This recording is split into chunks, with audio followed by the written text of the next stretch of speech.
Well, well. Hello, chat. How are you doing? I hope you're doing well. It's me. It's your boy, Paul Johnson. I can see you there, chat. Oh, hold on. We're dropping frames. Give me a second. I know what's causing this. Let me just close down this. A very special cup of coffee. A new standard in richness. And we should be good now. We should be good. So yeah, how you doing? 22 of us here.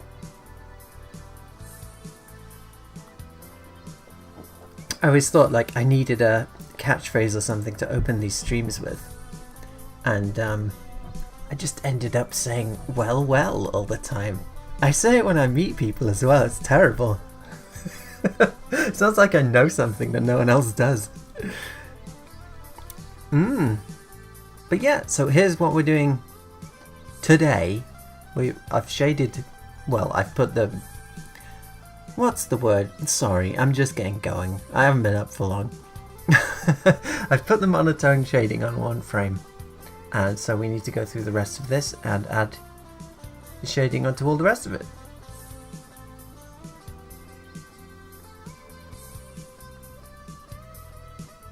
Now that's what we're doing.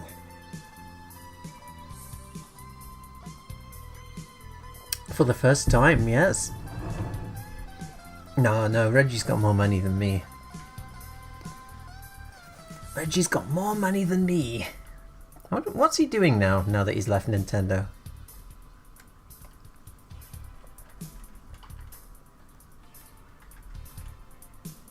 Alright, so this is our shading layer. Let's try not to shade on the wrong layer this time. I hope you're ready. Here we go. Oh yeah. Look at those curves, chat. Look at the look at the beautiful line work.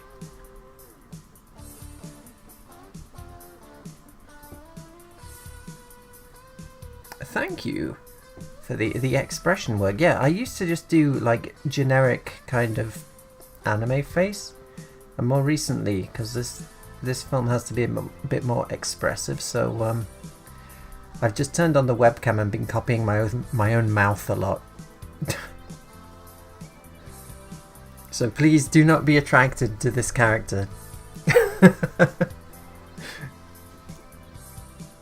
He's tweeting and trolling Nintendo fans by insinuating he has insider knowledge on Mother 3's English localization. Okay. I like to do everything myself, but it would be way faster to have like in between assistants. I mean, Abe's going to be helping me. Abe, who's moderating here. Abe's going to be helping with colouring, and so is producer Mackie as well. So that's going to speed things up a lot.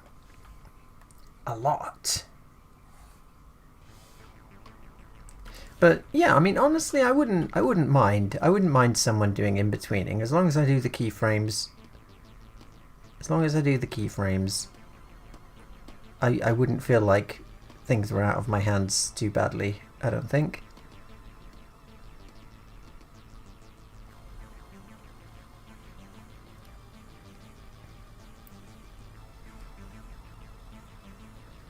The ass might be mine, who knows? Who knows?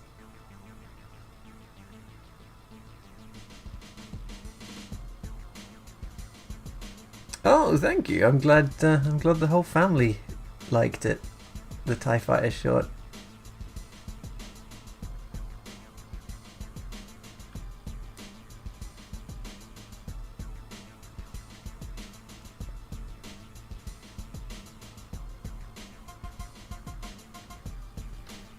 What have I got? What have I got to show you? So here's some rough stuff that I posted on the Patreon recently. Just keyframes. Still needs in-betweens. And obviously backgrounds need colour and everything, but yeah, that's kind of the backing away down a corridor shot that I'm doing at the moment. In fact, this one here, I did ink this and in between it, and it looks like this now. So yeah, a lot smoother. A lot smoother at 20 frames per second. It's what, 69 frames? Nice.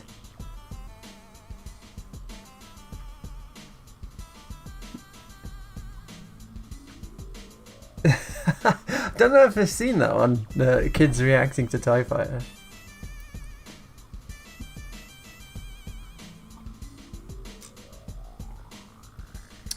Shading is the easiest part for me. It's the anatomy of, you know, the initial drawings that's the hardest part for me.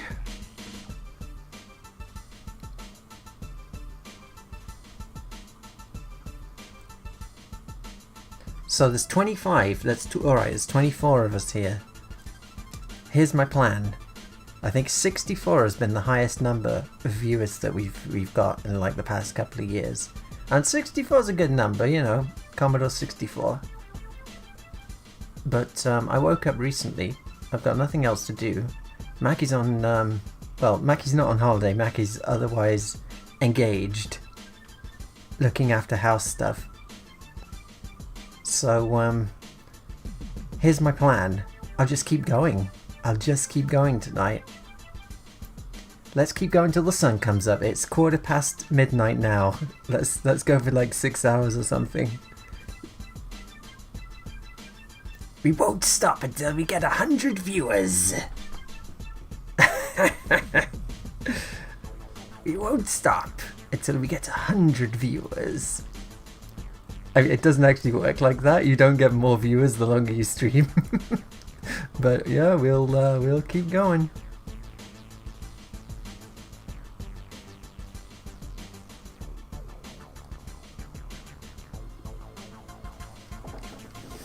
Yeah. I mean, I can definitely see how coloring and shading would be very difficult, especially if you've got your character moving past light sources, so your light sources are moving and the shading is changing on the fly. That can be quite tricky. For this shot, it's pretty easy. Wherever the shading is, it just stays. Nothing moves around too much.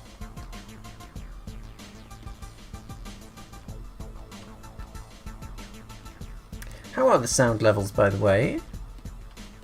I mean, according to the graphic equalizer here, my voice is voluminous. My voice is voluminous compared to the music, so it should be alright, but does anything need turning up or down? What do you think?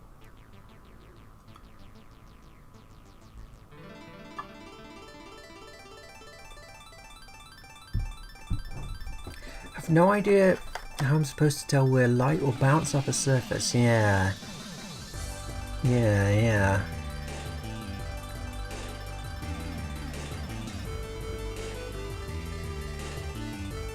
Well.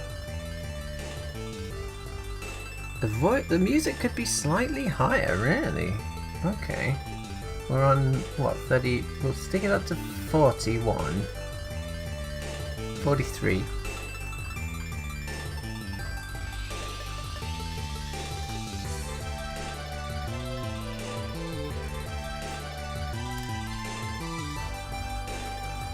Indeed, oh yeah, 80 sounds. What a beautiful time to be alive, the Commodore 64. I didn't appreciate it fully at the time, it was just the computer that I had.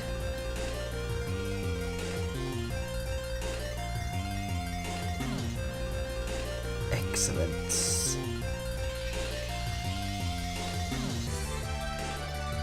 So yeah, I loaded up on food before the stream, so I shouldn't need anything to eat for a good while.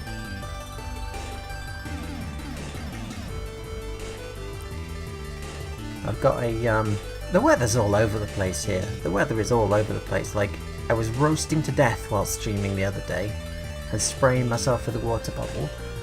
Now I've got my dressing gown on because it's actually kind of chilly, and I've got a hot water bottle. But I mean, it means that I'm pretty comfy. So yeah, I should be good to go for a while.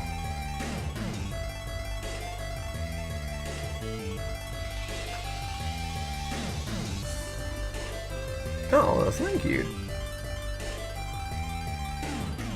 Thank you. Speaking of the anime industry, I'm watching, what is it, Jujutsu Kaisen at the moment. And seems alright, seems pretty good. Like, the artwork is nothing to write home about, but the animation's pretty fluid, and I like the characters. So that's what I'm watching at the moment. That and Creepshow. I'm up to date with Creepshow now. I don't know about Creepshow, chat. I'm not sure. Oh, thank you. Thank you, Mr. D. Very kind of you.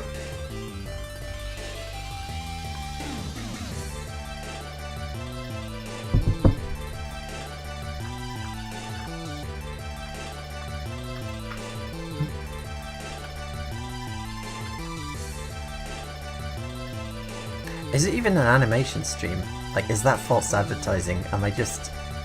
Shading stream wouldn't really get anyone interested though, would it? That could be anything.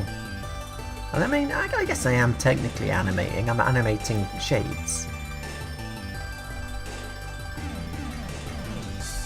90s OVAs, 80s sci-fi anime. I mean, that's pretty good. Well, thank you for a bottle of Grey Poupon. Very kind, thanks. Surely we should get the notification in a moment.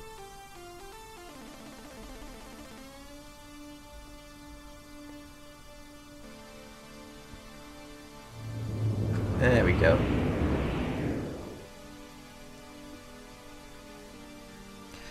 I never watched Saber Marionette J. There were loads of them, weren't there?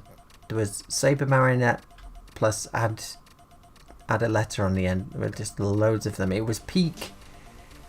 It was that peak kind of 90s. We're going a bit weird with our character design styles, and everyone's faces are kind of caved in on one half.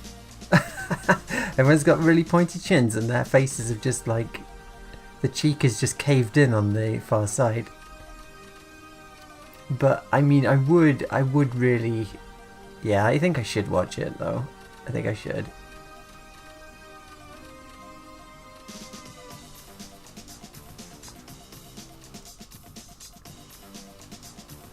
Yeah, area is absolute class. Project Echo was, and maybe still is, my favourite anime movie of all time.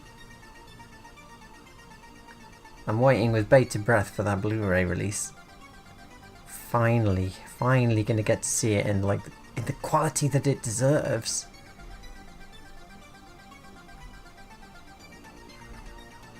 Finally.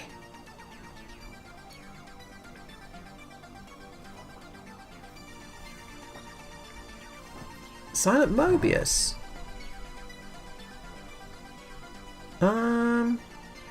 Yeah, Akira's fantastic. Akira's well up there. Well up there. But like for pure like, I really enjoy this factor, I think Project Acre is still my favourite. I mean, technically Akira's probably the best, I think.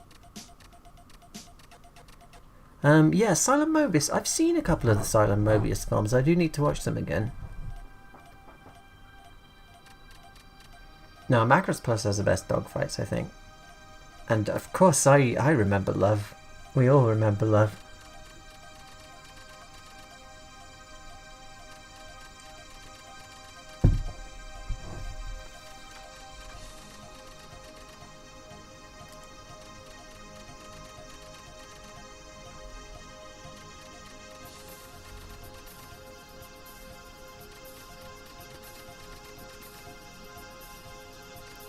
Oh, you haven't seen Akira?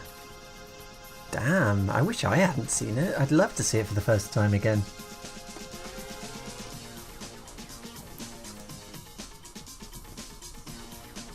I hadn't really seen any anime. Not knowingly, I mean unknowingly I'd seen... Whoa. Well, thank you for the subscription there. Yeah, unknowingly I'd seen anime when I was a kid, but I didn't know it was Japanese. Akira was the first thing I saw where I knew it was Japanese. I mean, they showed it on BBC Two really late at night in the 90s. Jonathan Ross introduced it. It was Japanese English subtitles, so you couldn't really not know that it was Japanese at that point. And good lord,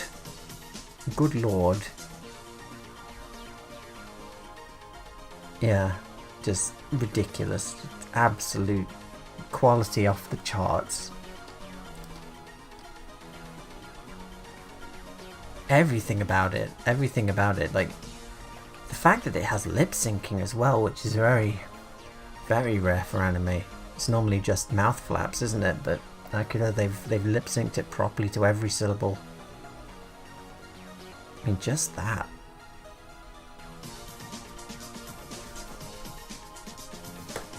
I would love to see Area 88. I would love to see Area 88.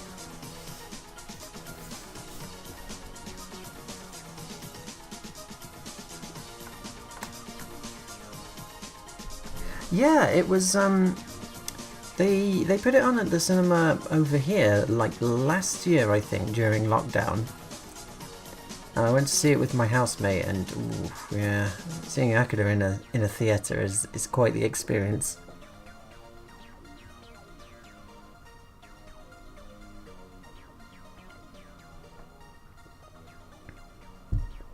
Yeah, Macross is finally almost free of the curse and will be able to be seen. Maybe people will finally be watching Macross 7 as they should. Look like those Harmony Gold ooh, I was gonna swear. those unfortunate money grubbers at Harmony Gold who are gonna keep Macross hostage forever. A real estate company sitting on the rights, the US distribution rights to one of the greatest anime of all time. What a world! What a world!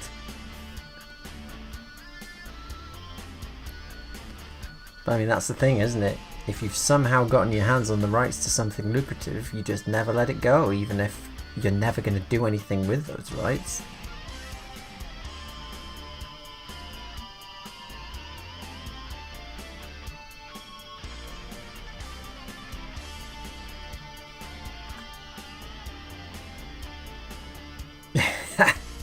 Atarashii yume ga hoshii no sa.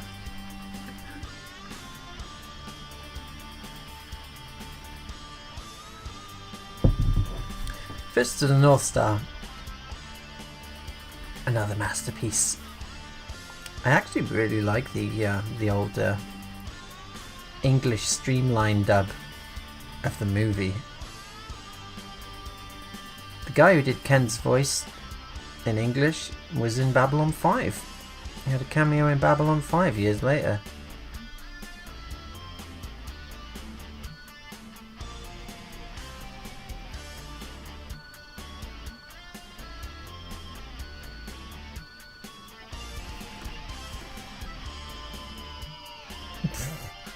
It's been a long time.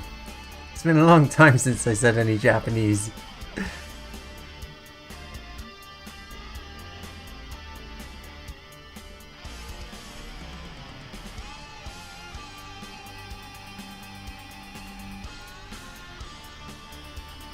It takes me about half an hour to compose a tweet in Japanese because I need to fire up my my dictionaries and you know, load up the websites that have the example sentences so you can make sure you're using the right words and whatnot. I do envy people who can just write in another language quite, you know, fluently without really thinking about it. I'd be lying if I said my Japanese was non-existent, but I mean, it's certainly bad. It's certainly bad.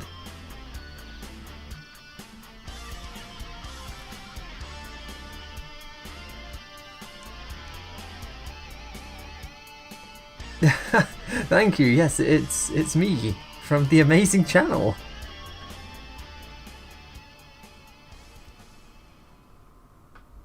Nah, I'm not really into the tokusatsu stuff. I've seen Kashin. Why am I saying Kashin? Kikaida.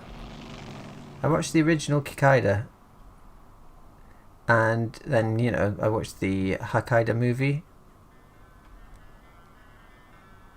But that's about it. I can't really take the acting in tokusatsu shows. Japanese daytime TV acting is an acquired taste.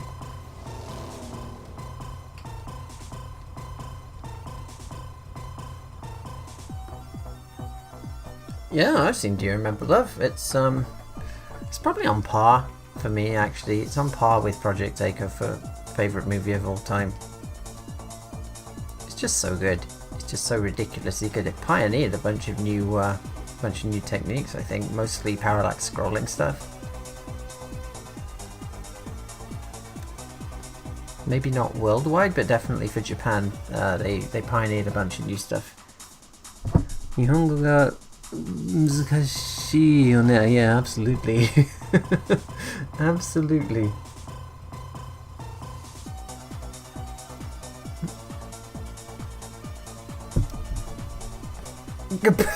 See, Mackie is here. You finally got a break in your hectic schedule right now, have you? A break in the Mackie schedule.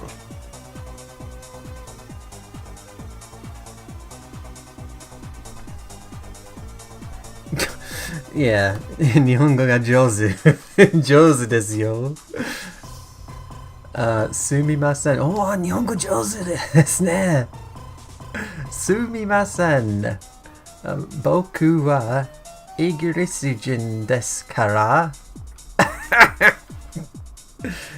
私の発音は、ご覧の通り素晴らしいです。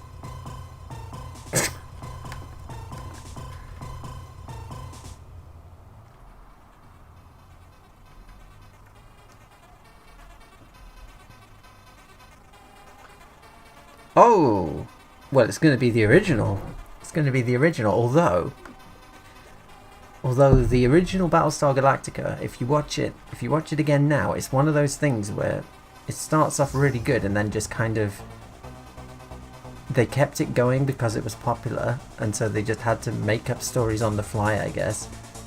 So it starts off really good and then just kind of descends into kind of shit, unfortunately. And that's not even Galactica 1980, which is obviously a bit of a disgrace. This is like the main series. Watching it all in a row, just like binging all of it, you start to notice, like, what the hell? Like, they would never do... 3 episodes ago, they would never have done this. Why is the Galactica leaving the fleet to go and rescue 2 people? Like, there's a fleet of, like, what, like, thousands and thousands of last human survivors, and they've said, like, previously, they'll never leave the fleet because you can't just let everyone else die. No matter how... Even if it's, like, some main characters that are in trouble, they're not just going to go off and, like, save them or whatever. But yeah, of course they do later on, because the episode, you know, the script needs the plot to happen, I guess, kind of stuff. But when it's good, it's really good. What is Creepshow? It's, Creepshow is a 1980s horror compilation movie by Stephen King and, George Romero, I think. They did Creepshow 1, Creepshow 2, and they're very good. I like them. And recently, Shudder, is it? The streaming service? I guess they got the rights, and they've done like a fairly low budget TV series based on the premise of the movies. But it's kind of low budget.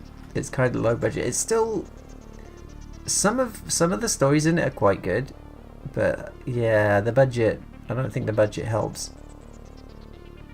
It's got some pretty ropey animation to bookend the two stories. There's like 2 stories per episode.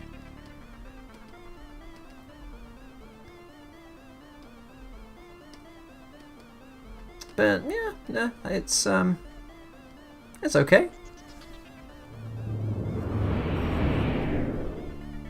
Oh. Well, thank you for the $5.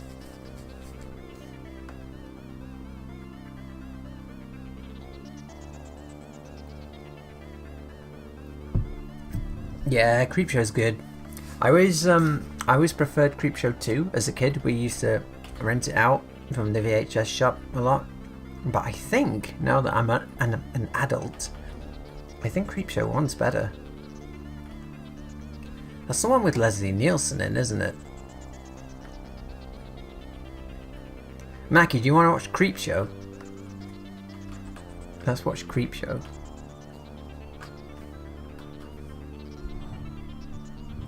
I haven't seen it, no, I haven't seen One Cut of the Dead, but I have heard of it. Yeah, The Raft was why I liked Creepshow 2, I think. The Raft really stuck in my head.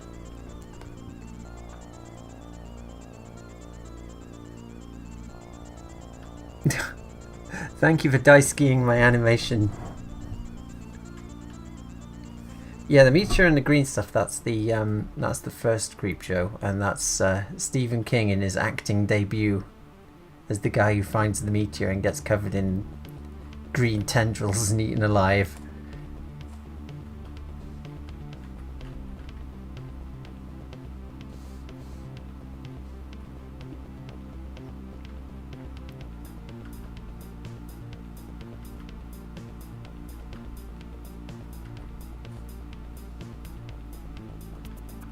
Well. Hello.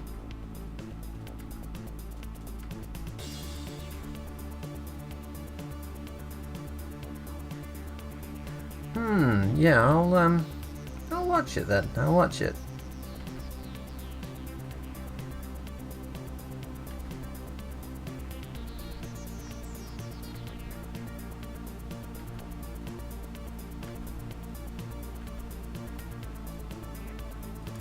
A couple of streams ago I mentioned that me and Mackie had watched a horror film called Come True from 2021. So I guess, you know, no one's really talked about it or heard of it, so I guess it just got buried in the COVID pile.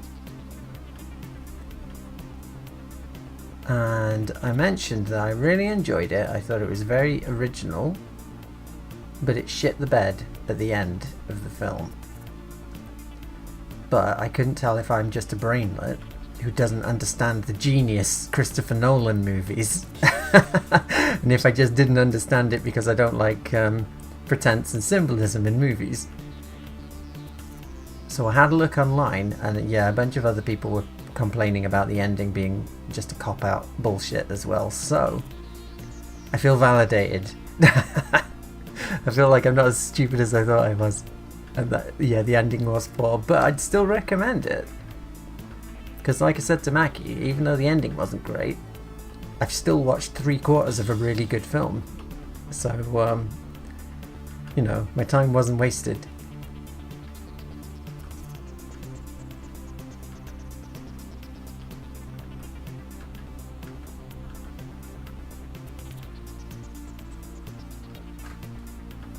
Oh yeah, I'll go into it totally blind, yeah.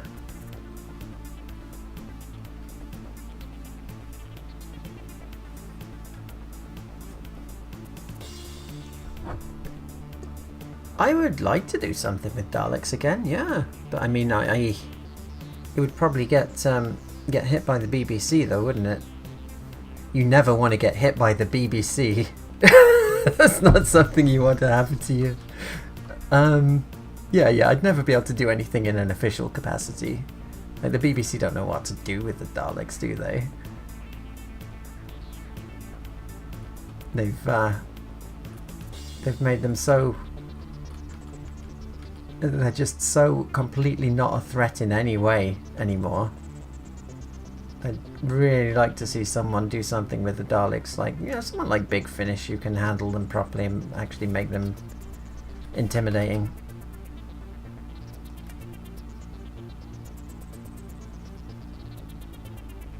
I haven't watched the 1927 version. I mean, I have watched half of it. No one calls me OtaKing in real life. No one. Most people call me Johnson. Because over here there were too many Pauls, so you had to differentiate them. I think there were 3 Pauls in our friend group at one point.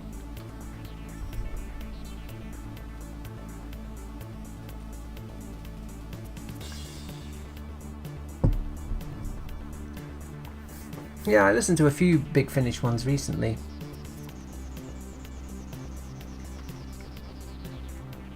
I don't think anything's going to top Dalek Empire though. That's the Legend of the Galactic Heroes of Daleks, I think. True epic spanning millennia.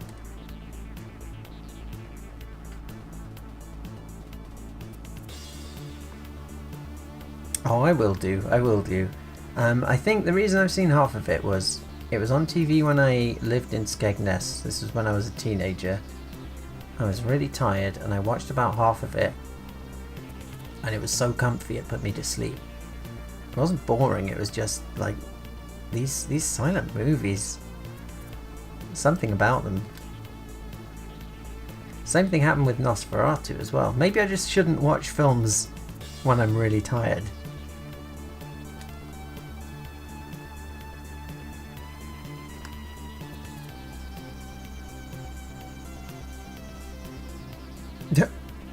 Go by your job title.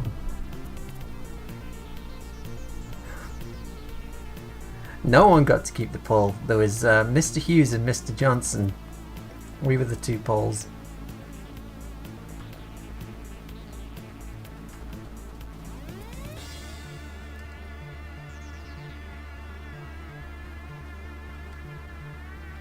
Dalek Empire is really good shit.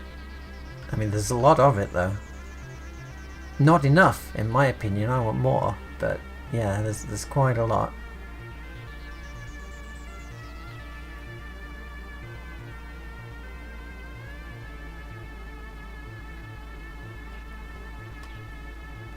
Is your name not something really American like Brad Spangler? Brad Spangler, that would be my American name, I think. I don't think Johnson would work over there.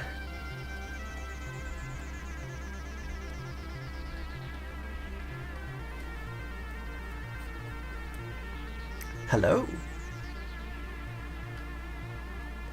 Oh, the blue column. Yeah, that's a bookmark.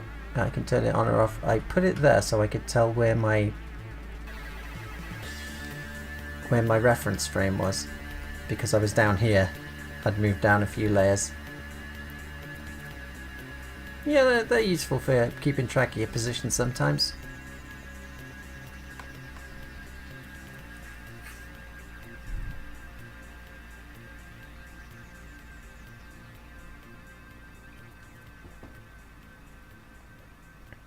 So, so you're using TVPaint then? Yeah, you just hold on. I'm using my pen. What would it be? Yeah, you right click and you can toggle bookmark on or off. Like any position in here, you can put bookmarks on or off. Let's just put loads of them in to confuse new viewers. All right, we'll turn them off. You know about these set in point and out point, yeah? Like at the moment I don't have an input or output set, so if I play it, it will play everything. But if you just want to focus on one little bit, you set your in point there, and wherever you want it to stop, you set your out point, and that will just play. It'll play that bit. You can right click and toggle them off.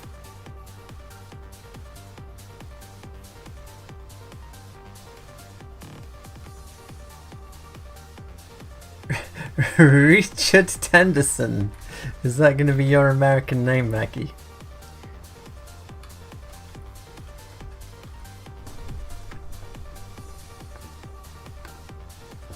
Richardson is quite formal, isn't it?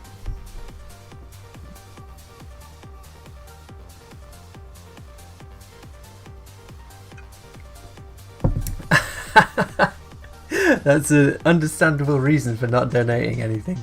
Oh, I'm telling you, these sandwich funds, they are a godsend. I have been eating this week. Here's the sandwich report for your chat. I've been eating beef and mustard sandwiches. Delicious. Delicious.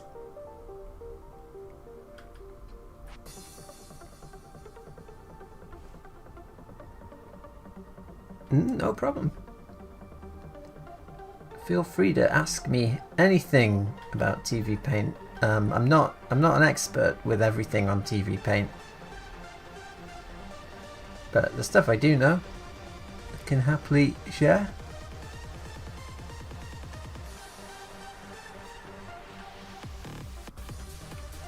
Why is the background purple? Good question. So normally, like on this one, I've got my background in TVPaint. The background is just still, and I animate my character on top of that. But for this one, she's going to be, so she's pressed up against the wall and she's like sidling away out of the room to the left. So what I'm going to do is so it's going to be a really long background, like starting here and ending way off the screen, and it needs to scroll to the right. So what I'll do is I'll render this out with the purple background, stick it in Sony Vegas, chroma key the purple background out, and then I'll put my really long background underneath that in Sony Vegas and just scroll it in there.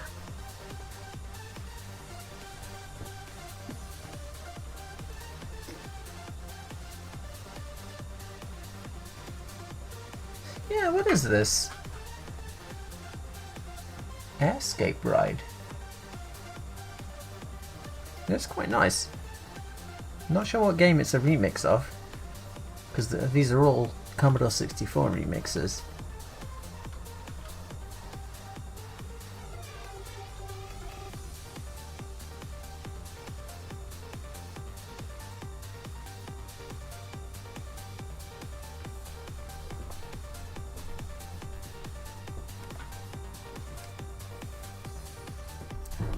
Art for food.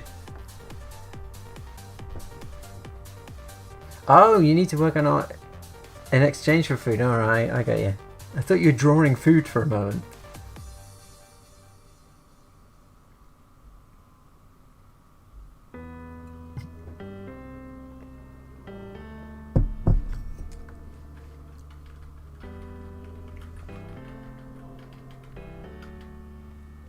So yeah, some things are easier to just do everything in TVPaint, and like some complicated camera movements and stuff, it's just easier to do them externally in your video editing software. Premiere or Tony Vegas. I did it again, Tony Vegas, Sony Vegas.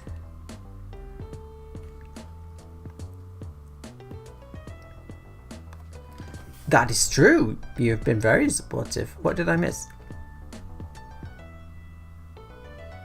Indeed, yeah. I think you kind of need to reserve the money for actually living rather than giving to e-celebs on the internet.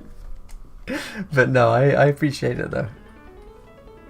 That goes for everyone. Don't go throwing money for sandwiches at me if you need it yourself.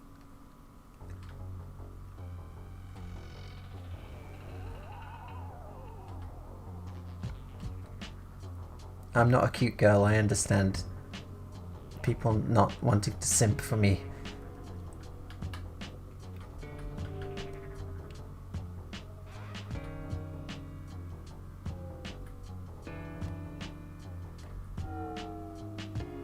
This is quite spooky. What is this? Oh, it's the 36 Deadly Chambers of Ad-Tyriad, which I never played.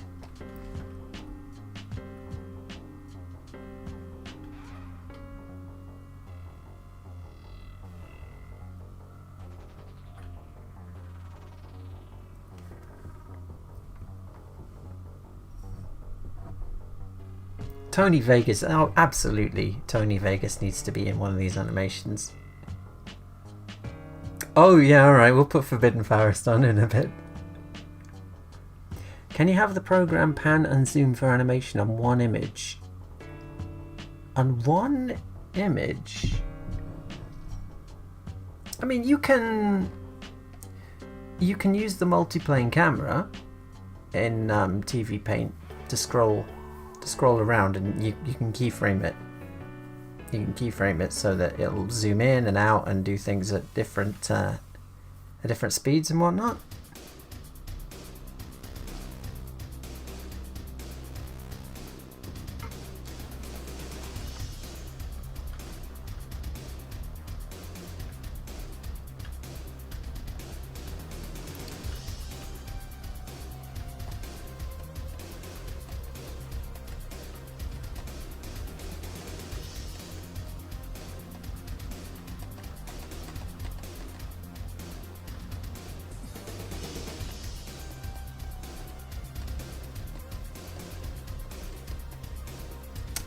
Don't you just hate that?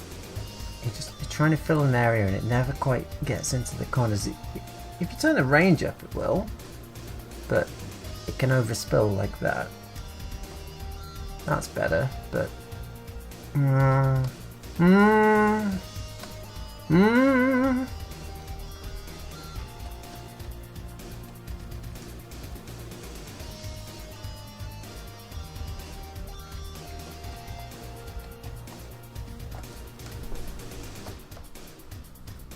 checking on cake. Nice. What kind of cake is it?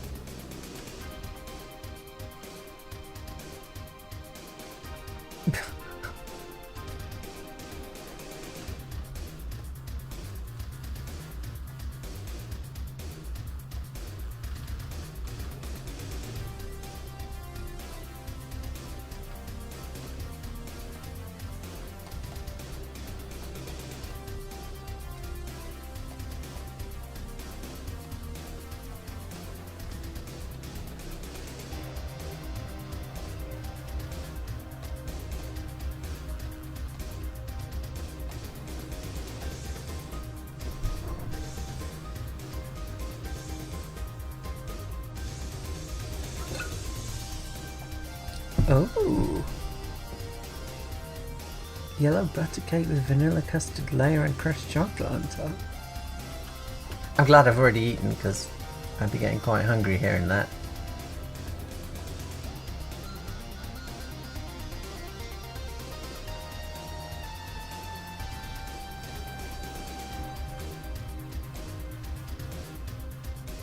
Open Tunes. I don't think I've tried Open Tunes. Or have I? I know I tried a bunch of stuff. But yeah, I can't remember.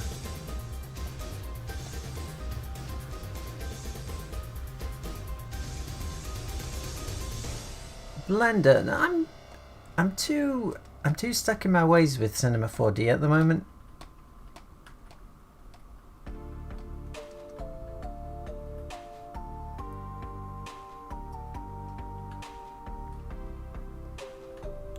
Indeed, yeah.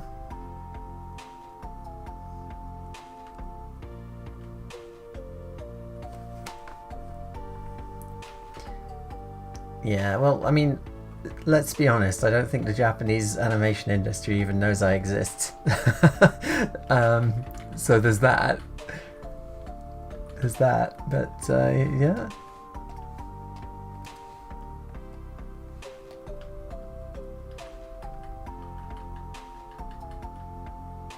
I don't think they're interested in resurrecting the old days. I think it's just a bit of a niche. It's a niche bunch of us people who really appreciate the 80s and 90s and think it was the best time for animation. Most people are very happy with their CGI these days, I think. And, you know, most people don't watch old stuff, so they're not gonna know how good stuff used to look because they're probably never gonna watch it.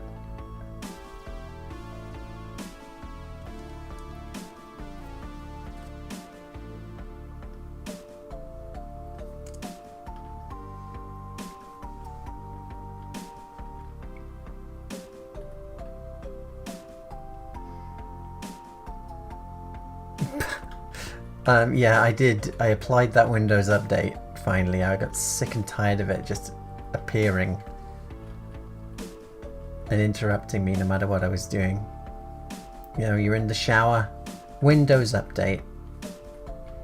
You're on the toilet, Windows update.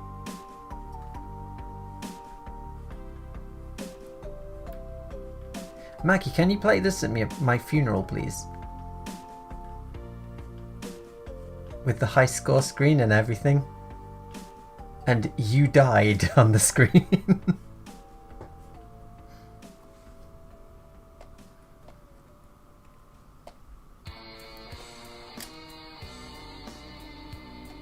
Here's some Forbidden Forest.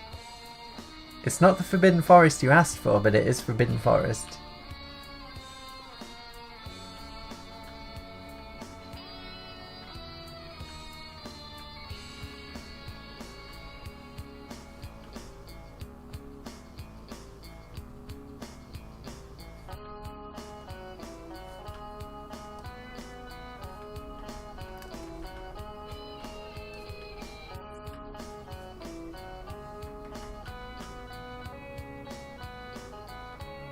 Oh, I'm having trouble with this curve.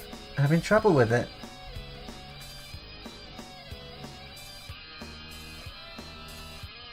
Having trouble with it.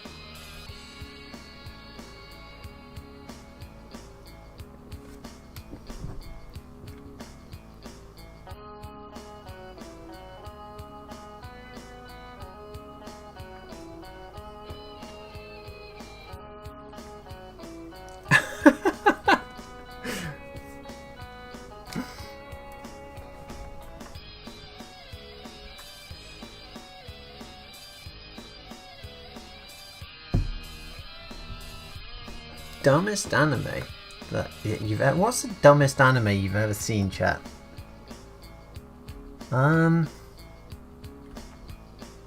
Shit. Let me think. I don't think I've ever seen anything offensively bad. Or have I, and I just erased it from my brain?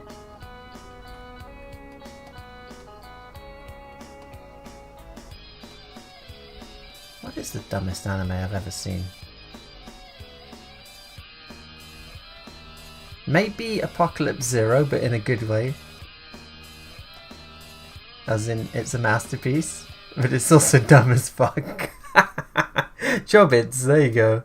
High School of the Dead. Oh no, I was not thinking High School of the Dead. Shit, what is it? With the Battle Royale High School? Which is, again, a masterpiece. Although the manga's way better.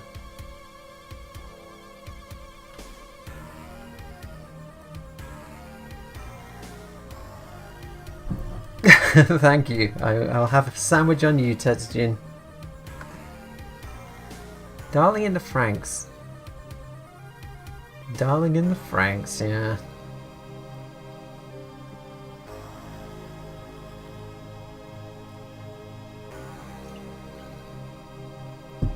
MD Geist isn't even dumb. It's just good. It's just a masterpiece. He can't stop, he's just a soldier. $8, that's gonna be a good sandwich. Alright, let's Let's find Forbidden Forest, shall we?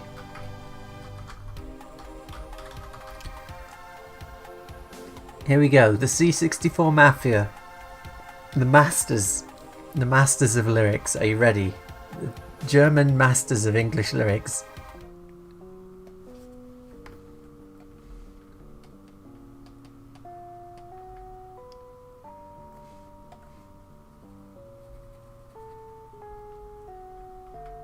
Don't think you're prepared for this, chat. I was chilling at the back of my home. I needed to relax and just be alone. Weather was fine and the sky was clear, so I was sitting in the sun just sipping a beer. Opened the paper, a headline read, "Beware of the spiders or you be dead." I didn't take the stuff so seriously, but all was to change quite mysteriously. 'Cause I was supposed to know that just the down by the road, the trees are cursed. And I was supposed to know that where all the birches grow, you must expect the worst. I realized it was late when I looked at my clock, so I whistled for my dog to take a walk. Strolling down the road without a care in my mind, when I heard a noise turn around. There before me, a hideous beast. I was scared, to say the least. I couldn't believe the spider size, and that was when I realized, don't go walking slow on your own in forbidden forest. No, don't go without your bow in the zone. Bye. Thanks for the sandwiches.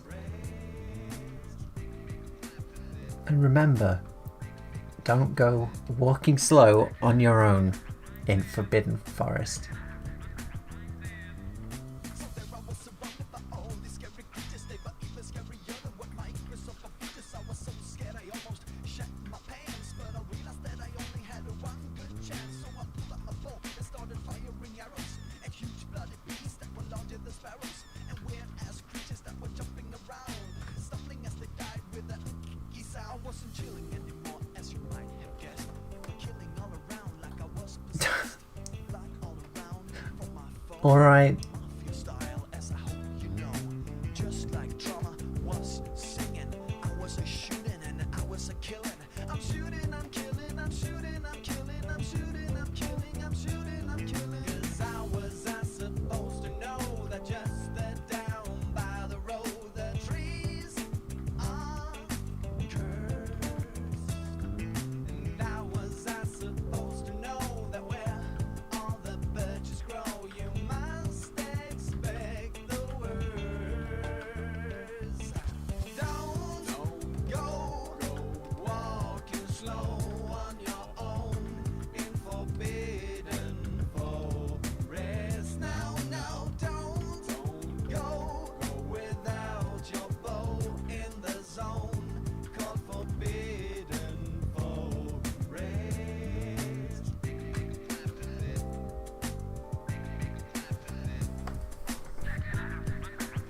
I don't know. How were we supposed to know? How were we supposed to know the trees are cursed? Alright, where were we? 41, I think. I think we're on 41 volume. Seems about right. What's this? Why, thank you, Sandwich Funds. Thank you very much.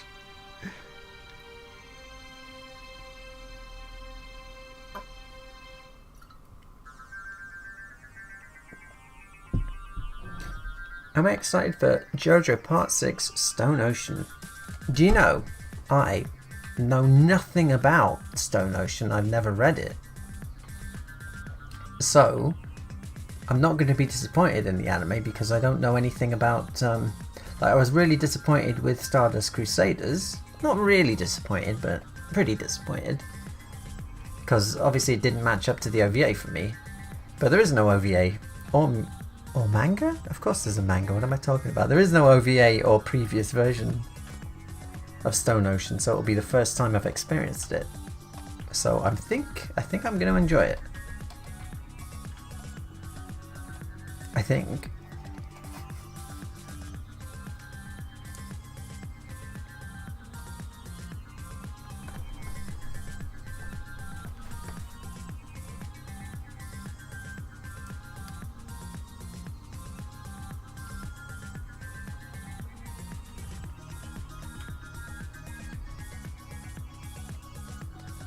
I think this is going to be the most annoying part of shading this, just making sure all these bits are consistent. Let's have a look.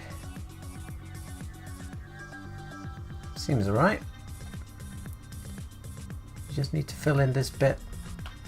Well, we can... yeah, alright. Since we're filling this in with this, I'm going to hit fill a few times so that it actually gets into the cracks. With the fill tool, you have to imagine it like... what's the stuff when you've got like cracks in your floorboards and whatnot, and you want to fill it with the gun that shoots out the squirty shit? You imagine it like that. Just like keep squirting it until it gets into the corners. That's what you have to do with your fill tool.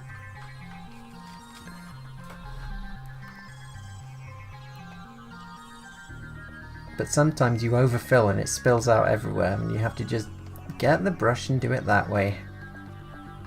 Ooh, you indeed.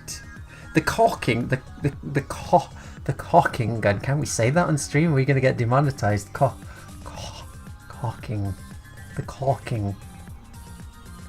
The caulking.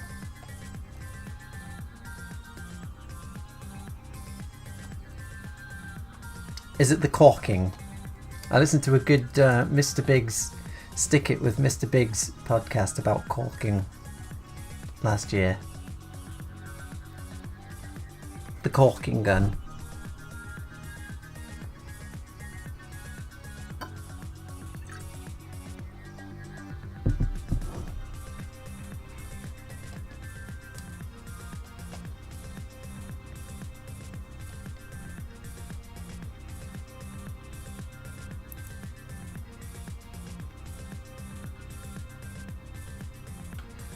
Colour and shading are all done on a couple of layers. So I got my base colour on a layer down here, then I'm putting my shading on a layer above it. I got my lines above that.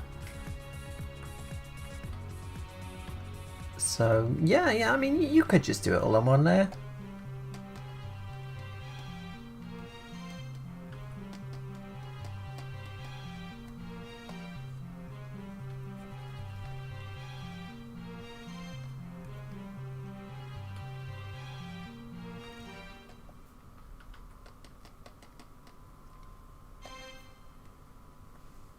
Don't make her wield it.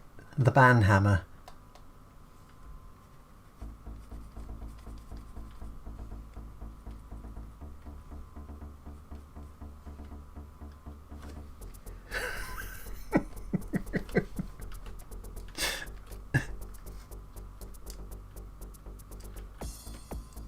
Yeah, I haven't watched the movies. I mean, I've seen it, End of Ava. But not, the new ones don't do anything for me.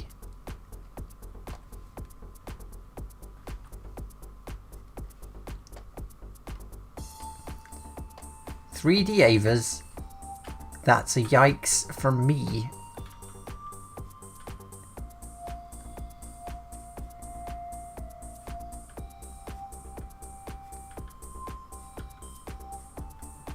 $3D Avas. Can you imagine it? If you went back in time into the 90s and said to Anno, you know, hand animated Avas, they're good and everything, but we want to save time and money, so we're going to do them in 3D. He'd slap the shit out of you. And now look at him, how the mighty have fallen.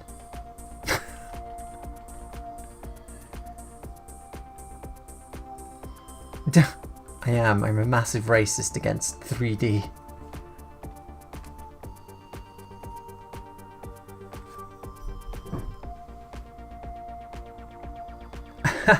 I've got my undo button mapped to the second button on my pen. So, oh no, look, I've made a bunch of mistakes. Oh, so many mistakes. But I can just... It's so quick. Yeah, because I make a lot of mistakes. So mapping it to a button that's easily accessible was a big time saver for me.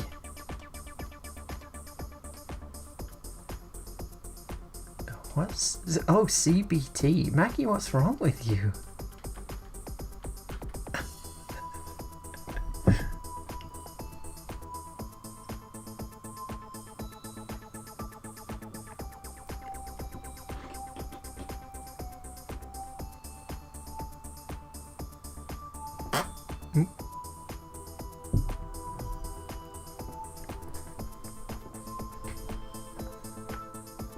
Obsolete. Oh, yeah. I haven't watched all of it. But yeah, I did watch a bit. And, you know, I'd prefer if they were hand-drawn, but... Yeah, it was interesting enough.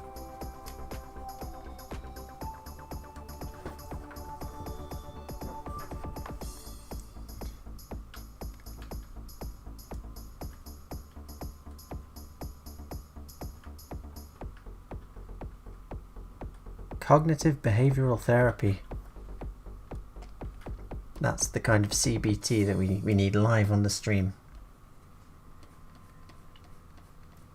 Remember, mind over matter, chat. Do you have social anxiety? Just think positive thoughts and you'll be fine. That's cognitive behavioral therapy for you.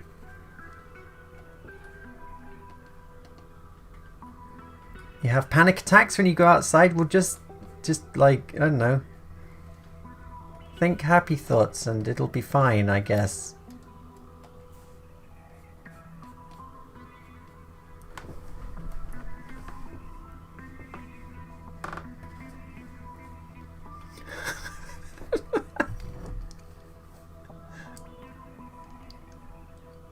Yeah, if you have panic attacks, don't panic. I don't have panic attacks.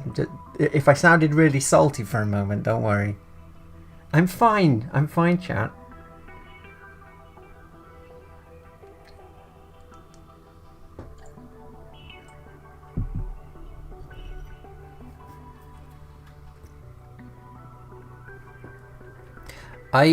Alright, so... I guess the patrician opinion, yeah, the several tiers of opinion. The higher opinion is Razafon was a less depressing Ava, but the true Alpha Chad opinion, which I hold myself, is that, what was it called? Argento Soma, which no one's heard of, was just a better version of Ava all round. It's basically Ava if Ava made sense, I guess, and had a satisfying ending. So now you can all go and watch Argento Soma and then be, what the hell was he talking about when you get to the ending and you don't like it? And you can all unsubscribe and try and cancel me. But if you haven't seen Argento Soma, give it a go. I think you might like it. It's one of those things which just no one seems to have heard of. No one seems to have heard of it.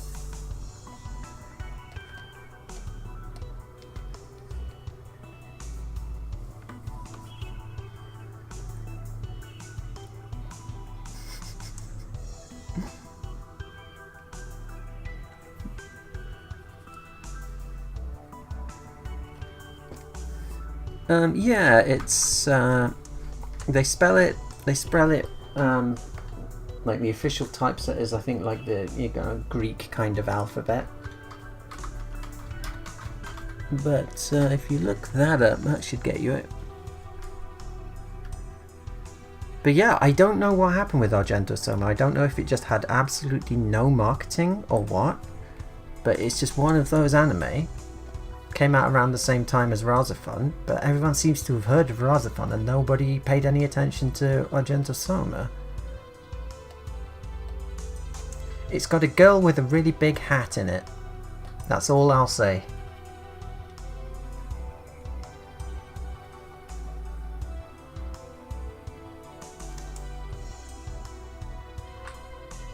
Yeah, see what you think.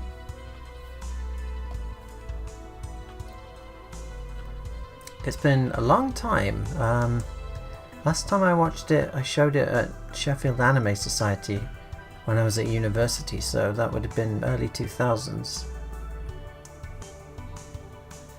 It's one of those anime where it has an ending sequence, and you watch the ending sequence and you think to yourself, what the hell does this have to do with anything? This is the most random ending. Why am I looking at a photo of an astronaut smiling? This doesn't have anything to do with anything at all. And then it gets to the actual end of the series and you're like, oh, okay. This had actually, this meant a lot the whole time. I just didn't have the information yet. I like shit like that. Basically, I like it when they give you a mystery in a TV show or an anime or whatever, and then they actually, you know, they answer the mystery. I think that's the least you can do. That's the least you can do if you present a mystery, is you can at least answer it. Have it written down what the answer is before you make your show. Don't do a Lost. Don't do a mystery box. You end up with your Lost situation, your Battlestar Galactica reboot situation, your new Star Wars films situation. Just write it out in advance. It's not that hard. It's really not that hard. You can go to McDonald's and sit down with a cup of tea and just write it on a napkin. It's not that hard to write your story out in advance. Am I alone in this chat? Am I taking the crazy pills again? It just seems to be common sense to me.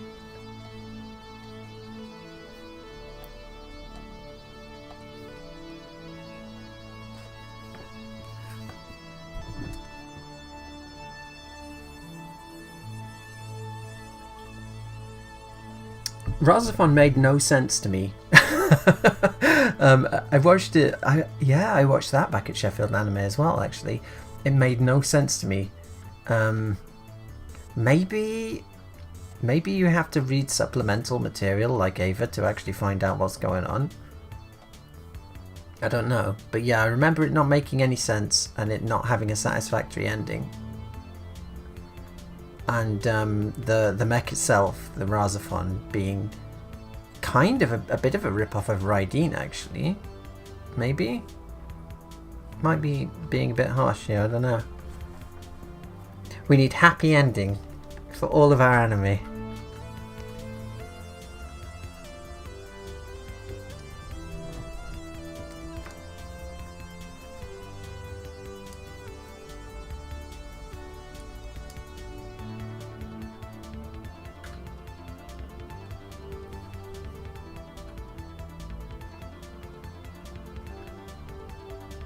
Earth Girl Arjuna I haven't seen yet, no. There's a lot of stuff I need to watch.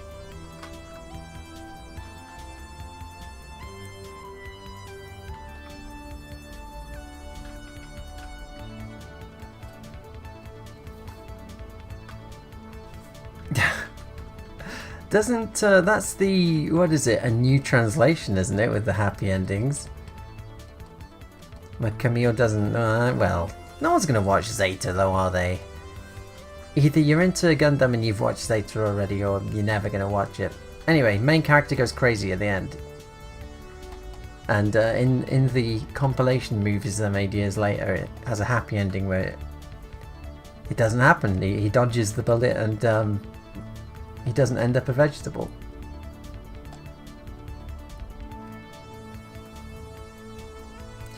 Doesn't Tekkaman Blade end like that, with the main character's just a vegetable sitting on the beach? You gotta respect an anime director for having balls like that.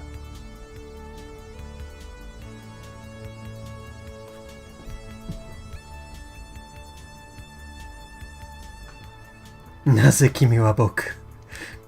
Naze boku wa kimi? どうして君はいつも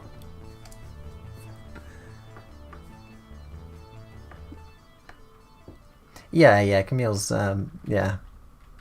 You see him in Double Zeta and he's kind of okay again, isn't he?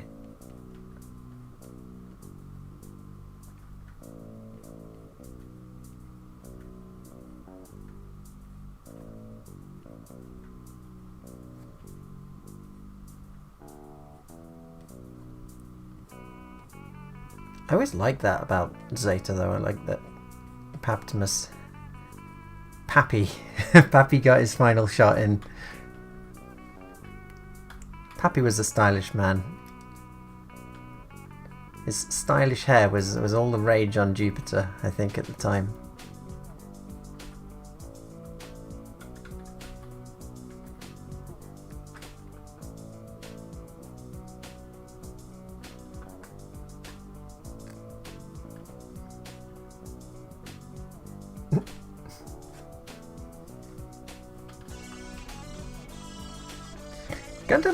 Gundam has some good deaths, doesn't it?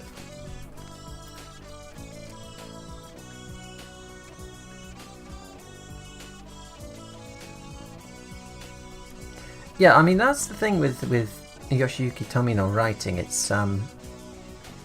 It's really good, and then it makes no sense sometimes. It feels like Tomino himself is a strange guy who just doesn't understand human beings sometimes. So he'll write some of the greatest stuff you've ever seen, and then he'll write some of the most bizarre conversations between two characters that you've ever witnessed in your life, where not a single word from anybody makes any sense. He just seems to do that.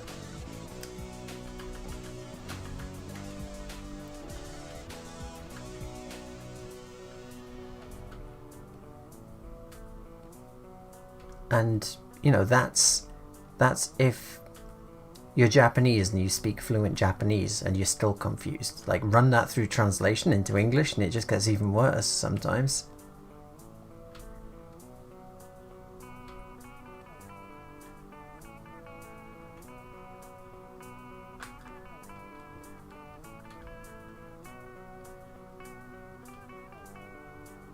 Oh yeah, the bikini girls. I mean, that's a brilliant plan, to be honest, as a plan of the week for defeating the Gundam goes. So if you haven't seen V Gundam chat, the main pilot is like this 12-year-old boy, and the lady he used to get along with, who's now turned to the enemy side, she comes up with a plan to defeat the Gundam, and her plan is, well, it's being piloted by a 12-year-old boy. So because of hormones and shit, he's probably not going to be able to focus if you put semi-naked ladies in front of him.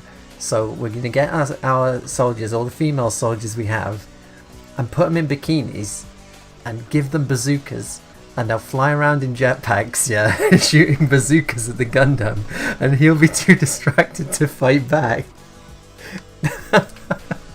And so, of course, he just gets the beam saber out and just cuts them into pieces. Just, like, fries them in midair. And is horribly traumatized by, you know, barbecuing human beings alive in bikinis right in front of his own eyes. And that's V Gundam.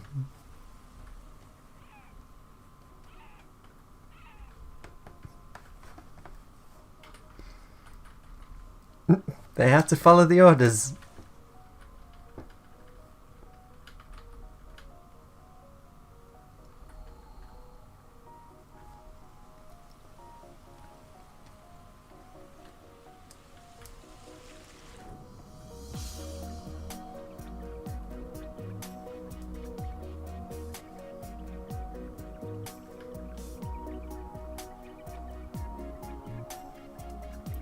Has anyone ever tried that with Jedi?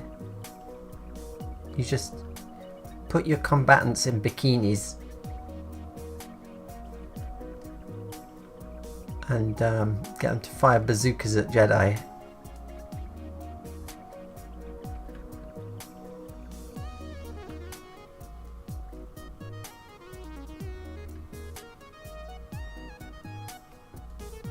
The Master Roshi offense, yeah. Oh yeah, yeah.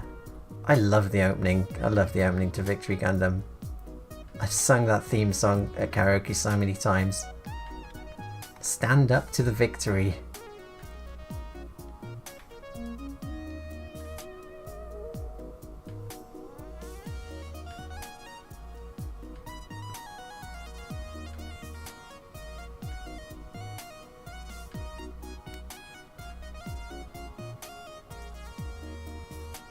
I'll watch Hathaway, yeah, but I think they've waited too late. I think the peak time to have done it would have been in the 90s with Mikimoto doing the character designs and 0083 team doing the animation. I think what we're going to get is, it'll probably be alright, but it'll always be in the back of my mind. I'll be thinking this could have looked so much better.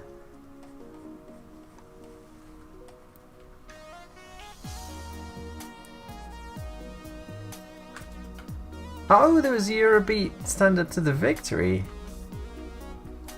I think I might have heard it actually.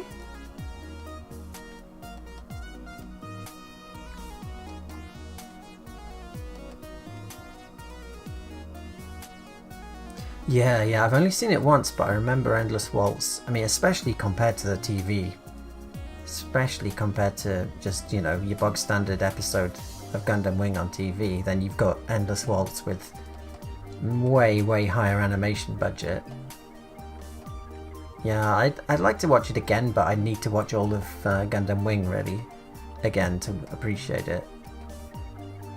And I'm not sure Gundam Wing's amazing enough to watch all the way through again when I have so many other things that I should be watching. Me and Maki watched the first episode of a 3-part OVA called Boku no Mari, or My Dear Marie, the other day, and it's really charming and has a really interesting character design style. And if you're looking for a nice 3-part OVA, I mean, I don't know if parts 2 and 3 are amazing because we haven't watched them yet, but if you're looking for something to watch, maybe have a look at that, because we're enjoying it. It's got some really nice animation in it actually. It's about a nerd who makes an android girl.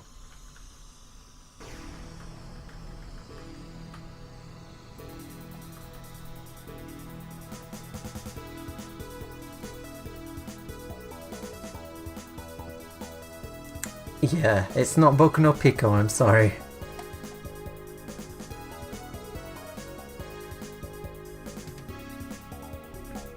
Thunderbolt, well, when will we get more of Gundam Thunderbolt?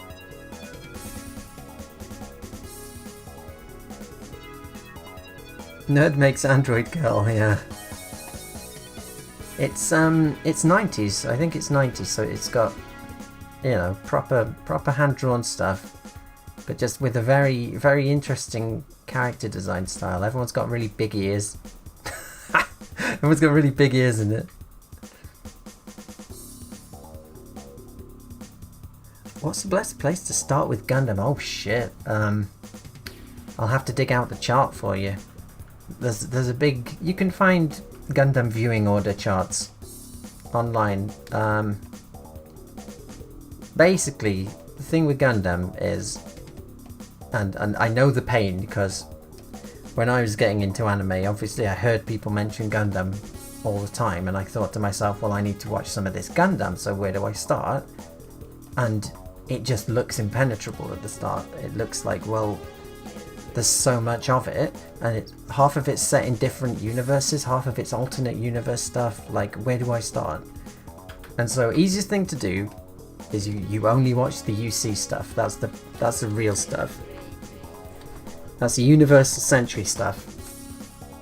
And anything set in alternate timelines you don't bother with.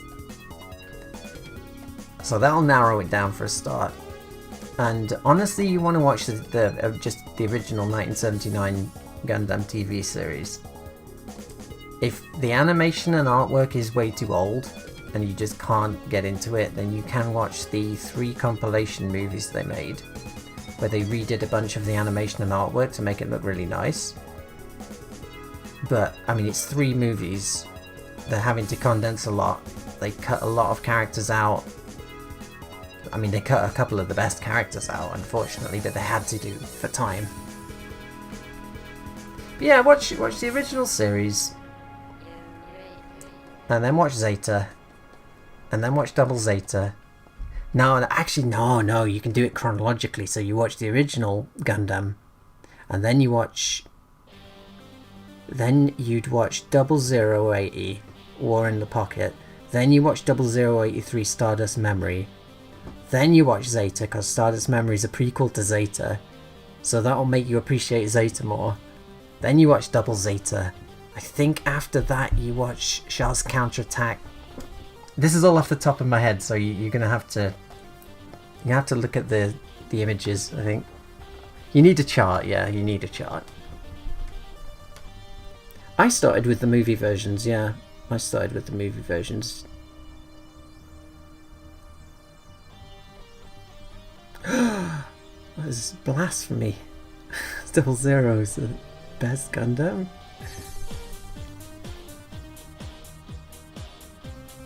I mean, yeah, you can't usually go wrong by watching stuff in production order.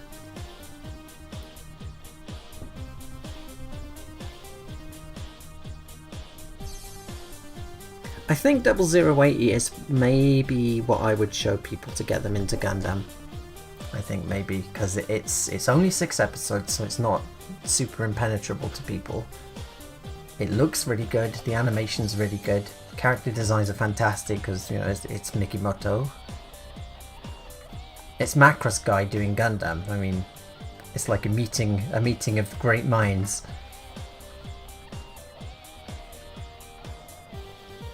And I mean, it helps that the story is really good and poignant and will make you cry. And it's set at Christmas, so you can watch it at Christmas and feel topical.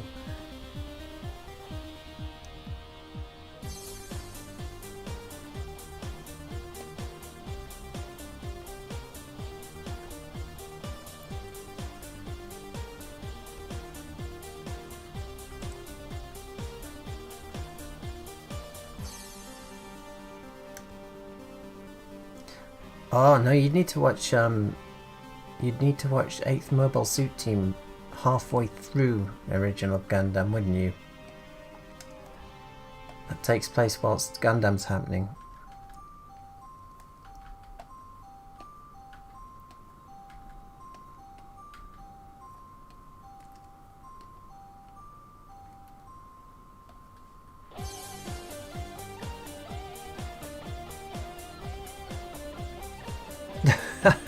Yeah, it was all off the top of my head, so I got a bunch of stuff in the wrong chronological order, so just ignore me.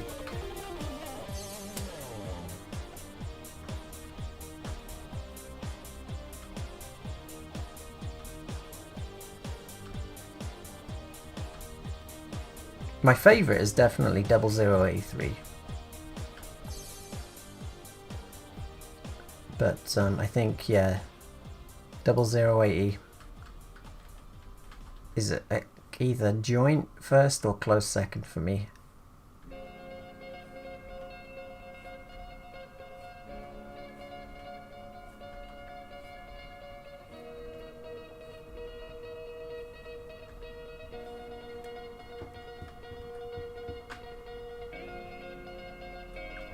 Eighth MS team is good. I did like that a lot. And it's got Chihiro Yonakura doing the songs, which helps. She's great. Opening song's great. The whole opening sequence is great, actually.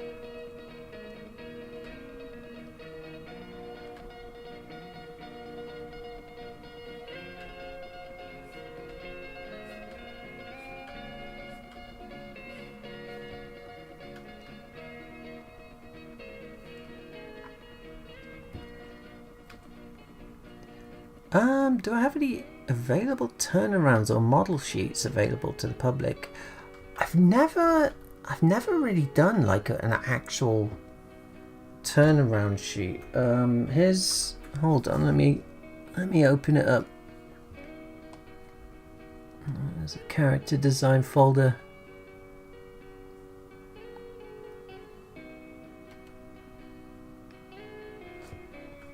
So I mean, this is about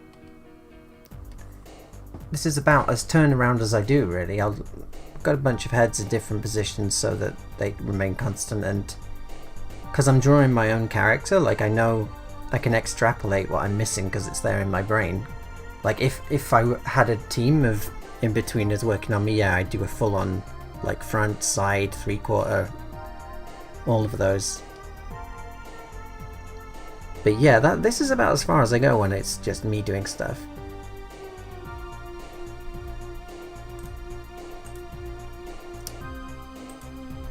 Be gone.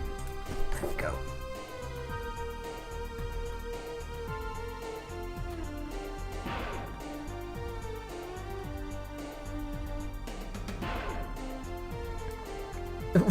What's a strong flex? Did I just say something really egotistical?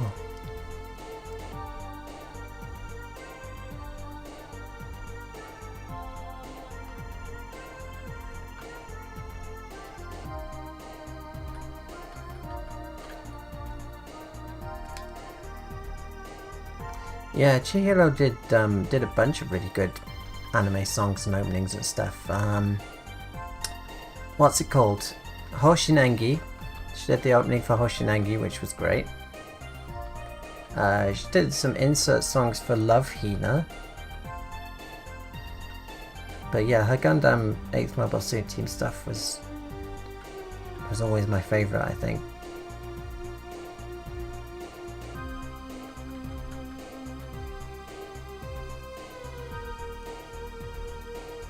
Oh, right, okay.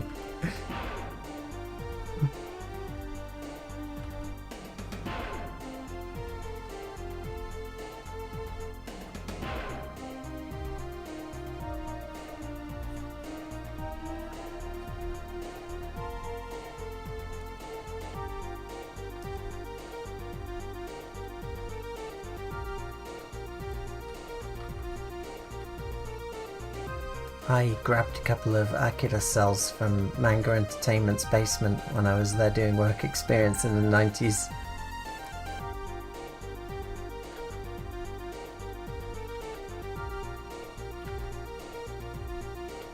Damn, I'm telling you, Manga UK had a basement full of really good stuff.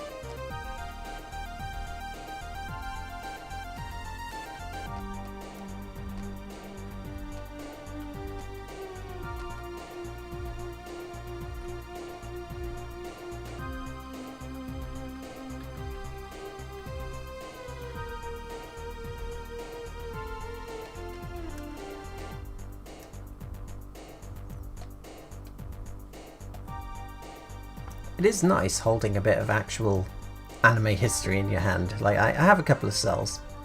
I've got the Golden Boy one that Maki got for me, and I've got a shot of Darby from the JoJo's OVA, like a really nice detailed close up that Zach got for me for my birthday, I think.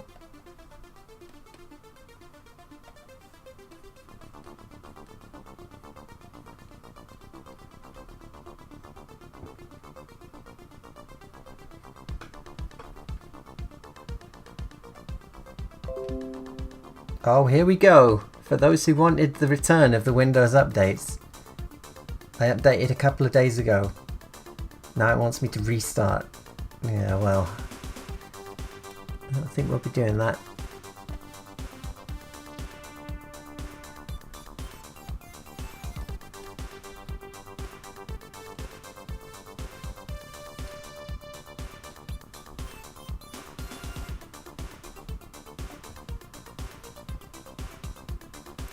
All kinds of stuff was in the manga basement. Just like, I guess just a bunch of stuff that they'd been sent when they were setting up.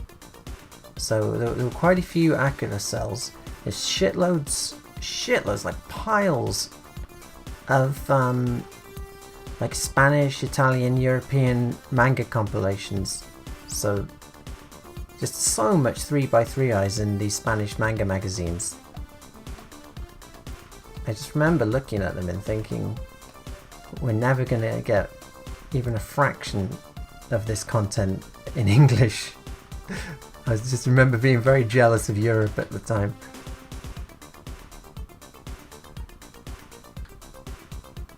Because I mean, you know, Spain and Italy and everyone have just been, they've been getting translated anime for forever, like way longer than the UK and the US.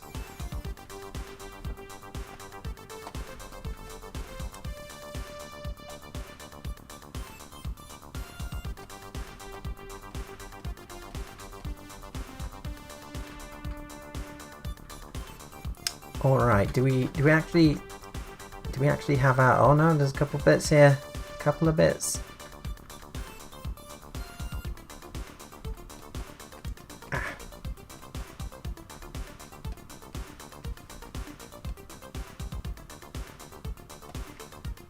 Time's going very slowly today. I quite like it.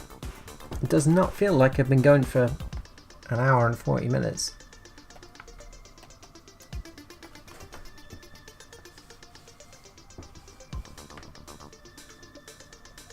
Flipnote Hatena, the superior system.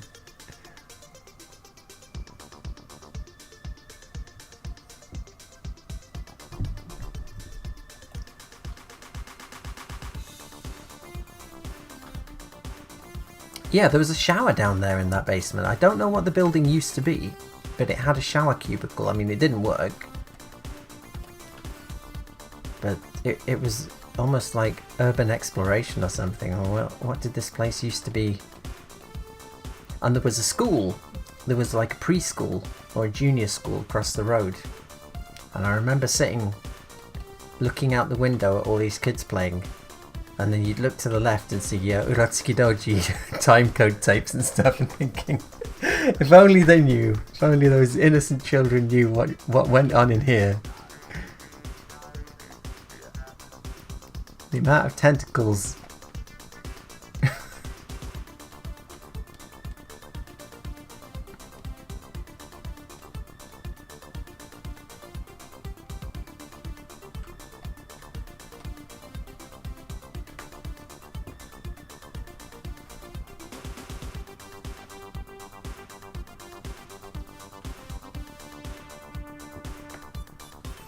Did it smell? I don't think it smelled, just like an old basement.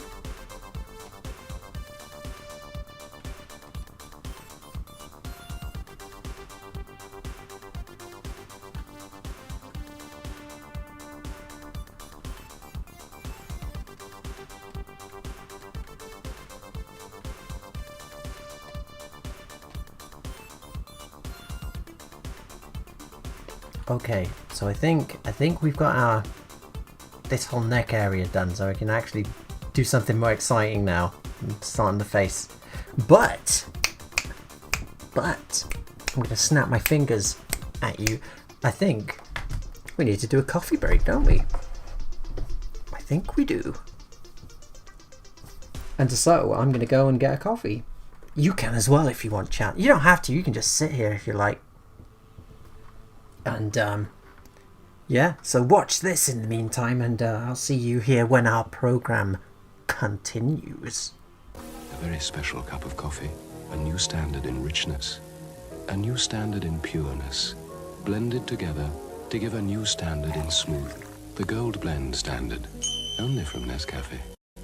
It's only memories of Earth and the rich smell of this coffee that keeps my spirits up. Coffee. At least we'll reach our destination soon. Coffee.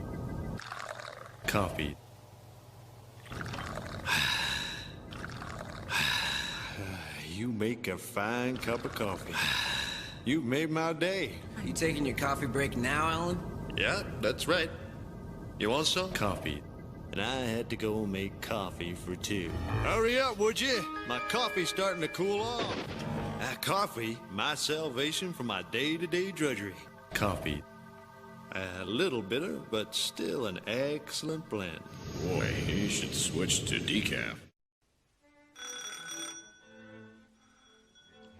Hello. I'm sorry to bother you, but I'm having a dinner party and I've run out of coffee. Come in. Thank you. Will Gold Blend be too good for your guests? Oh, I think they could get used to it. It's a very sophisticated coffee. They have very sophisticated taste. Do they? Yes. Well, I must be getting back. Now, golden roasted, richer, smoother, Nescafe Gold Blend. Have you met your new neighbor yet? Oh, I've Popped in for coffee. Come on, Dad. You're playing Vicky, not Andre Agassi. Don't be so sure. Agassi. Hi, call me Andre. Nescafe, Andre? You bet.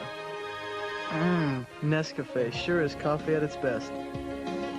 That's the best thing served to me all week. Who's up for doubles?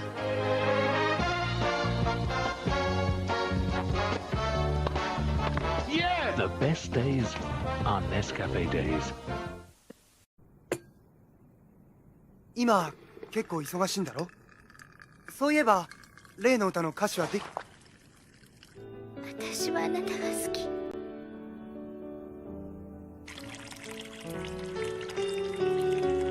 Days looking new and bright, and you're gonna start it right. Folger's starting to brew, the aroma's calling you. The best part of waking up is Folger's in your cup. Mornings are brighter with mountain-grown Folgers because mountain-grown coffee has more enticing aroma than any other kind. The best part of waking up is Folger's in your cup. Please enjoy this footage of velvety smooth beans, followed by a well-shot close-up of a hot brown liquid that's brewed by mixing heated water. All over the world, the word for great coffee flavor is Nescafe. We're the world's favorite brand of instant coffees. In America, Nescafe's great flavor comes two ways. We're the world's best-selling too. Nescafe Regular in the red label. If Nescafe can please the whole wide world. And now Nescafe Decaffeinated in the green label. We can sure please you. Same kind of flavor. Nescafe Regular, Nescafe Decaffeinated. What's your pleasure? お嬢さん方を応接室に。はい。美味しいコーヒーを入れましょうかね。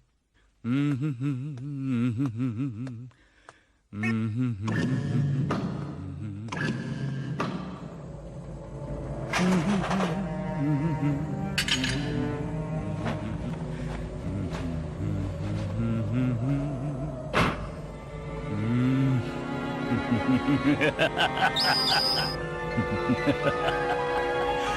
味しいコーヒーができましたよ。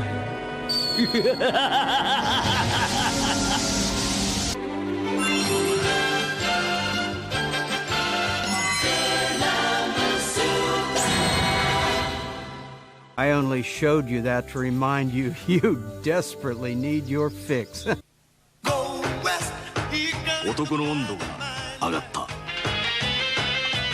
飲んで飲んでまた飲みたい。缶入りコーヒーウエスト。Go West. いつもそばにいてね。ボス、私のそばにいてね。ボス、決して私見捨てないでお願い。Boss, I can't live without you. Boss, I can't live without you. Boss, いつもそばにいてね。Boss, 私のそばにいてね。Boss, 決して私見捨てないでお願い。Boss, I can't live without you. Boss, I can't live without you. A very special cup of coffee, a new standard in richness, a new standard in pureness, blended together to give a new standard in smooth. The Gold Blend standard, only from Nescafe. It's only memories of Earth and the rich smell of this coffee that keeps my spirits up. Coffee, coffee. At least we'll reach our destination soon. Coffee. Coffee.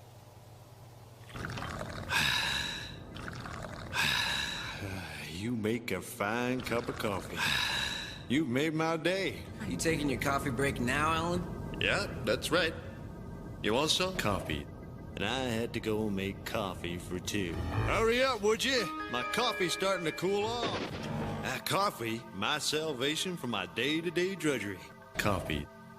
A little bitter, but still an excellent blend. Boy, you should switch to decaf. Hello. I'm sorry to bother you, but I'm having a dinner party and I've run out of coffee. Come in. Thank you. Will Gold Blend be too good for your guests? Oh, I think they could get used to it. It's a very sophisticated coffee. They have very sophisticated... I've returned. I have returned. Okay. It's coming along. It's coming along. Now that I have my very special cup of coffee, we can continue.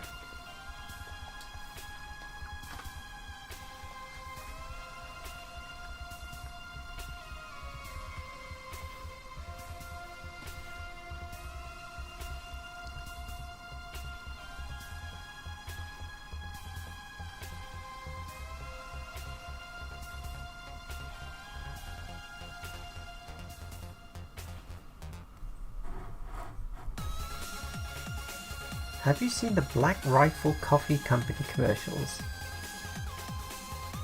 No, I haven't.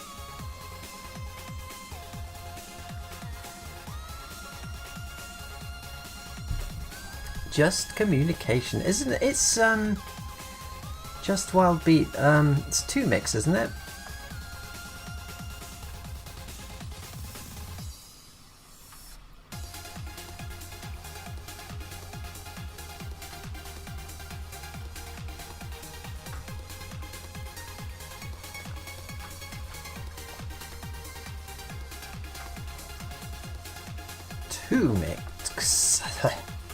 Two mix. They did a lot of good songs as well.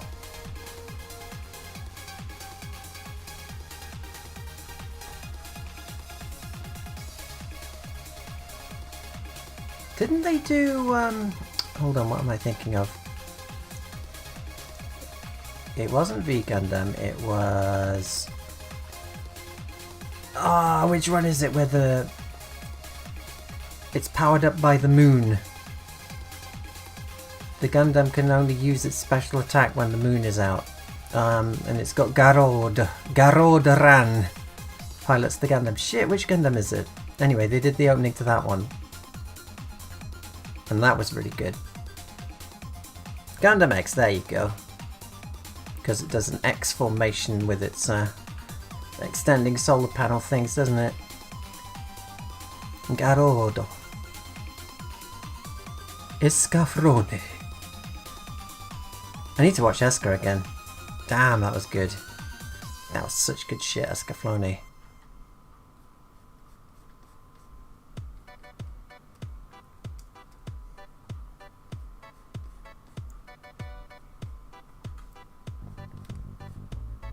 Sometimes with bits like this, like really thin bits, it's just easier to use the line tool.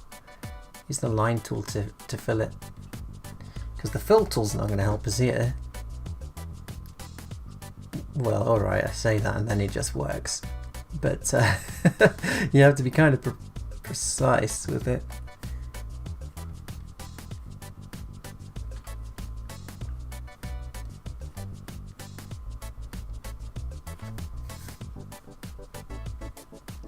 Has anyone played Alien Isolation?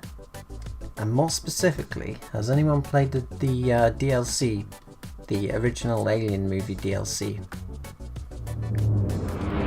What's this? D donated $5. Well, thank you. Thank you, Vampire Hunter D, for those $5.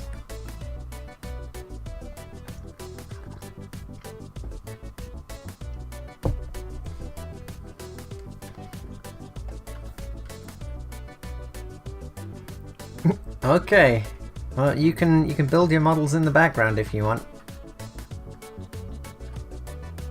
I always find it easier to work when someone else is working.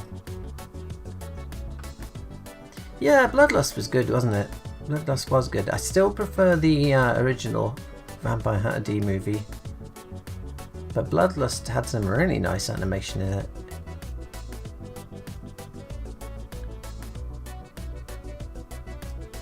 Yeah, you know, I think you'll like Escaflowne. It's one of those. It's a bit like Bebop, in that it's a TV series that looks like an OVA. Like, it looks way better than it should.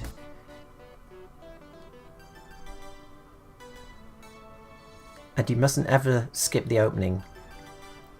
Like Cowboy Bebop, you watch the opening sequence every episode, and yeah, the same with Escaflowne.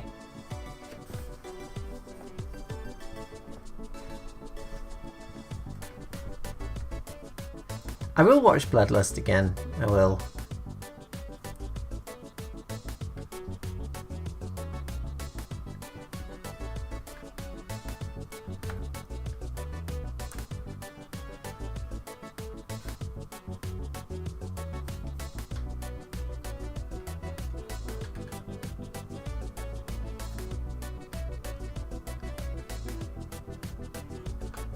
He also voiced Bean Bandit, really.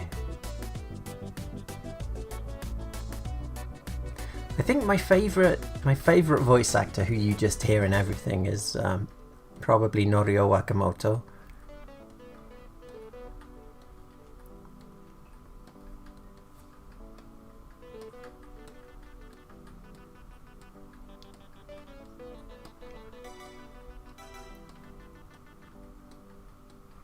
If anyone, well, we're talking about Macross earlier and how finally the license has been relaxed so that maybe, just maybe, Macross 7 will be available.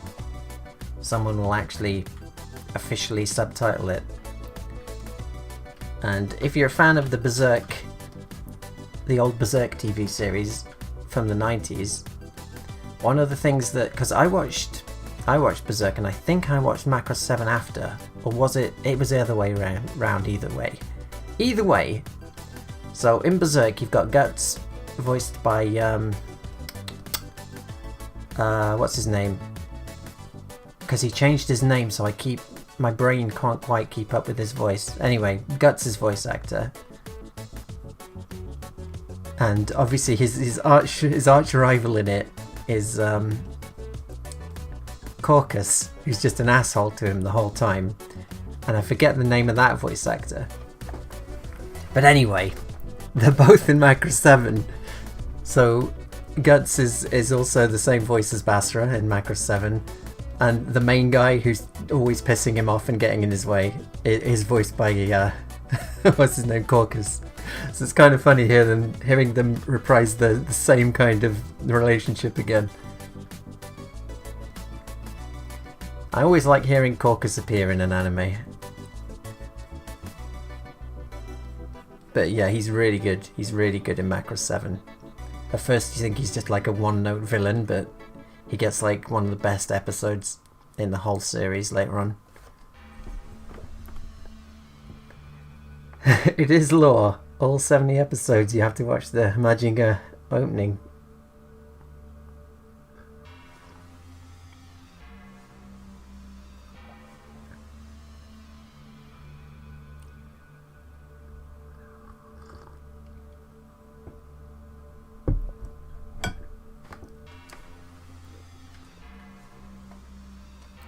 And Gamlin's in everything, isn't he? Gamlin from Macross 7. What's the actor's name? Anyway, he's in everything. He's Rohan, isn't he? I think he's Rohan Kishibe from thingy. JoJo's part crazy, noisy, bizarre town.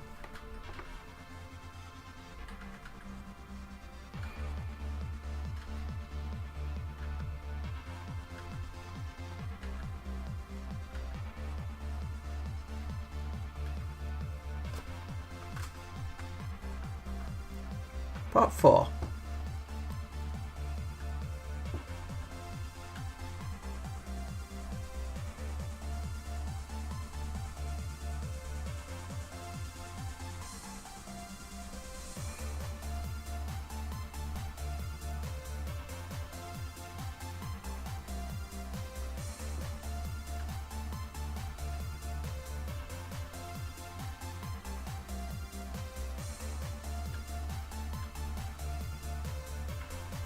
Diamond is unbreakable, or Diamond is not Crash, as the terrible, terrible early subtitles had it.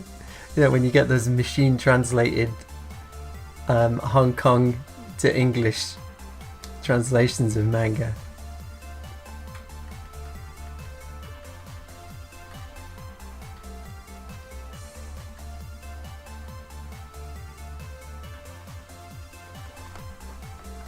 The King of Midland is Void, really?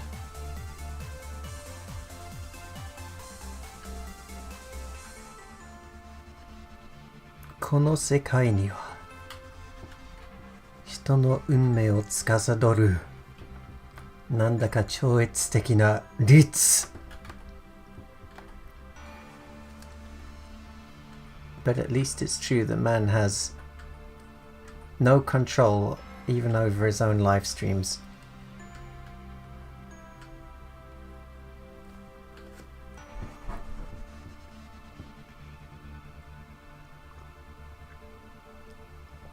The Crash Dummies tribute anime to be completed. Never.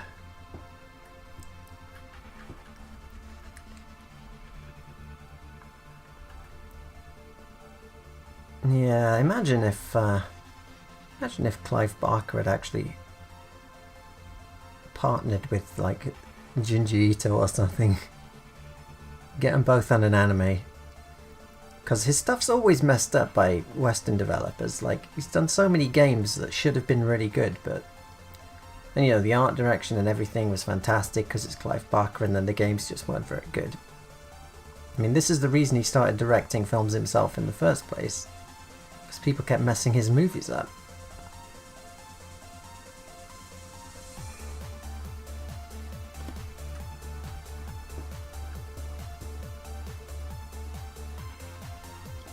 Oh yeah, she's got the visor pushed up. The visor's pushed up at this point. She pulls it down when she does the EVA stuff.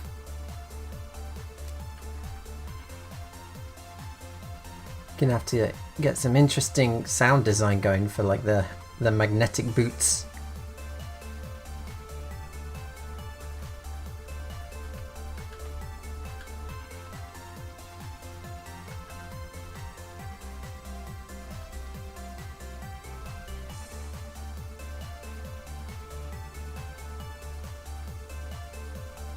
I'm very happy with the chat. Yes, I quite enjoy interacting with chat.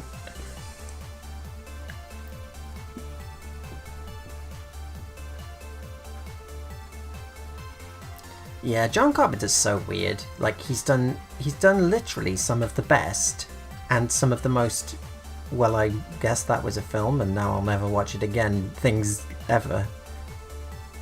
How can someone make The Thing and then make John Carpenter's vampires? I think what happened was when he started putting John Carpenter's and insert title afterwards, that's when they started becoming not as good.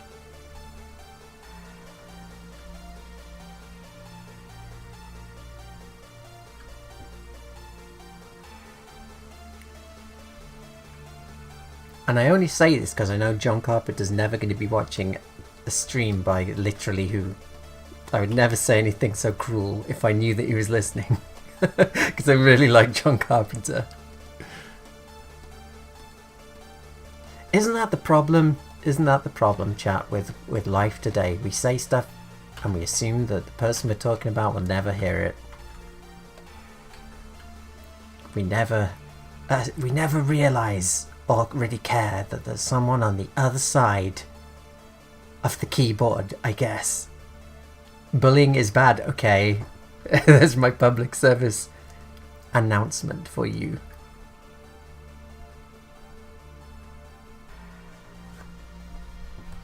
Good night, Abe. See you later.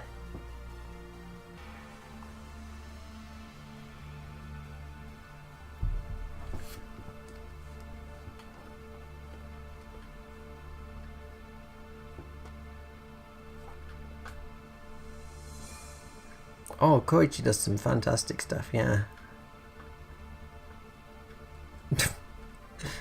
Yeah, it is just like one of my Japanese animes. But I've never pissed myself. I've never pissed myself.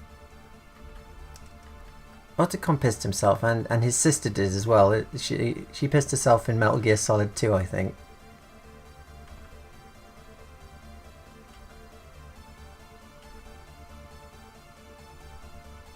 I will not be a prisoner to my recessive memes.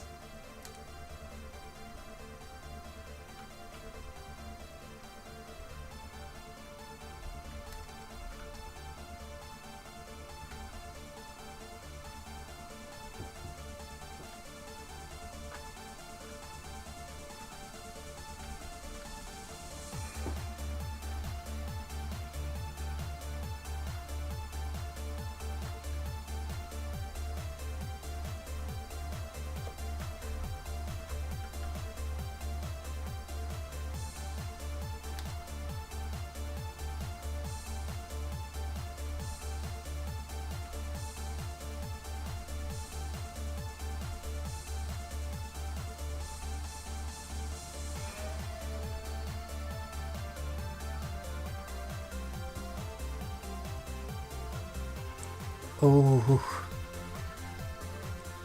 Mackie and myself watched Transylvania 6 5000, and what a weird experience. I don't understand how. I don't understand what people were thinking when they made that movie. Like, it isn't really funny in any way. It's almost like it isn't meant to be funny.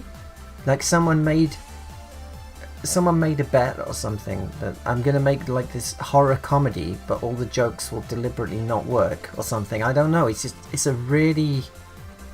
Some films you watch them and they're just shit, and you're like, okay, it was just shit. But this one was just really confusing. Like, how did this happen?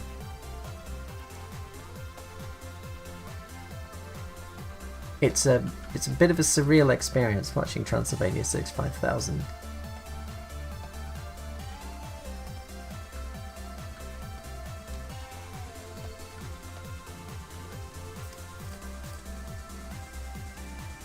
I've been attacked by invisible ninjas before. I've never pissed myself.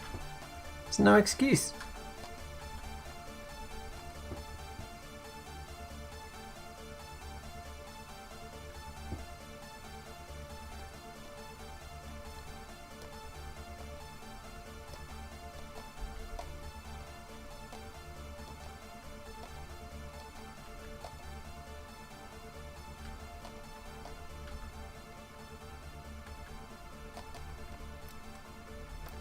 All right.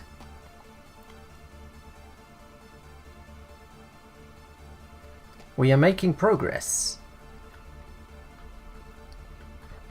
I'll just do this side. I'll do this bit here, and then we'll get started on the face, I think.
see you've gone very quiet, chat.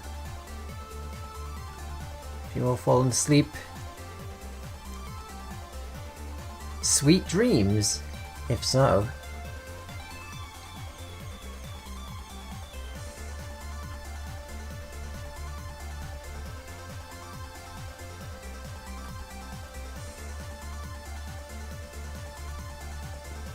Laundry is very important to be a functioning human being.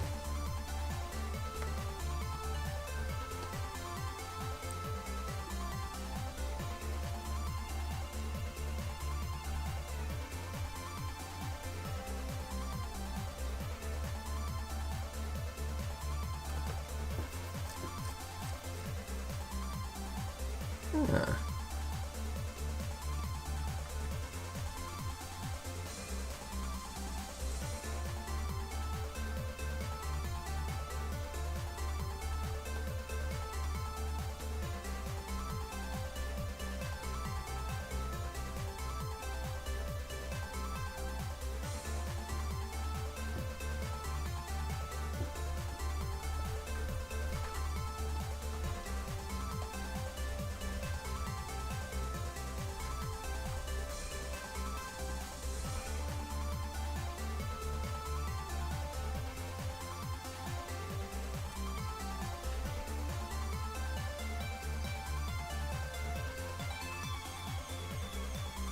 Oh, do you do anything with the pupils for dilation fear response, or is that too much squeeze for too little juice? I do sometimes. Yeah, I do sometimes. Hold on a sec. I've got one shot in particular earlier on. It's really quick. It's a really quick shot. Where is it? It's one of those, yeah, it's one of those look the eyes are wobbling anime shots that hopefully conveys fear. It's literally 2 seconds long. She's looking at some messed up shit on the ground.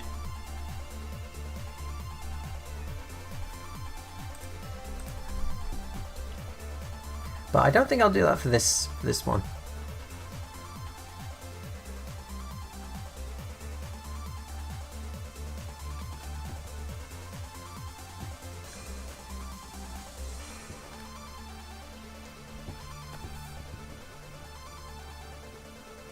Oh, the sci-fi, yeah. Lettering and holographic text is done in After Effects. How much is animated in TVPaint? How much is touched up in After Effects? Well, I don't use After Effects, so it's all TVPaint and then composited in Sony Vegas. I'm not sure which one it was on the bottom left. If it was R-Type, then that would have all been in Sony Vegas, yeah.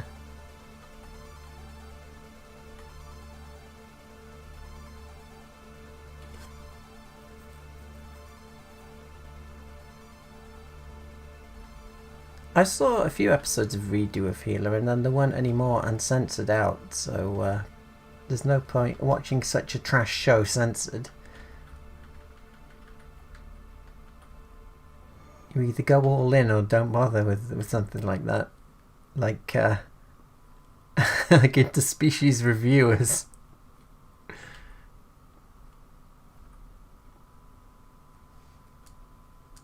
Angel Cop. I like Angel Cop. Watched it quite recently again, and the animation and art are just top notch on it. The story goes off the rails a little bit towards the end, but yeah, I mean it's very nice looking.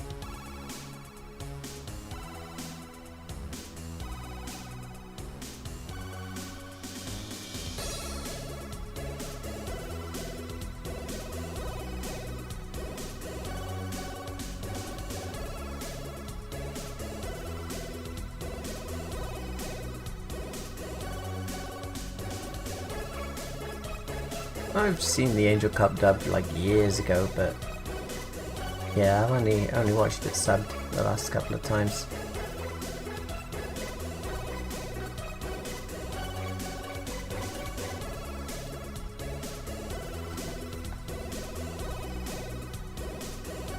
I haven't seen that, no. And I've seen most Go Nagai stuff.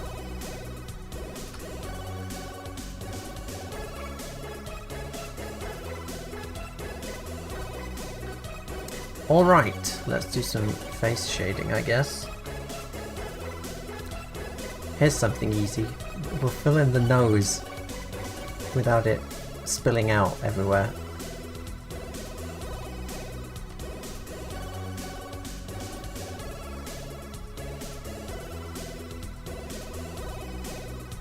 Kekko Carmen.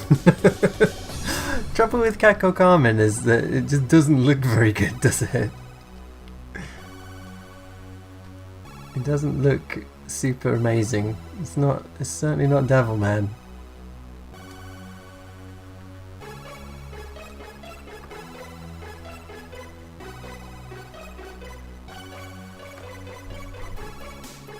It's the most shameful anime you've ever watched to completion.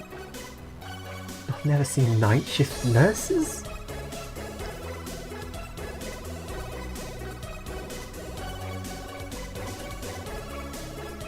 I watched the Judge OVA many years ago, but only dubbed because it was on Channel 4, the manga dub. So I would like to see that subbed. But yeah, what's the most shameful anime I've watched to completion? Probably, I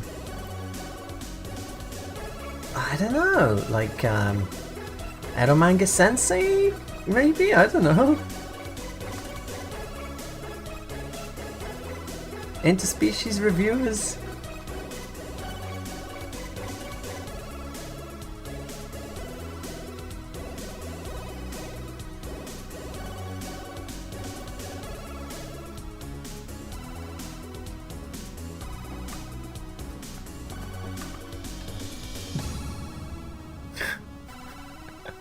I was watching Eromanga Sensei with I was going to say with Maki.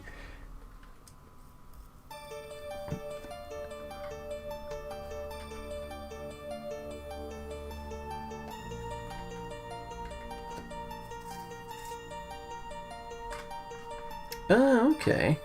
Region 3.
Gonna have to keep these curves consistent here.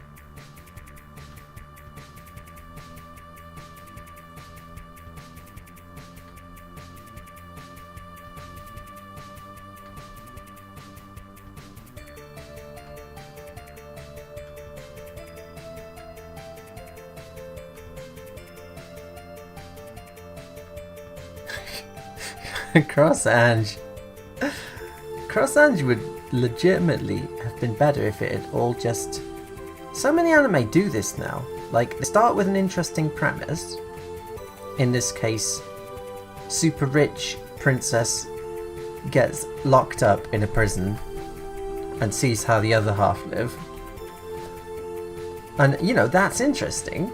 But then it just completely, oh, now we're fantasy now, I guess, and it just completely changes in the second half. I think it would probably have just been a lot more interesting if it had stayed that premise from the start.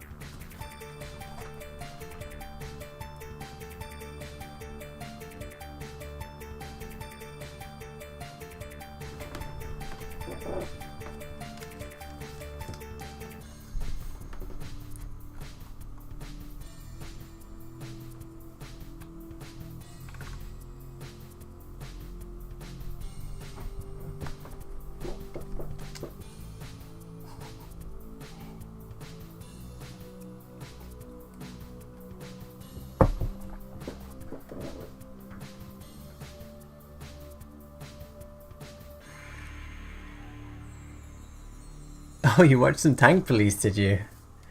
Excellent. Yeah, Tank Police is great.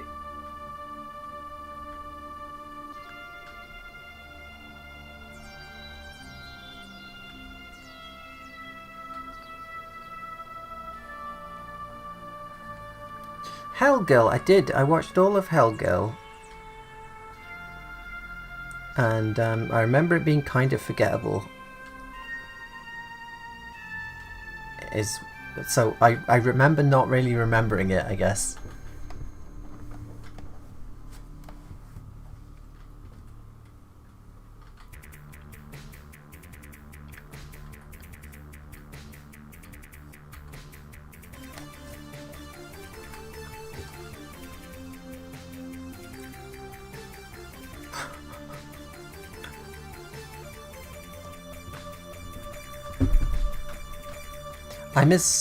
I miss beach episodes. Beach and hot springs episodes. I think that's something that needs to make a comeback.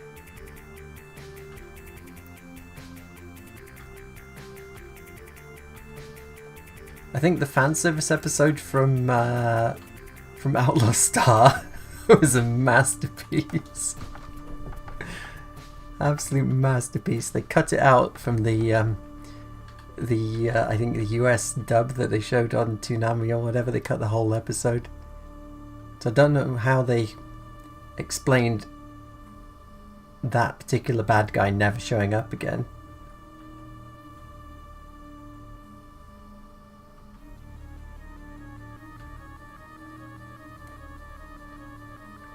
Oh yeah, Gunbuster's just all about that though, isn't it? Gunbuster's I feel like maybe he shot himself in the foot a bit with putting in so much fan service for Gunbuster, because it kind of distracts from how good the actual show is, because it's one of the best anime that I've ever seen in my life, like easily. But just try showing that to normies and they'll be like, I mean, especially now. It wasn't such a big deal back then, but now it would just be like, oh, it's all just the male gaze, isn't it, this show? It's all just pervery. When there's actually an incredibly good series there.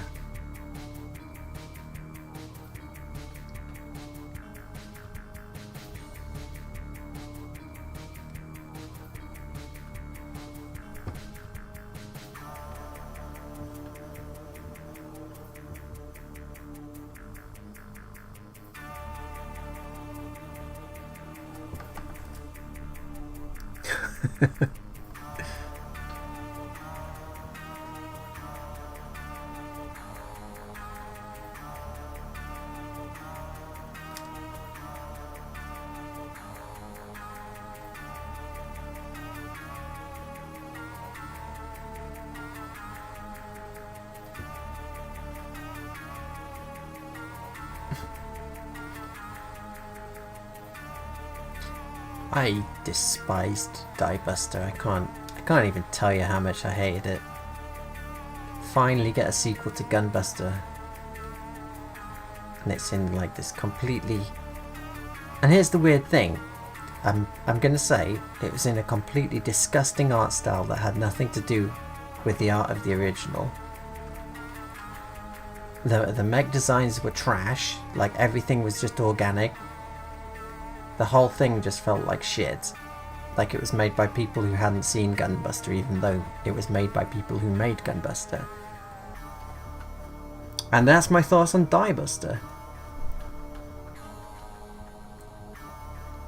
But I really like Furikuri, which looks just like Diebuster, so I guess I like Furikuri on its own. But I didn't know when I watched Furikuri. When I watched it, I was watching one of the best things I'd ever seen. But if someone had said, beware Johnson, because this is what every Gainax show is going to look like now, maybe I would have been a little bit more hesitant. Because I thought they were just doing something new and interesting, but everything just looked like Furikuri after that Gainax did.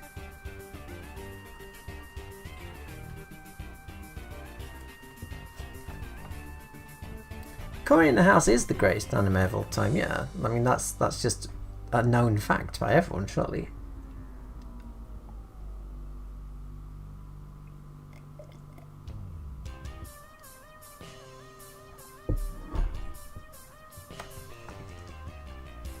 Initial D character designs are... I mean, I haven't seen Initial D, but I've seen clips. And they're different, aren't they? I like different character designs.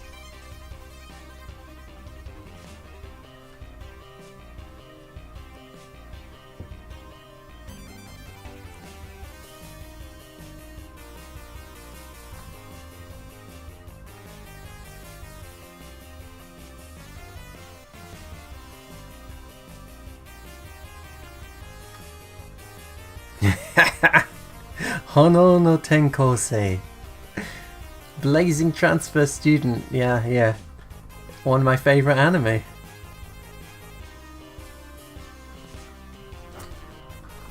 The Railroad Punch. And the Insect Killing Punch. The most powerful move in all of anime.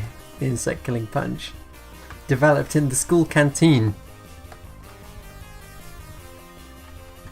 When a cockroach flies at him, he develops the cockroach killing punch there and then on the spot. Greatest fighting anime ever seen.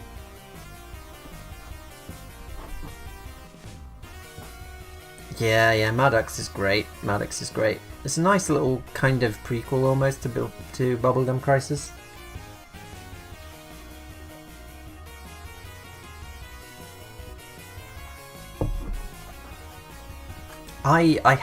I have the sequels. I have the Furikuri sequels, but I haven't dared watch them because I don't want my soul crushing if that's shit. And most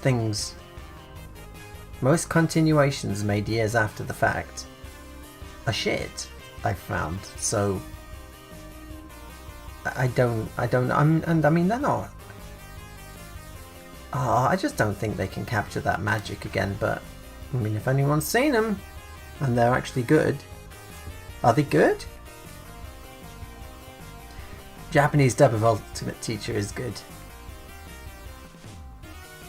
We had a VHS tape when I was studying Japanese. Some absolute genius, because a bunch of us were Ultimate Teacher fans. And was it Chris? Some genius recorded a VHS tape, which is the English dub followed by Ultimate Teacher in Japanese with English subtitles. It's like the ultimate tape. You can just watch them both back to back because they're very different experiences. They're almost like completely different anime, but they're both really good in their own way. Like the Ultimate Teacher dub is a masterpiece.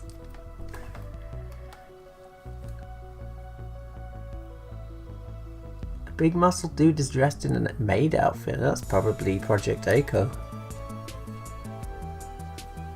2 was a disappointment, Tekkaman Blade 2. I didn't like the fact that why are the mechs now, why do they have fabric on them? The mechs made out of metal in Tekkaman Blade, and now they've got like fabric on them? What's going on?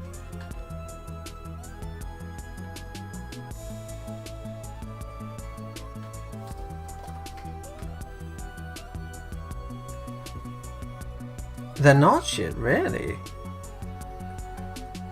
Alright, well, say no more. I will watch this weekend.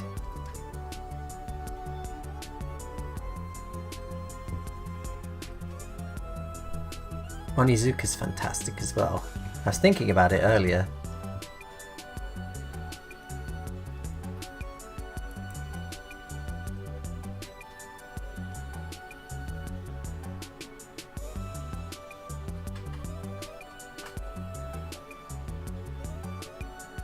Yeah. Also, yes, it is a nice Outrun remix.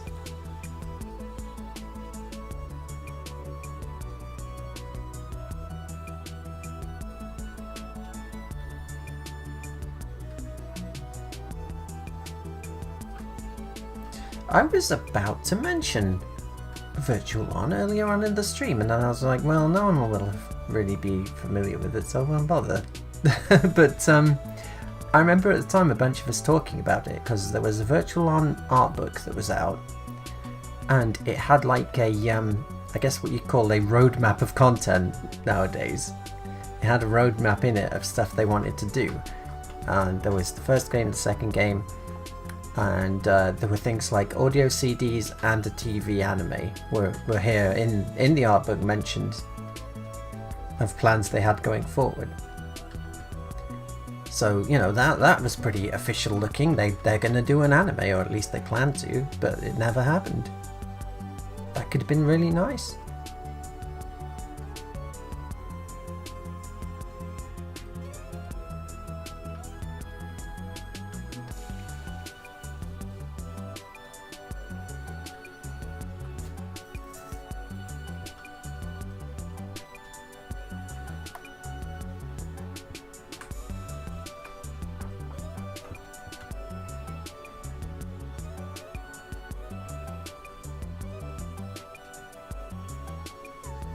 I haven't watched Constancy Roa. What is that? Why do I know the name? Why is that familiar to me? Is it about, like, is it a rowing anime? A bunch of people in boats and they just row constantly. And the main character, their rowing form is amazing. They haven't seen form like that in 10,000 generations. Surely they have to be the chosen one.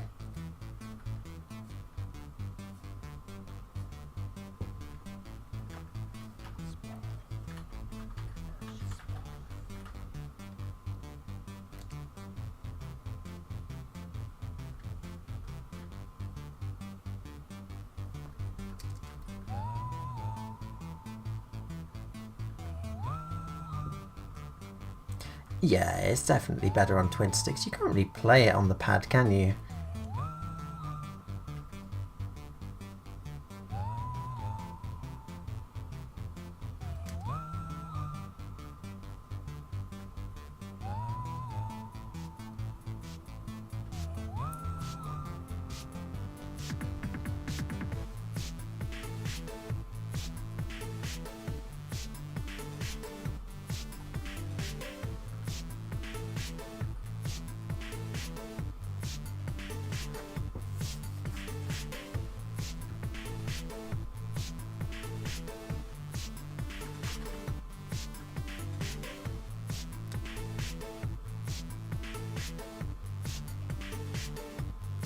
Didn't do very well in the West, did it? Virtual On. I mean, it was very big in Japan.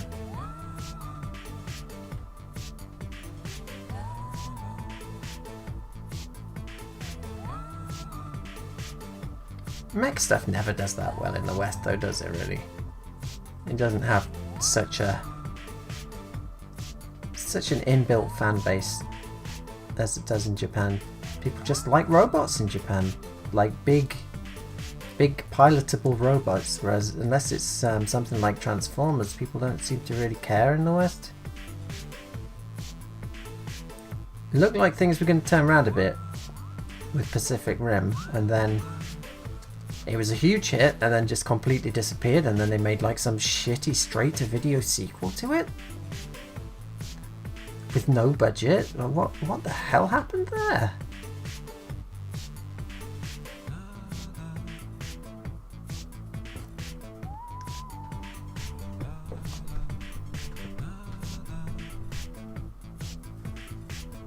Retro style OVA produced by an indie company, really?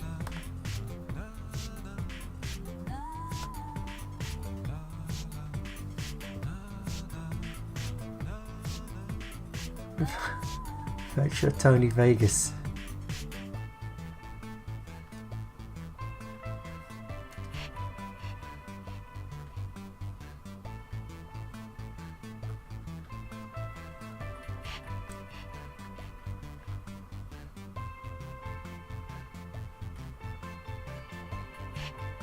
We can always fix the contours of this shading if it doesn't work out, because it seems that it's drifted a bit from what I initially had. That's a big problem with doing so many frames and just kind of shading on the go like this, is things can just totally drift off target.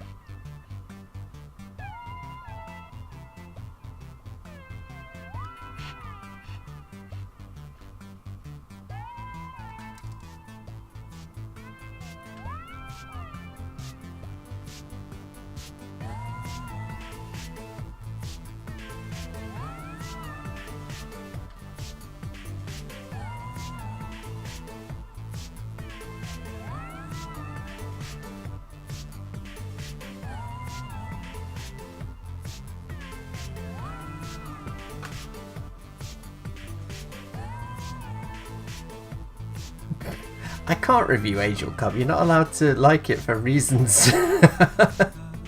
You have to do a big disclaimer at the start saying this anime has views in it that I don't agree with. I mean, it does really kind of... It does really go off the rails with the conspiracy stuff at the end, maybe. But up until that point, it's fantastic. It's just suddenly you get this big speech about the Jews running the world.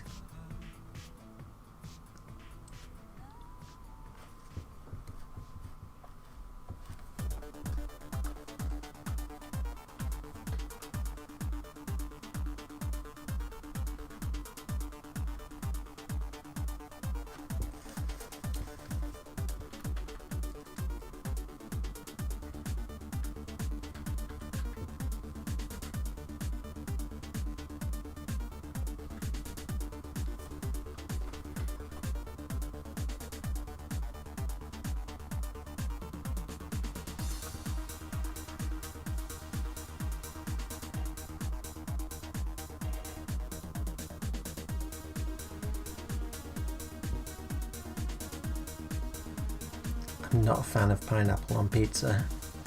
I can eat it. I'm not like absolutely disgusted and I won't eat it. If someone brings Hawaiian over, I'll eat it. But I'd rather have a meat feast.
Growing the Gun is, it's one of those things where I was turned off by the fandom, which I know isn't fair.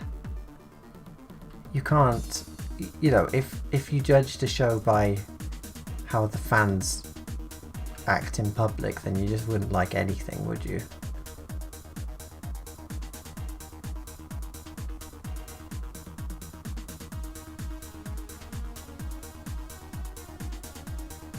But, you know, it's one of those things where Gainax have poisoned themselves for me because they did stuff like Gunbuster. And so if stuff doesn't look as good as Gunbuster, I just think that it's not as good as the stuff they used to do.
Whatever did happen to...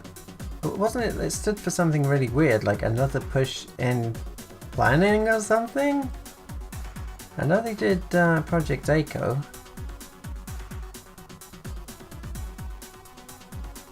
And I think the JoJo's OVA. New Thunderbirds, I haven't, no. No.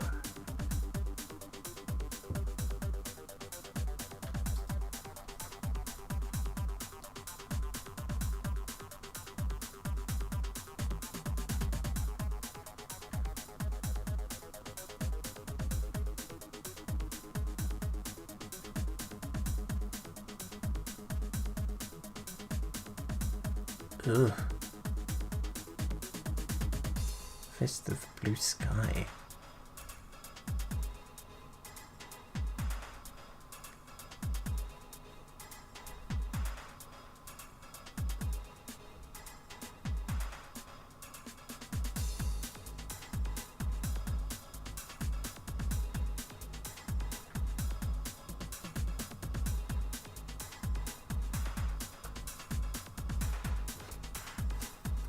Toy.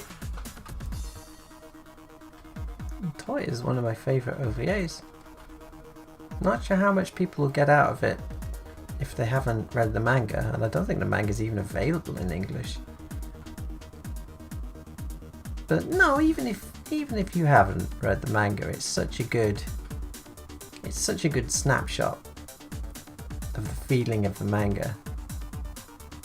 It's just, it gives you nostalgia for place you've never been. Like I wish that I'd been in Tokyo in the 80s and 90s for the music scene when I watched the Toy OVA. Just watching live bands.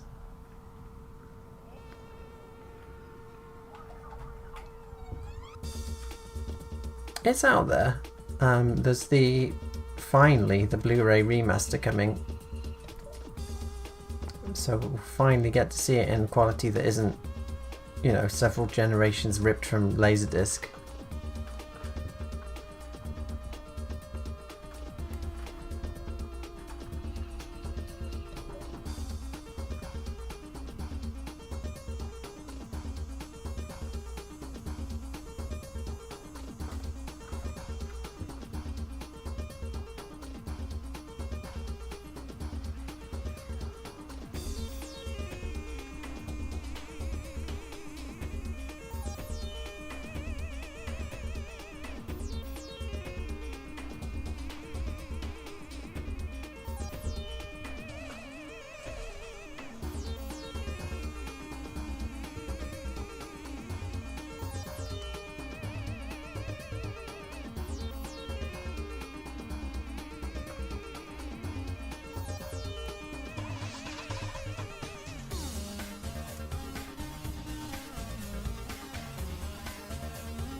Sometimes it's easy to do curves like this.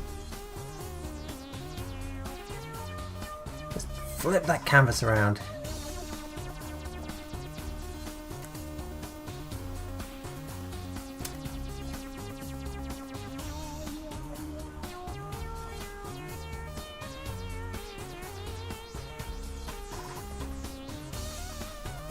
Alright, let's see if we can fill some stuff. See how many terrible errors I made.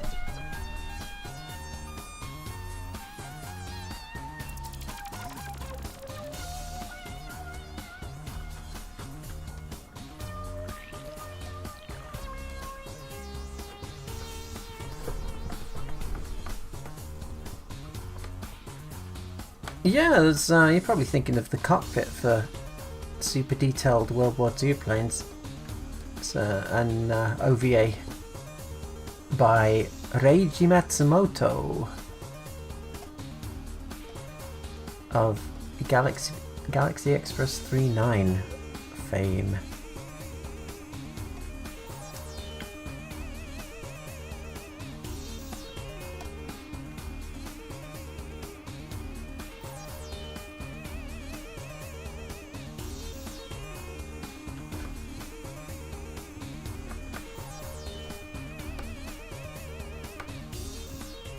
I like Reiji Matsumoto.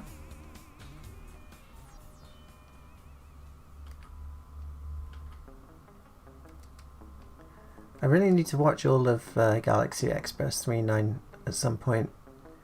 It's got so much stuff that I need to actually watch. Like all of City Hunter I need to see. It's just a bunch of classic stuff that I haven't seen and would really like to.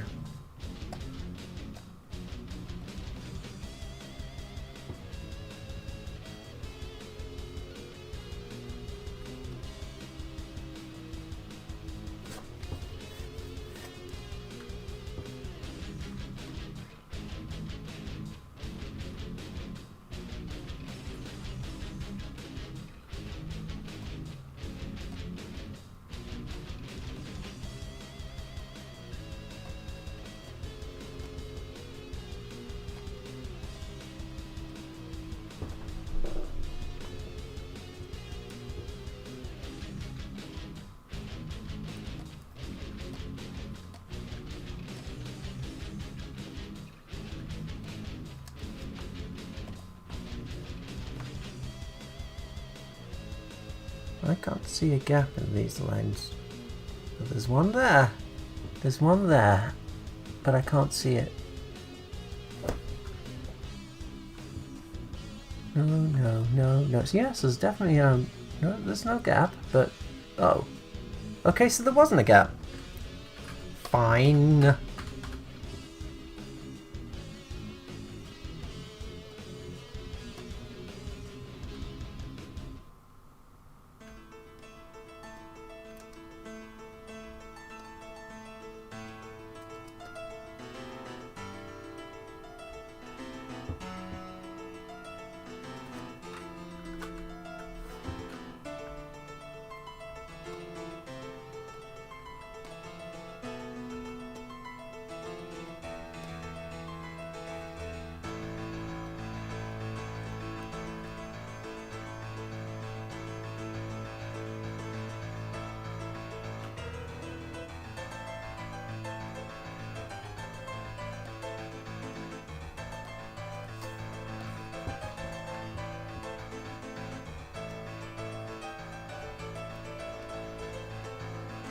Was Magnetic Rose Satoshi Kon? For some reason my brain is telling me it was, but I don't know if that's true or not.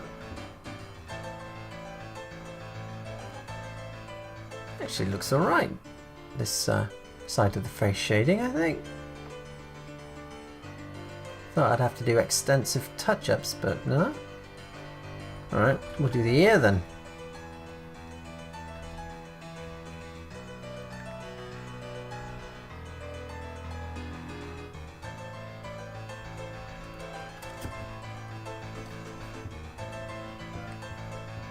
Yeah, I have the cockpit on VHS. Kiseki released it, I think.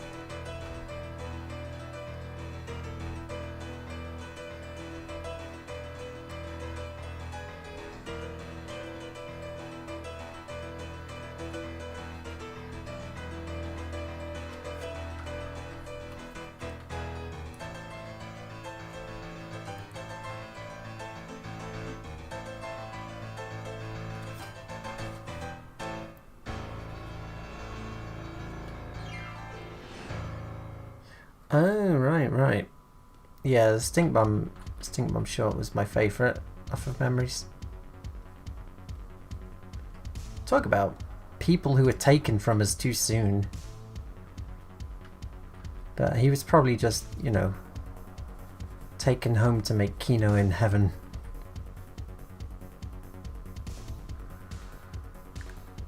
Hobbs Sakuga? No, I haven't. They're just post Sakuga stuff.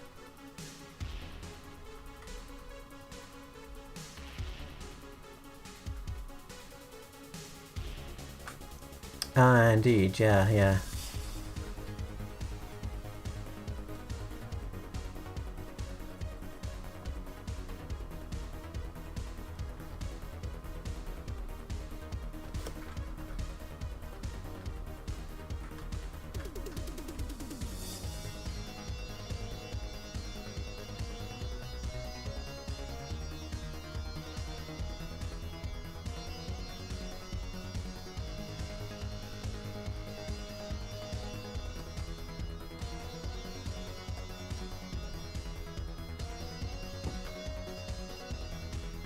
Oh, I see.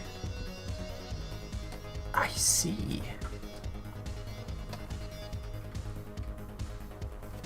saw a good Eternal Circus one a few years back, actually. Yeah. I think it's still on YouTube.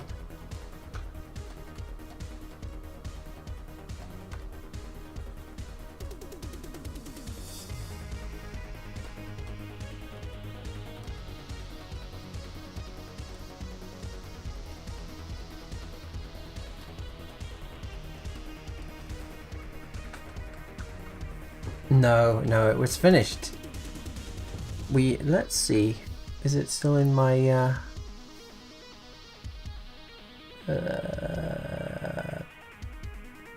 yeah. So I think we finished this, although I might was it 20 frames or was it 18? I'll try it at 20. I might still have to put a shadow on the hand as it approaches the door. But yeah, we did it in the end. We got there.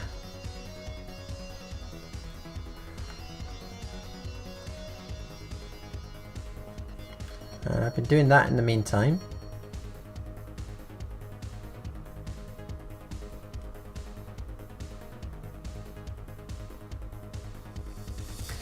I wonder, what's that look like at 18?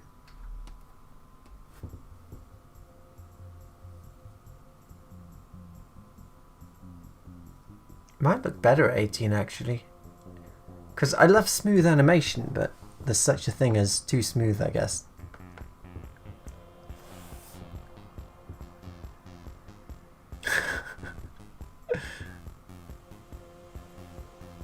In the end.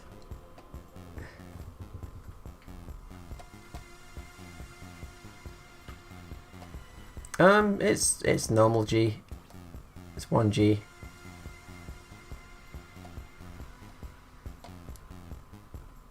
So yeah, you do have to be careful about making people look like they're moving through treacle.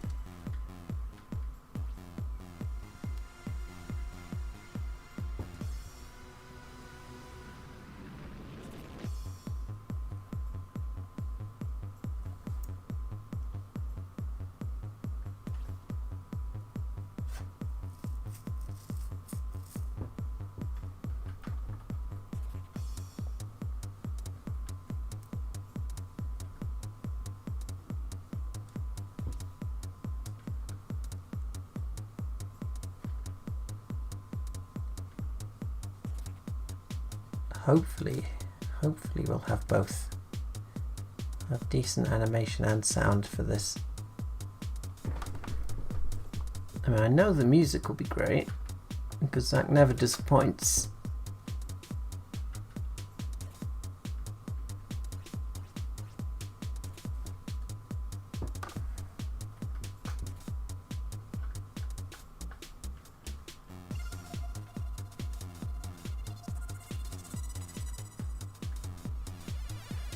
He died really young, didn't he, Satoshi Kon?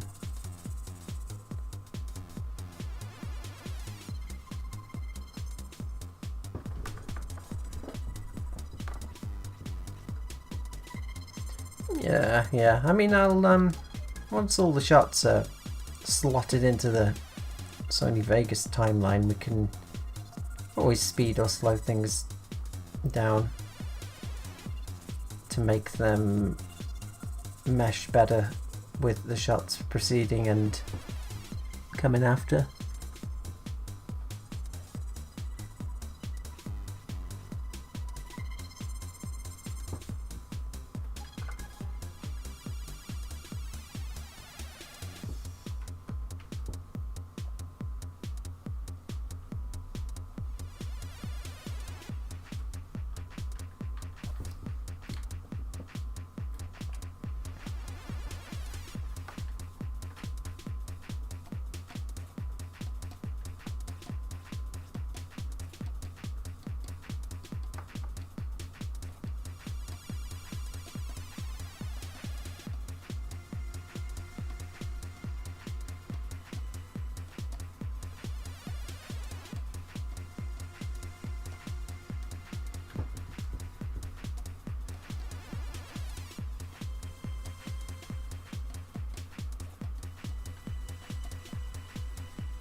Yeah, we'd have had many more films out of him.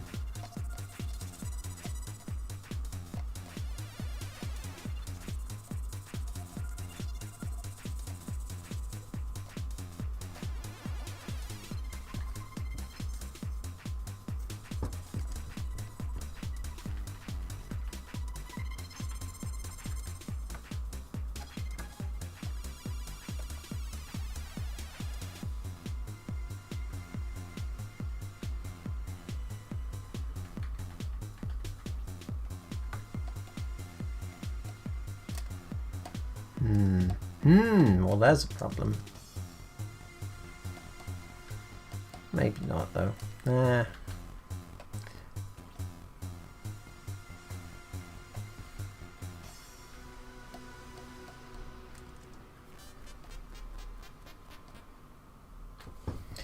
Well, that was Cauldron 2.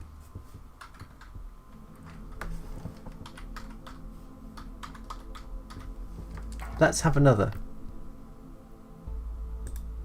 How about Pumpkin Man?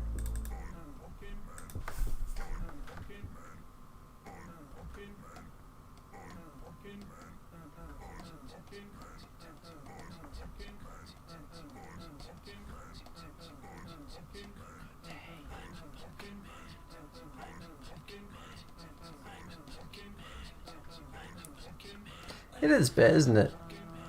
It's always been a sausage party.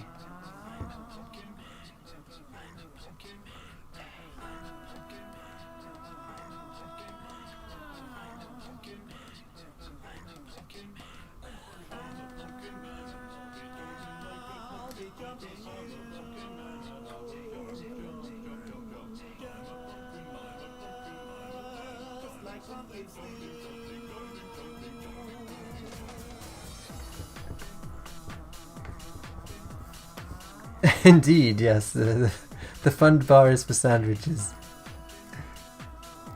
The Patreon's good, but it's been dropping a little bit recently.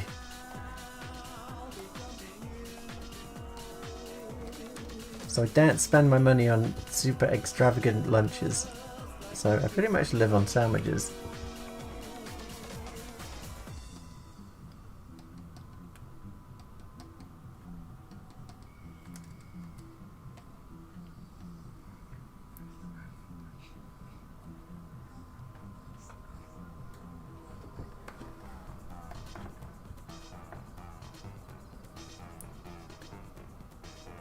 But sometimes my neighbour called Annalise came into the chat. No, sometimes Tanya shows up, who lives... I mean, she lives in a different town, but she often comes to Sheffield, well, before the whole lockdown shit, to go out clubbing to metal clubs with me and Rig. But yeah, so sometimes Tanya shows up.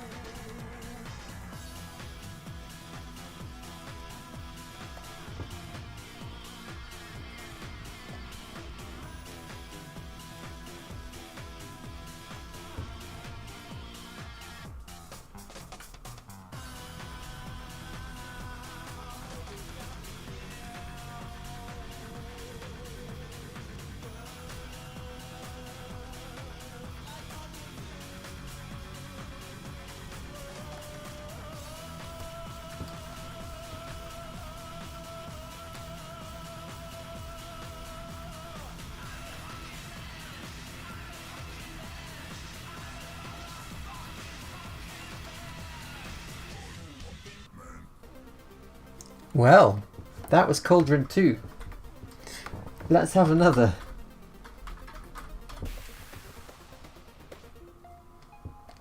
A hypnotic sound with a musical beat. A hypnotic sound.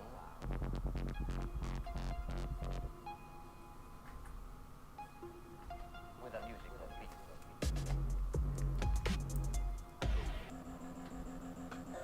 No. We never had access to them in the UK. The old NEC PC games. We didn't have the PC-88. We didn't have the PC Engine.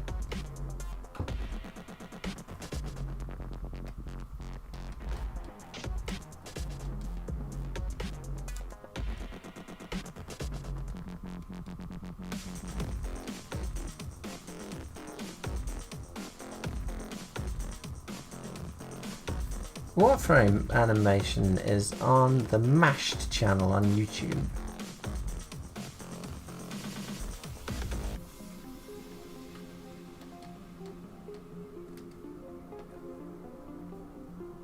It was pretty cool actually working on that.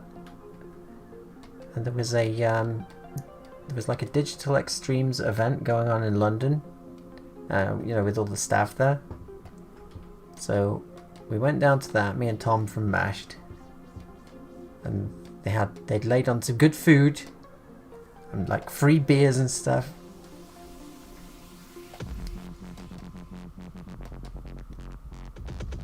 Got a Warframe t-shirt signed by Rebecca, even though I've never played Warframe.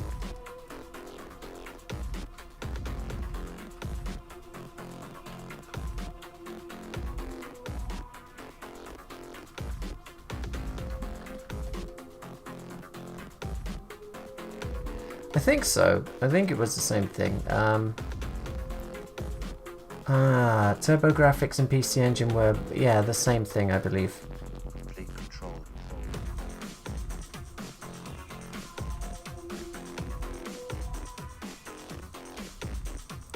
Have fun with dinner.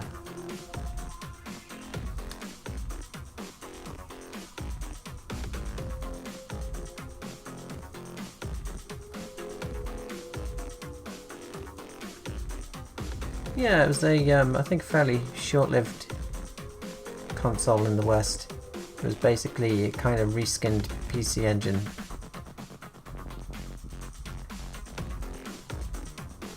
Probably oversimplifying it a bit.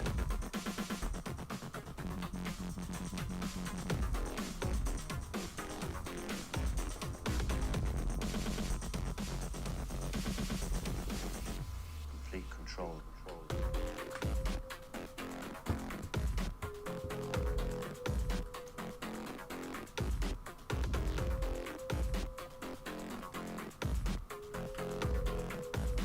It's always a good idea to get off YouTube for a while if you can.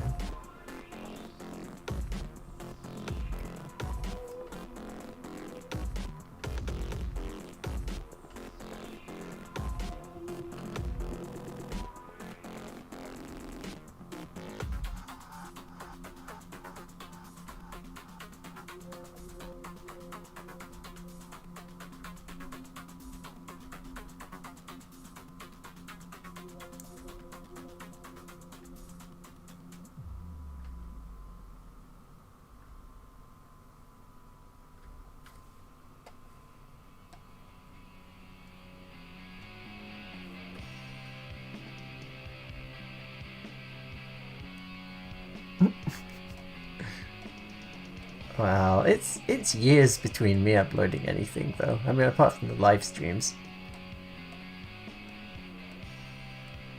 I wish I could just clone myself and have an army of me to just do all the shit, but I mean, my food bills would skyrocket though, wouldn't they?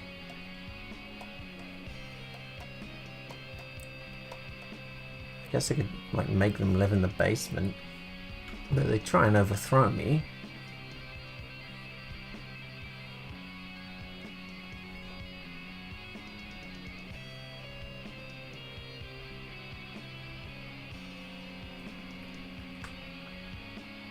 Could eat the clones, yeah?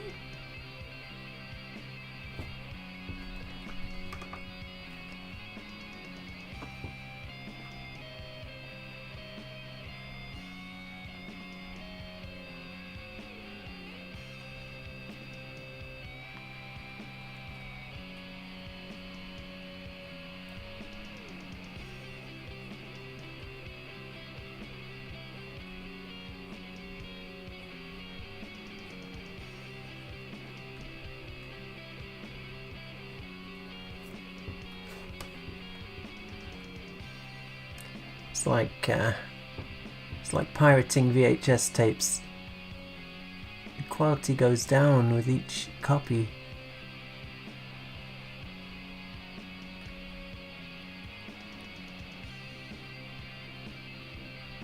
Yeah, that's a good place to start.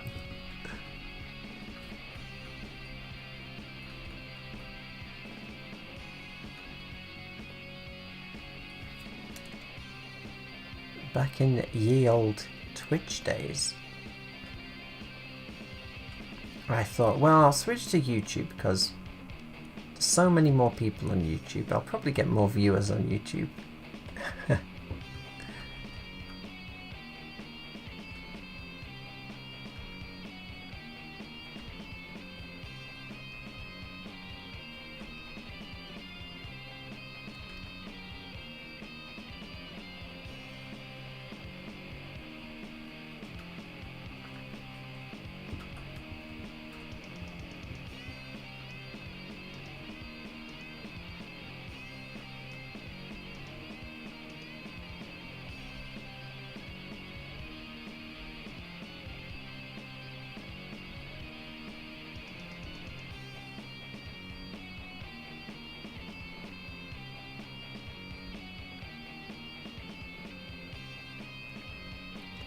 Yeah, I think most people, TIE Fighter brings in.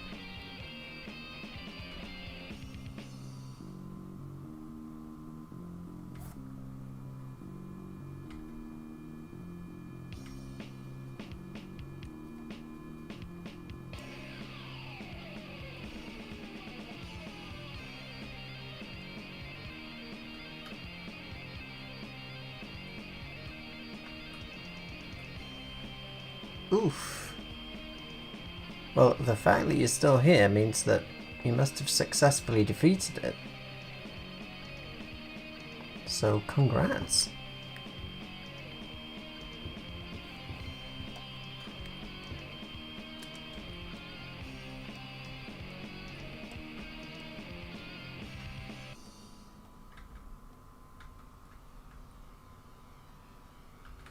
Yeah, now that sucks the big one, I would say. Holy shit.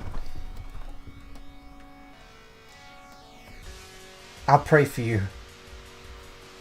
Unironically.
Really bad timing as well with the coronavirus stuff at the same time.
Well, at least you can watch someone shading ears. at 3 in the morning on a Friday night.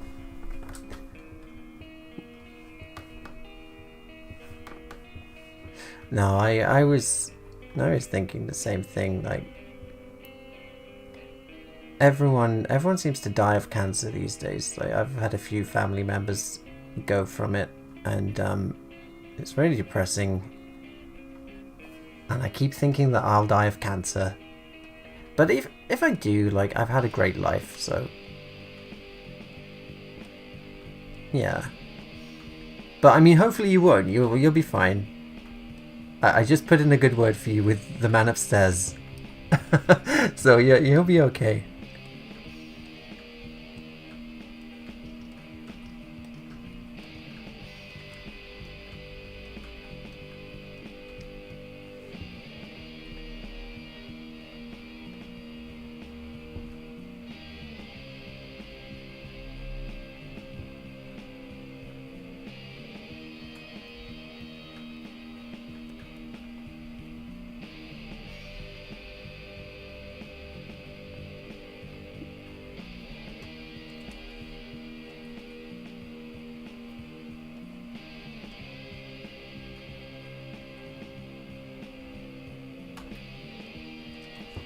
Oh, you live in the UK. Hope you've been enjoying the unseasonably hot weather recently.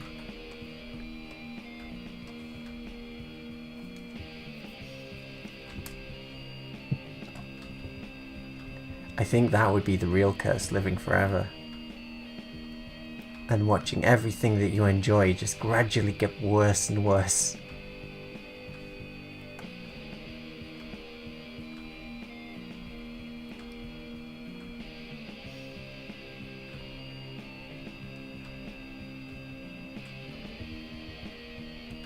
I mean, I complain about films not being as good as they were in the 80s. But imagine if you were born in, I don't know, the 20s. So your big period of watching movies and learning about them and talking to people about them was in the 50s. And they were making stuff like, you know, the Ten Commandments and Ben-Hur and Cleopatra and like all these incredible, never before seen. We sank the budget of a small country into millions and millions of extras. Like these massive epics from the 50s. How bad would films seem today if that's what you grew up with? Damn. All just sold as CG.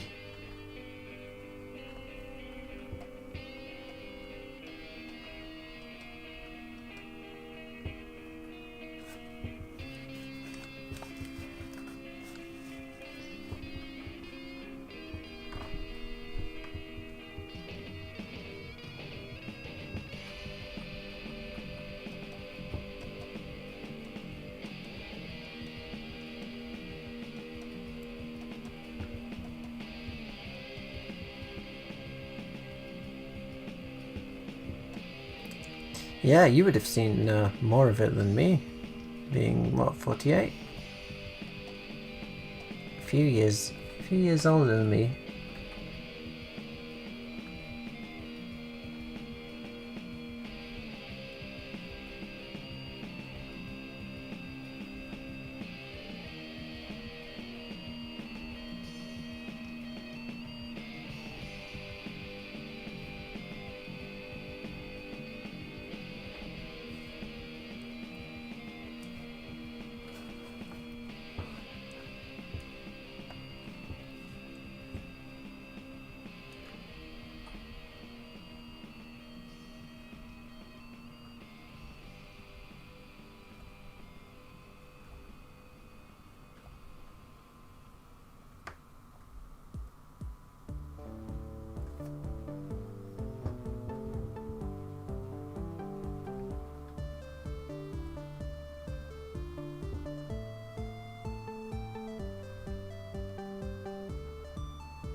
Strange that there isn't a Metroid anime, considering how popular it is.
Lucky bastard. Yeah, imagine just imagine getting the raw uncut products, the 100% good shit, without having it filtered down through Robotech.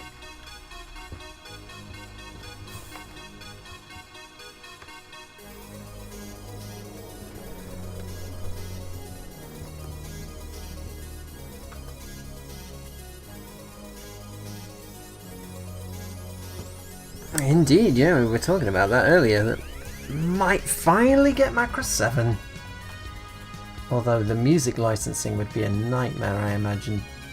That's always been one of the things I've been worried about with Macro 7, getting an actual official release.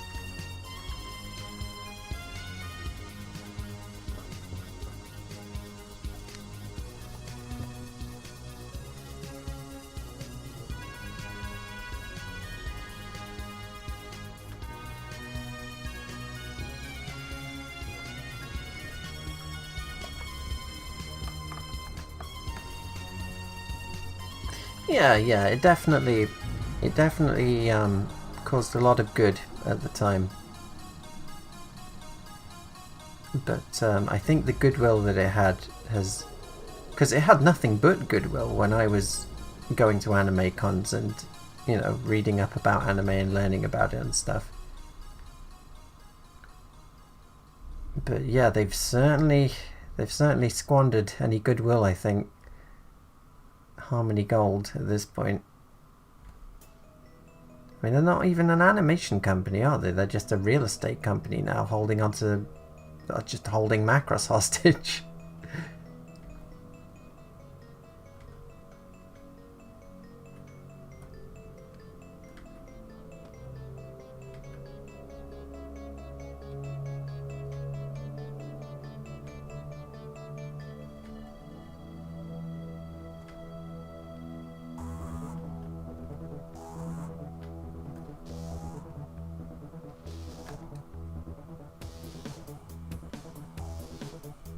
Yeah, a lot of companies do that, don't they? Just, oh, we'll keep a hold of this.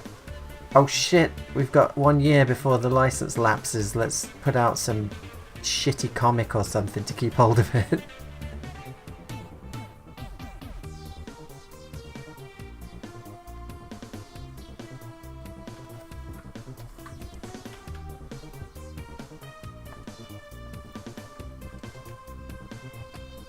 Oof, who knows? Who knows? Live action Gundam film. I mean, you always hear something like that every few years. I saw some pages from the Macross Hollywood adaptation script on Twitter earlier that they were thinking of doing in the 90s. Looks like it would have made Dragon Ball Evolution look like a masterpiece.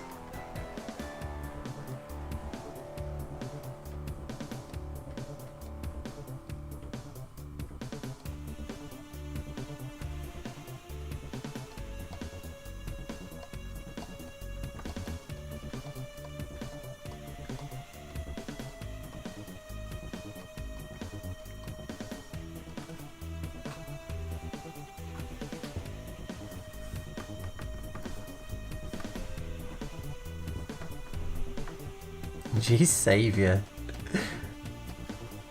I remember G-Savior.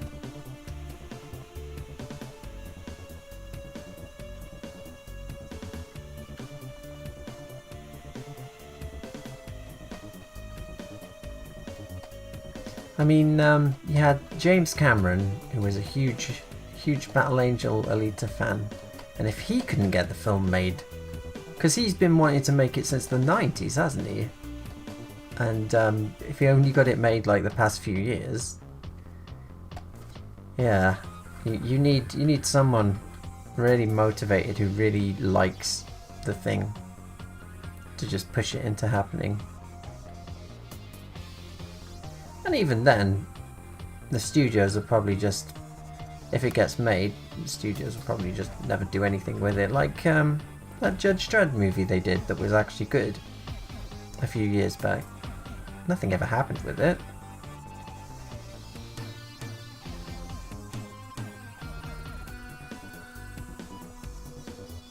Although apparently we're getting a TV series, so something might be happening with it.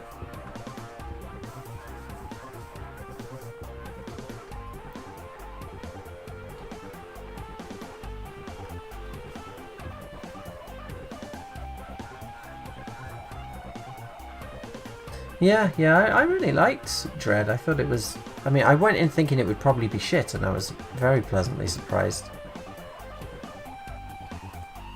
And then, yeah, of course it didn't do very well. It would have helped if they hadn't put 3D all over the title.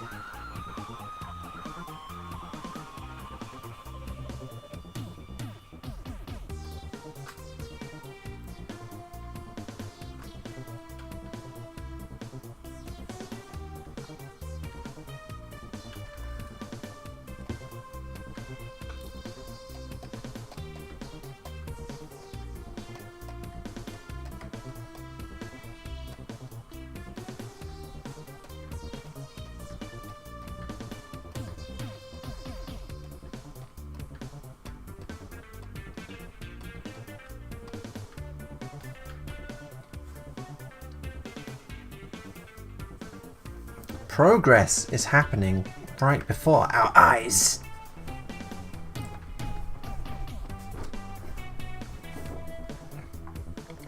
How many sandwiches do you think you could get from the shirt? The shirt?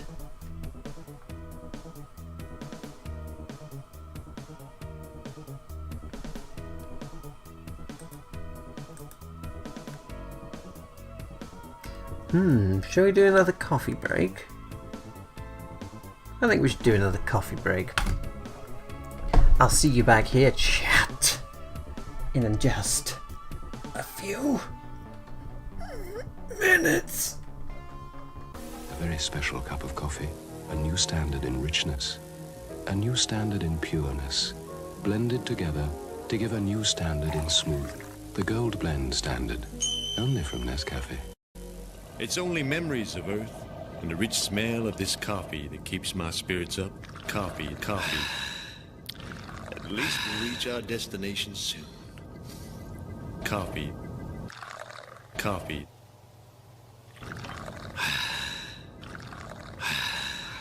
You make a fine cup of coffee. You've made my day. Are you taking your coffee break now, Alan? Yeah, that's right.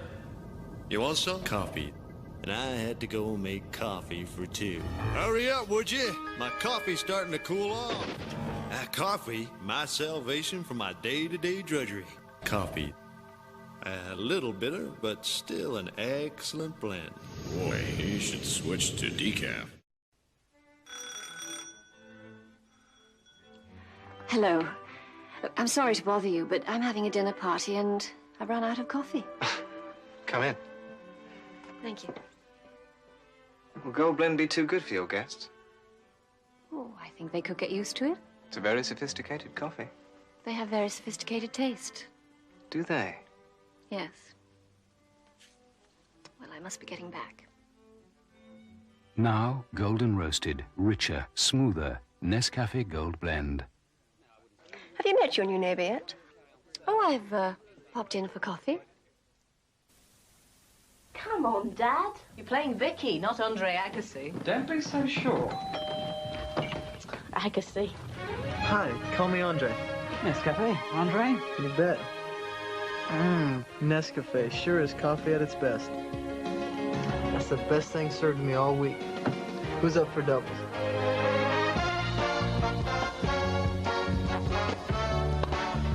Yeah! The best days are Nescafe days.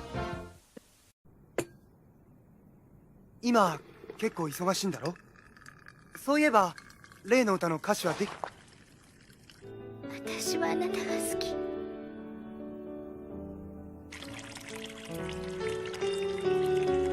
Days looking new and bright, and you're gonna start it right. Folgers starting to brew, the aroma's calling you. The best part of waking up is Folgers in your cup. Mornings are brighter with mountain-grown Folgers because mountain-grown coffee has more enticing aroma than any other kind. The best part of waking up is Folgers in your cup. Please enjoy this footage of velvety smooth beans, followed by a well-shot close-up of a hot brown liquid that's brewed by mixing heated water. All over the world, the word for great coffee flavor is Nescafe. We're the world's favorite brand of instant coffees. In America, Nescafe's great flavor comes two ways. We're the world's best-selling too.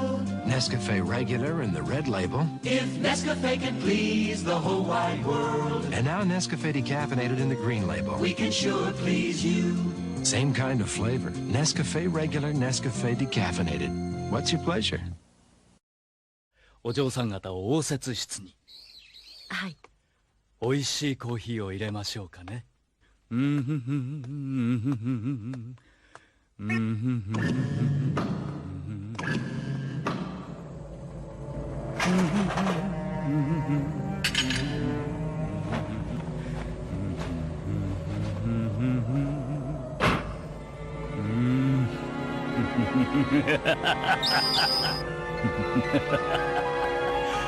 味しいコーヒーができましたよ。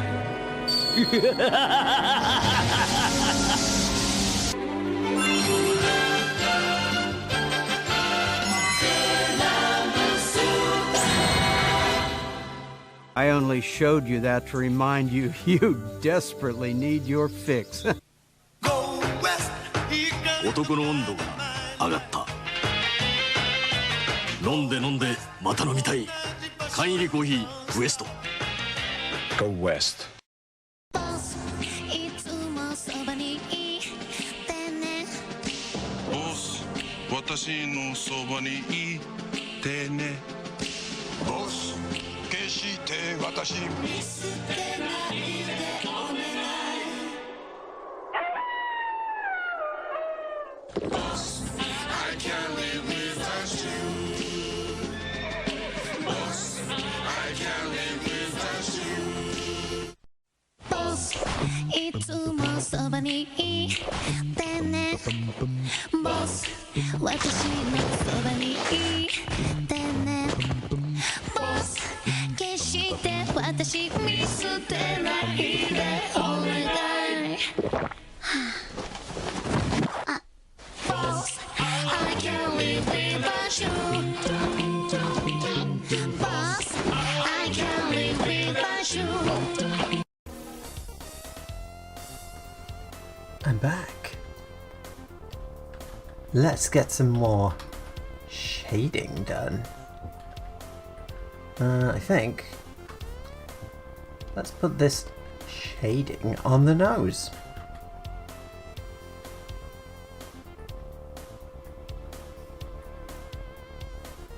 I'll let my coffee cool a bit. You know that if I did like direct an anime, I would put as much coffee in it as possible.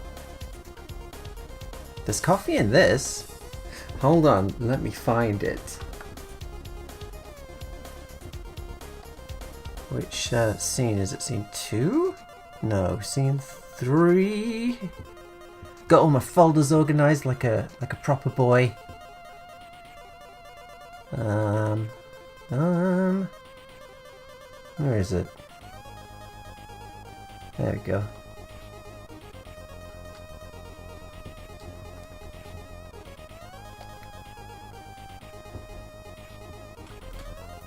Here you go.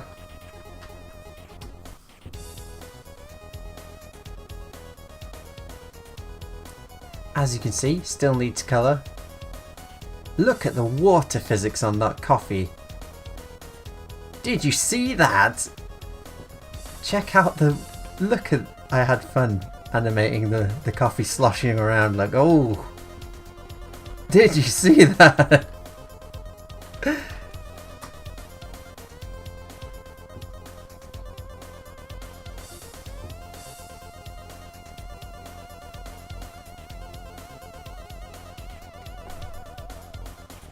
Coffee.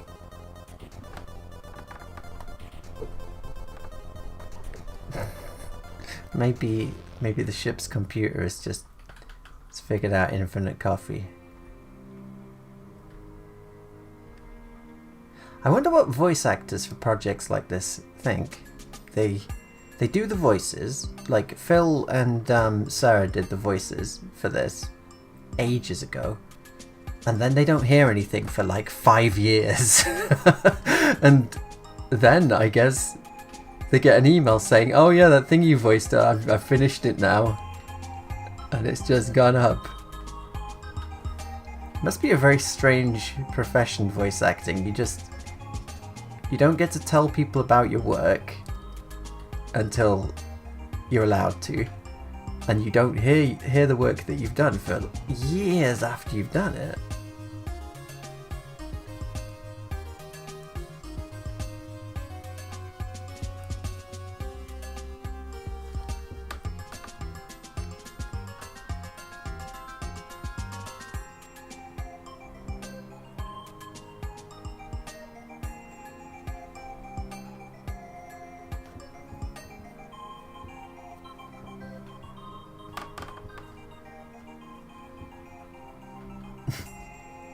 Yeah, we had to have coffee in this.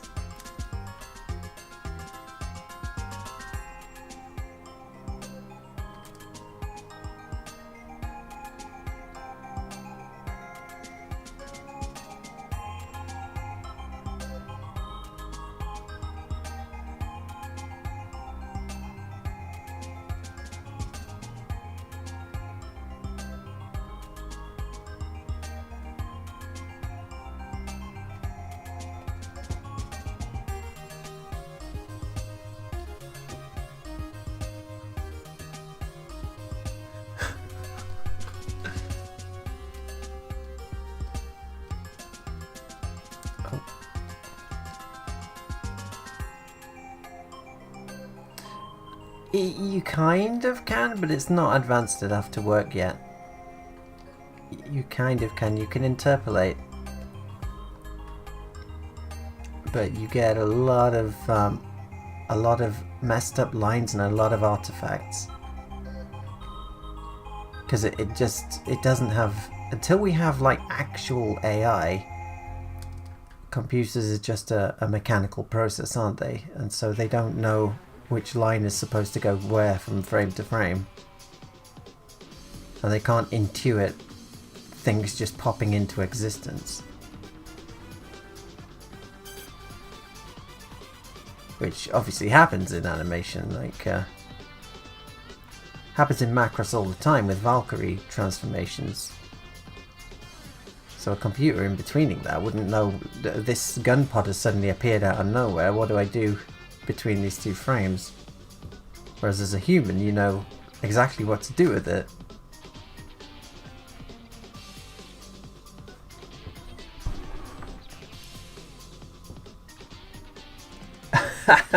Really? Tommy Lee Jones coffee commercial?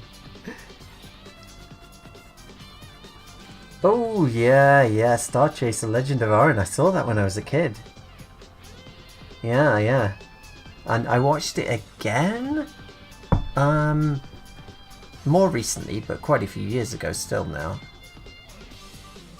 And yeah, it still kind of holds up. It has some very interesting 3D in it, doesn't it?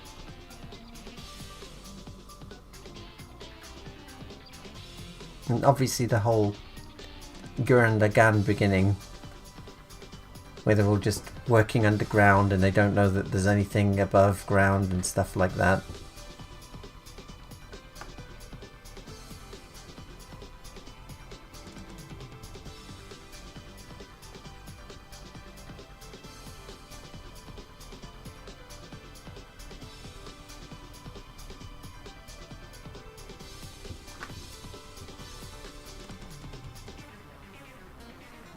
Oh, exactly, yeah. What does the computer do with the trailer? Where does the trailer go?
Doesn't Robert De Niro wear shoes to make him look taller?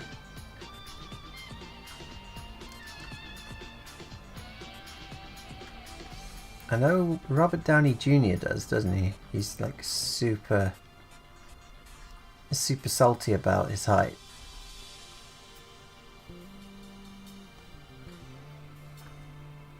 Thank you.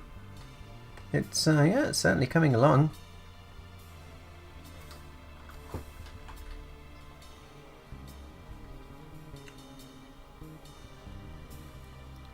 I think if you're short, you just have to live with it. Like if you start losing your hair, you just have to shave your head and live with it. Like there's only so much you can do, and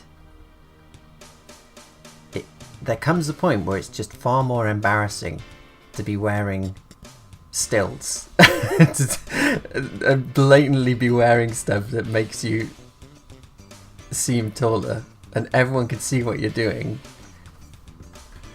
You know, just own it, you know. Just be like, yeah, alright, I'm really short, so what?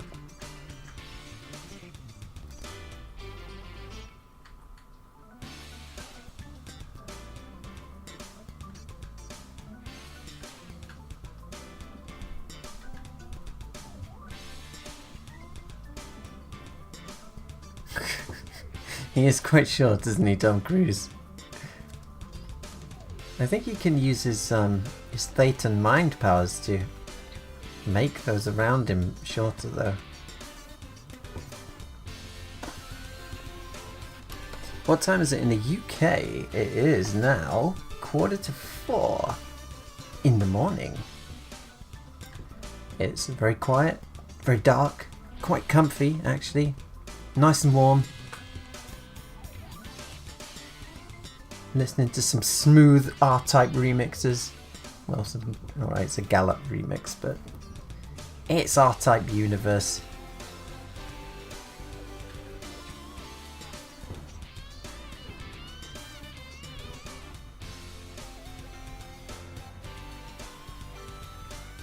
I think he would have definitely gotten over any height issues he would have had by this point.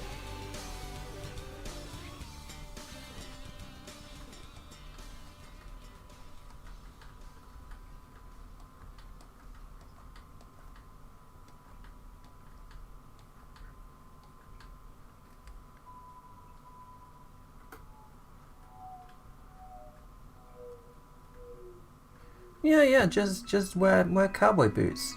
Perfectly respectable alternative.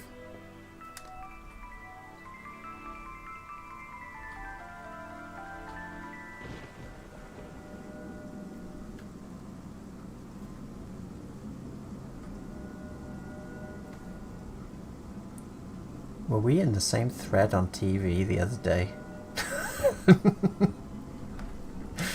What a coincidence, if so.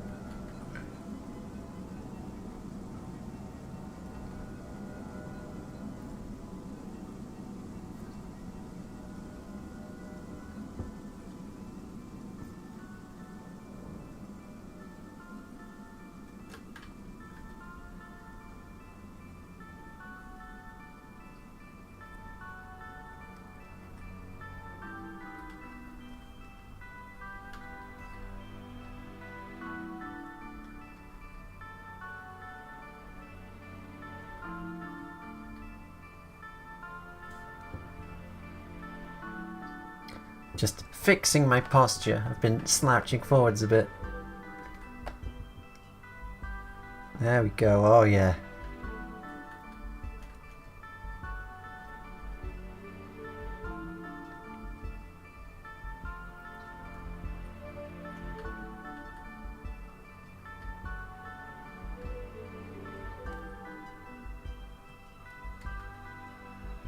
I see what you did there.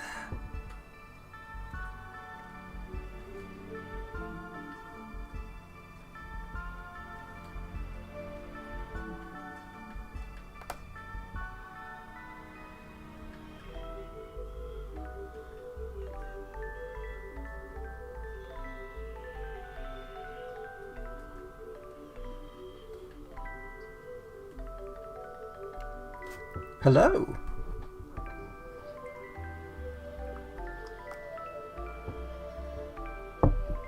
I think I'm short. I don't know my exact height, but I know I was very short at school. Like everyone was taller than me.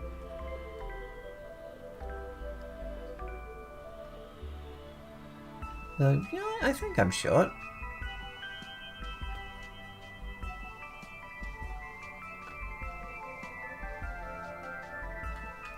Indeed. Welcome to the shading stream. We're shading a face today, and it's looking like this so far.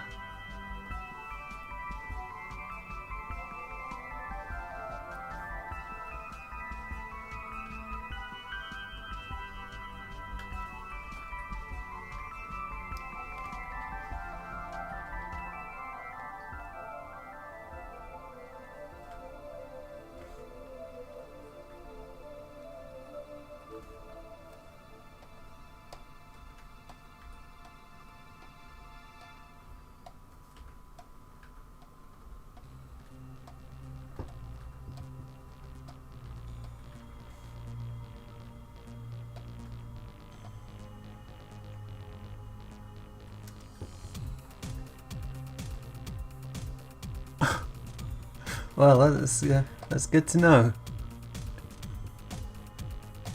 I think that might cause you some problems.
Radiant Silvergun or layer section.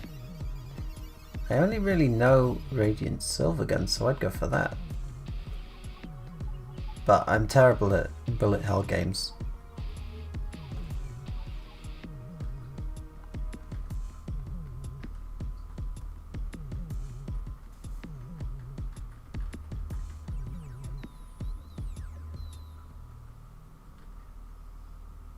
Terrible at them. I don't know how people do it.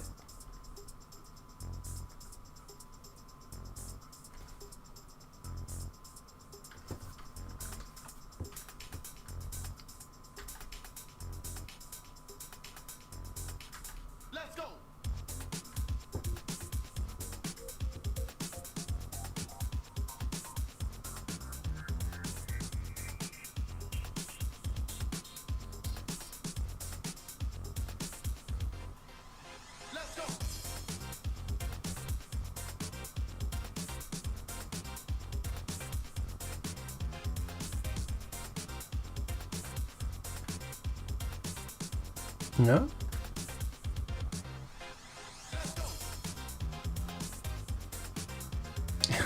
I see. It's a hell.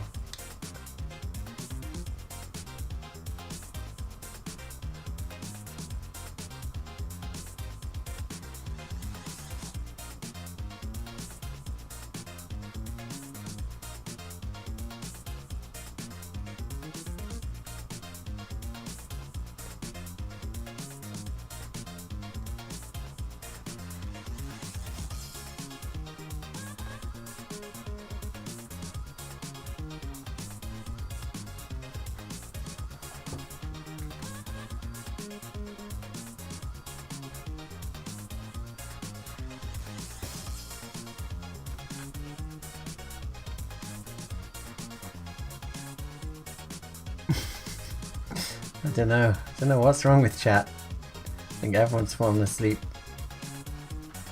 That's okay. I'm quite happy to just listen to music.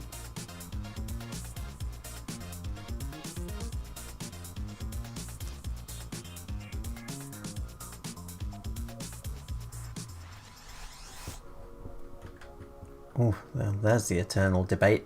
They're both so different though, aren't they? They're so different that there's room for both.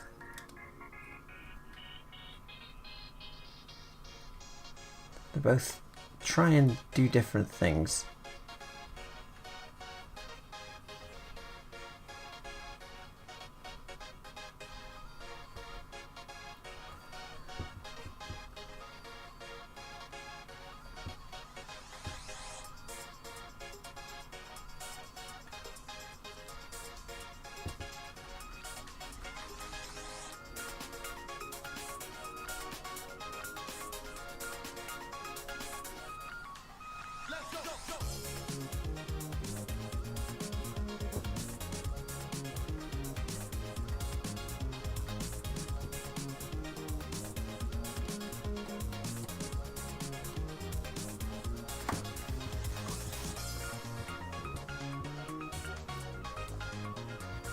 That's fine.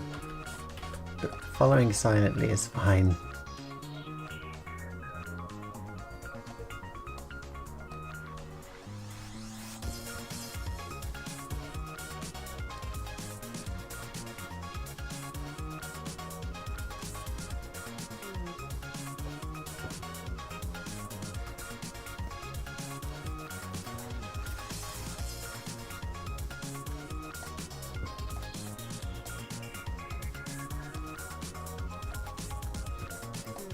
No Ask this stream, unfortunately.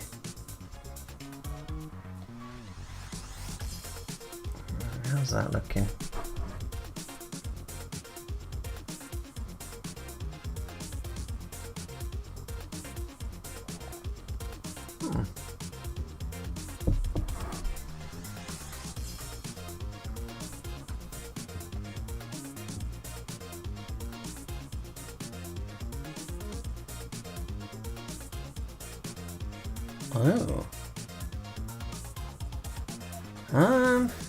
Oh.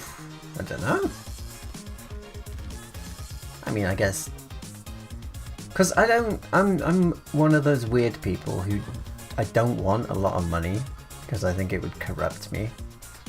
And, you know, looking at rich people, they're not exactly happy, so I don't think it would... Like, you know, a decent amount of money would be nice, but I don't want a lot of money.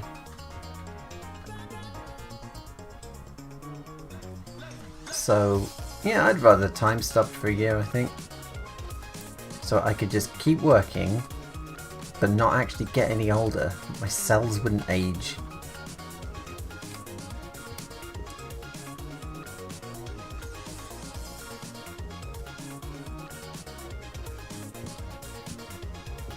Oh, did she like it?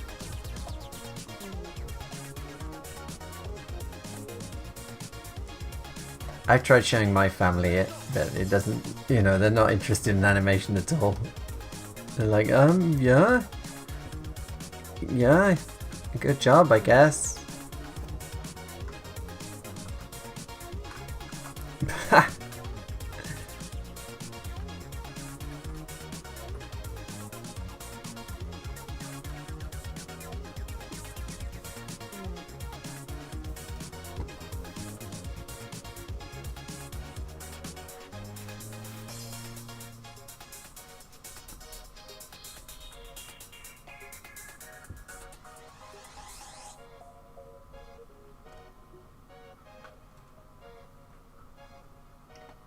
I don't know what that is. What is that?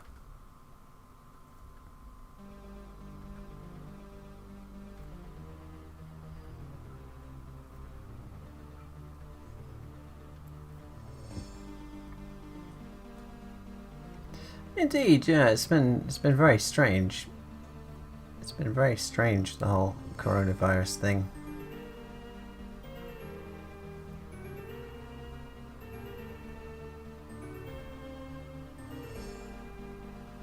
I mean, hopefully life will go back to semi-normal at some point.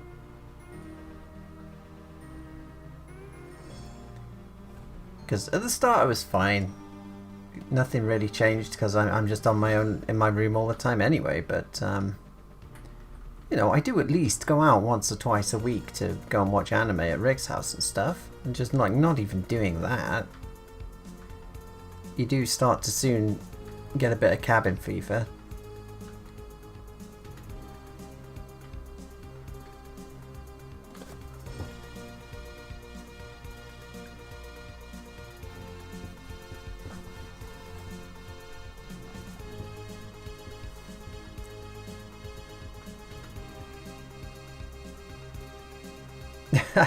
Nah, that's always the way though with family members. They never really give a shit about your about your stuff. Or if they do, it's just to be supportive. They don't really get it usually.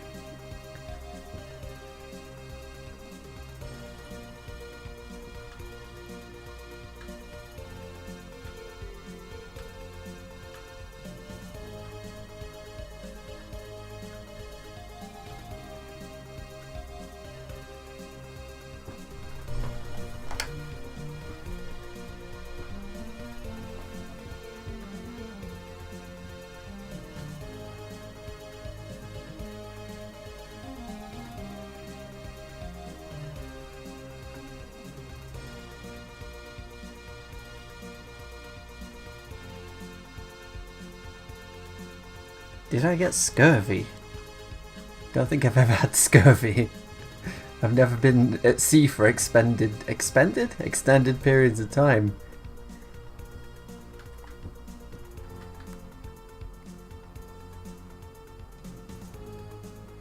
And you know, I drink plenty of lemon cordial, so the citrus is good for anti-scurvy, I think.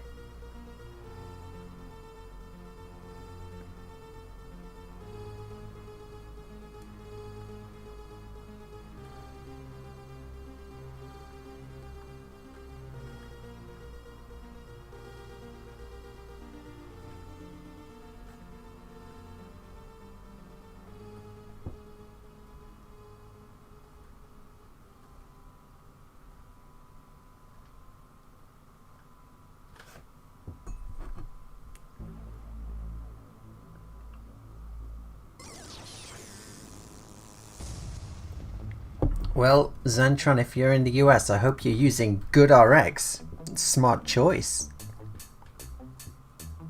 I don't know what I'd do if I was in America. I just... Mackie tells me about the medical stuff there, and I'm like, well, because I need some pills each month, and I just wouldn't be able to afford them there, I don't think. And, you know, I tripped over and broke my wrist once. And they just fixed it for free. But I guess in the US, wouldn't I'd be in debt forever, wouldn't I? I don't know how much it costs. I mean, what happens over there? If you break your wrist, you go to the hospital and they fix it for you, and then you're just kind of in debt forever? Like, how does it work?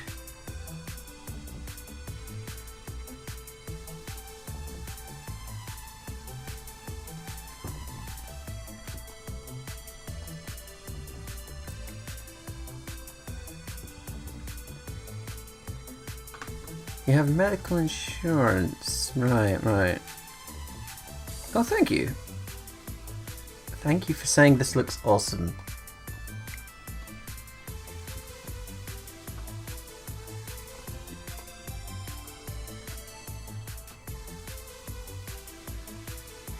Oh, right, okay, yeah, you should be fine then, if you're in Manchester.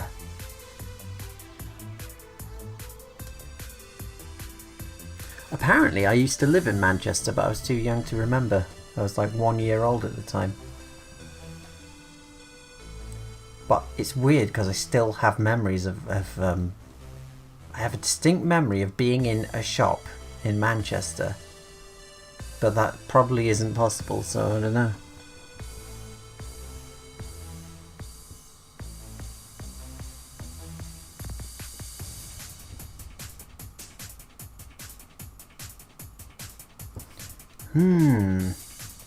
So it's more complicated than I thought.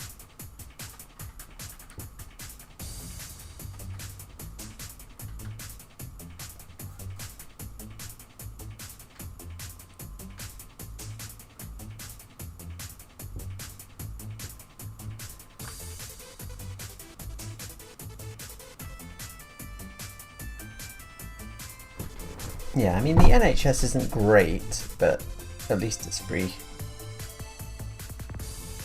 But, you know, that's what we pay taxes for, surely.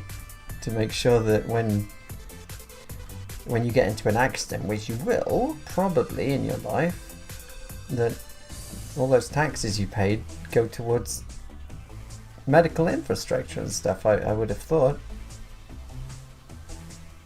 But I'm certainly not an economist, so, you know. I don't know.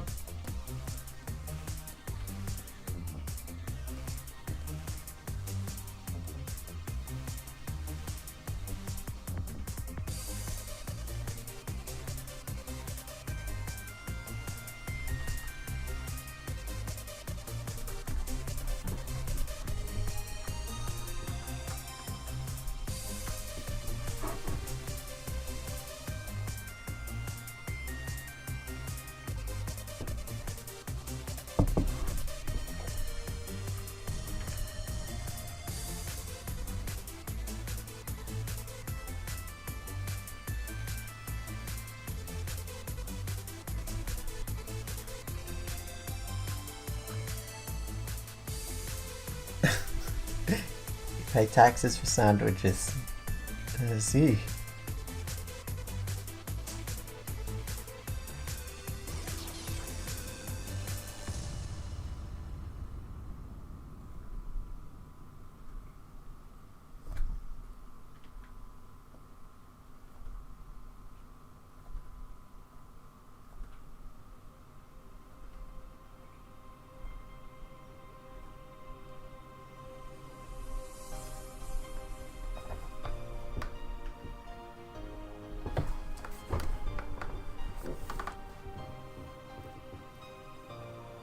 Oh right, so if you're retired, you can get free healthcare then. Damn, I remember you used to retire here at age 60, and just get a pension straight away. And now I think they pushed the age up, and you don't get a pension at all unless you've paid into one all your life or something like that. And I've never paid into a pension scheme or anything, so I guess when I'm old I'm not getting any money.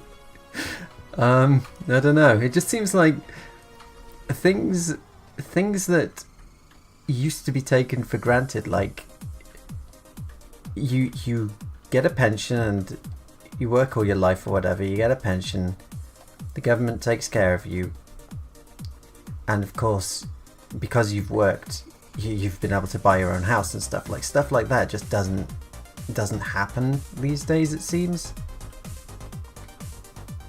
Like, I can't ever imagine having the money to buy a house.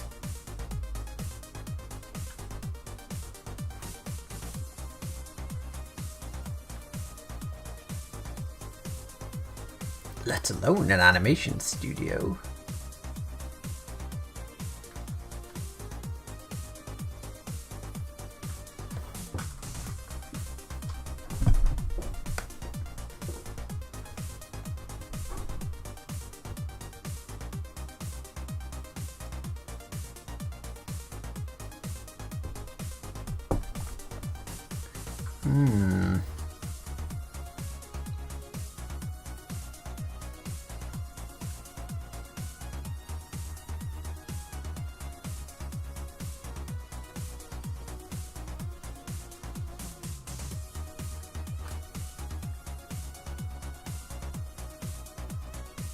Really? I mean, you can rent it out or something if you had a house.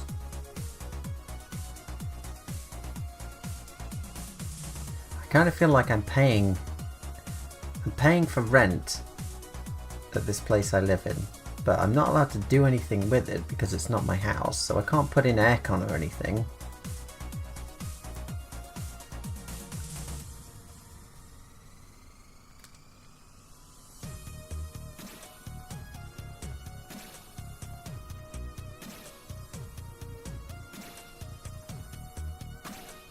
Really?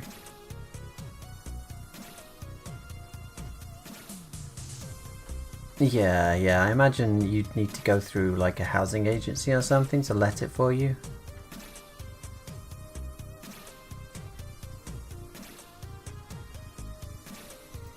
So the house that I rent is a company called Belvoir deal with all of that, and the guy who actually owns the house, I don't even know who he is, because he leaves everything to this company to, you know, come over and do house inspections and fix up anything that gets broken and stuff.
It's the song, yes.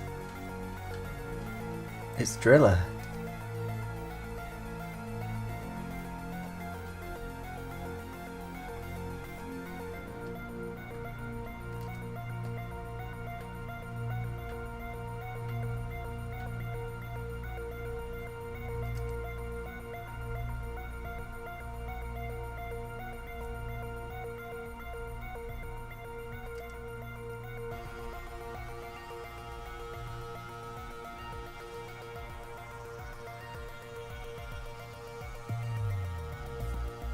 Okay, yeah.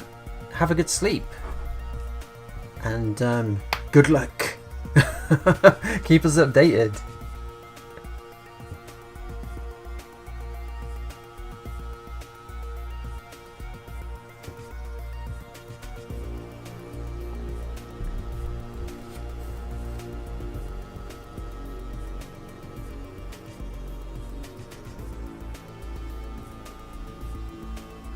I mean, technically, I'm gonna inherit a house, I guess. It's just I don't want to inherit a house if it means family members have to die, you know?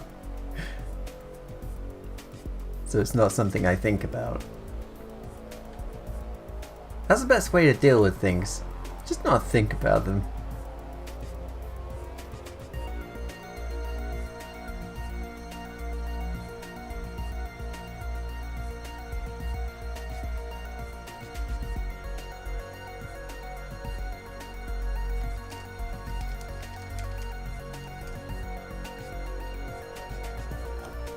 Oh, the Windows update. Yeah, it would have done.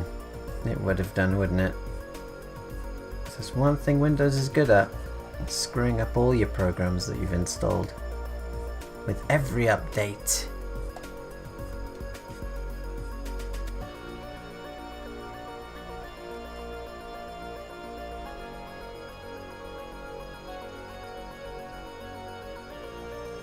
I mean, that could work, couldn't it?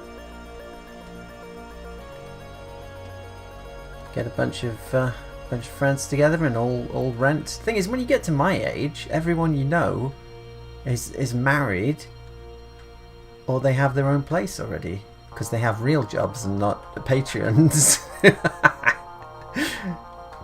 But if I got a real job, I mean, A, I'd be miserable, and B, I wouldn't be able to do any animation.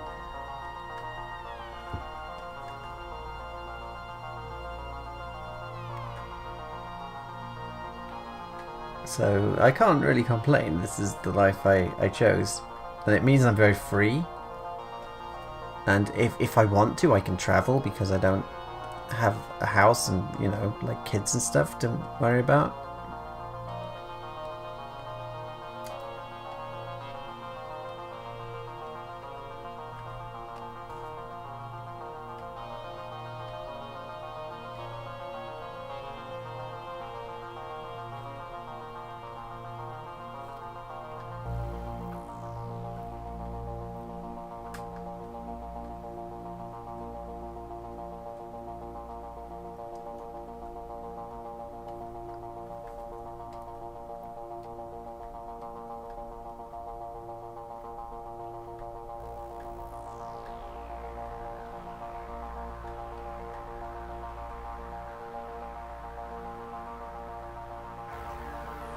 To Bogota, eh?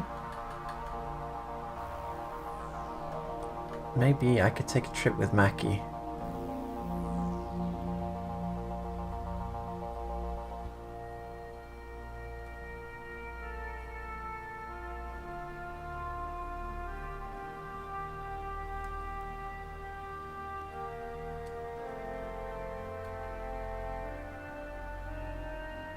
Indeed, yeah. I mean, it's a pretty comfy situation to be in this working situation.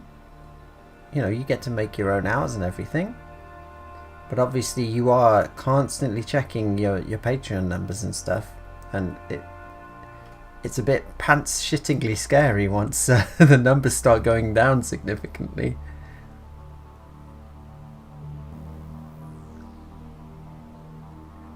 But, you know, that said, global pandemic, I was expecting it to just plunge, just totally plunge, and it has been going steadily down, but not in the, you know, apocalyptic way I was expecting.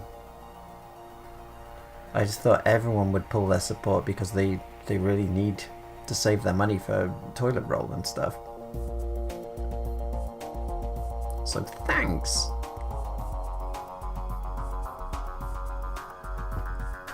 Because the only job I'm qualified for is flipping burgers. I don't think many places are hiring in the middle of the COVID thing. I think they're improving, but I mean, you can never tell. Maki isn't Mexican, no. She speaks fluent Spanish and like a few kinds of Spanish, I believe.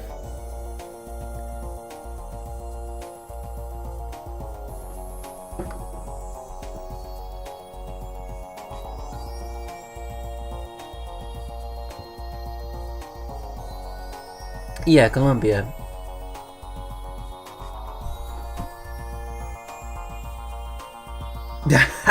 No one's ever asked me for fan art of not even like hentai fan art of characters that I've done.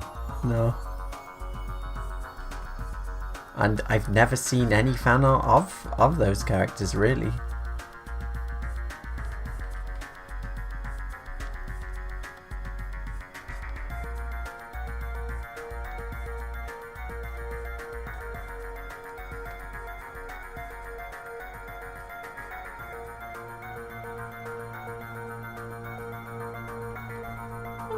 I'm not sure what our animation studio's doing these days.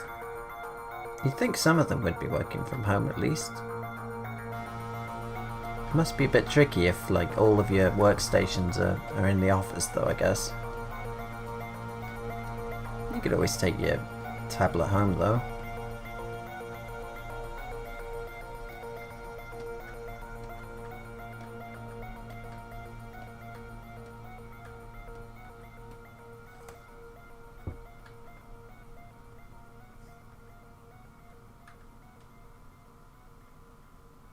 Indeed, yeah, that's the thing, like, they never say anything, the characters, you never see their names on screen or anything, except in, like, supplemental material.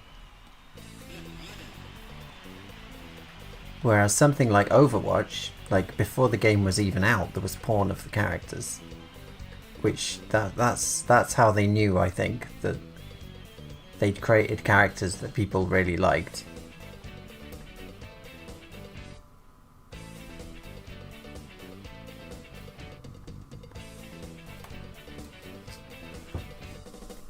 Zentron's done 20 plus hentai commissions, really? What kind of stuff do you get asked for? What is my relationship with Maki? Very professional. But very professional, and no, we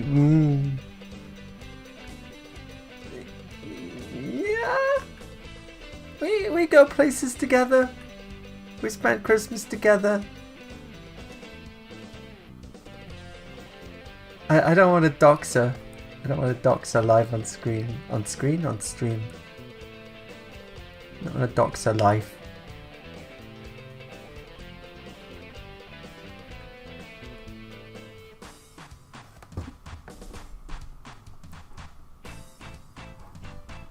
Oh, thank you.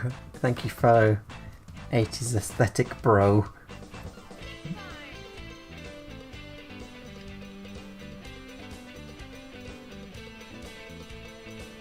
My relationship with my computer is an abusive relationship. When it's not working. It mostly works. It mostly works.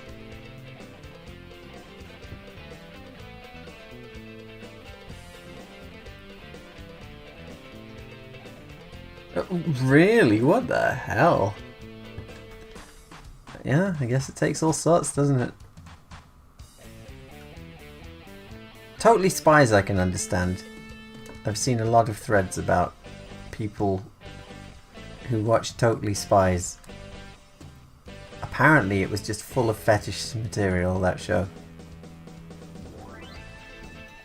But then it was French and therefore freaky.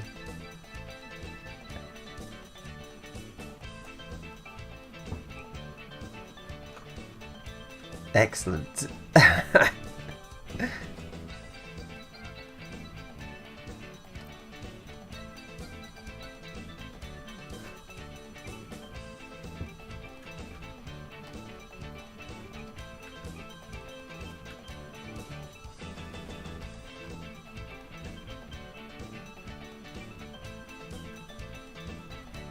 Yeah, I mean, I suppose if you just break it down into lines.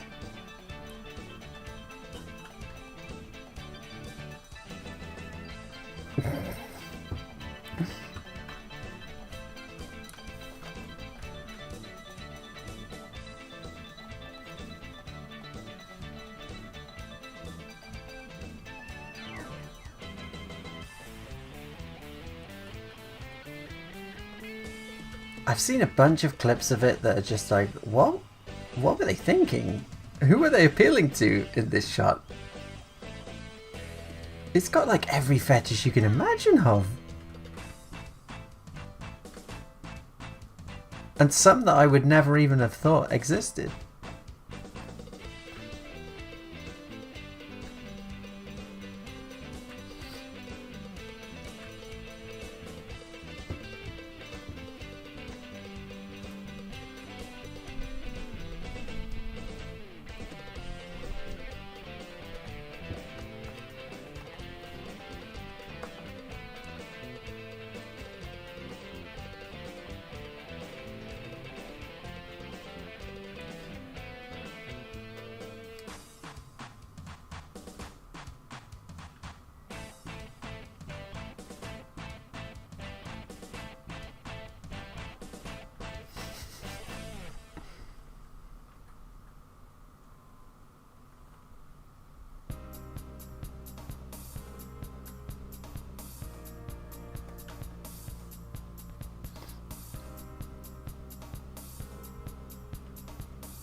I'm glad I clicked that before you make the stream, and you have to click all the various things. I'm glad I did the "this one isn't for kids" option.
A Yuri manga of Totally Spies. Interesting. You could get a successful Patreon going with that kind of content.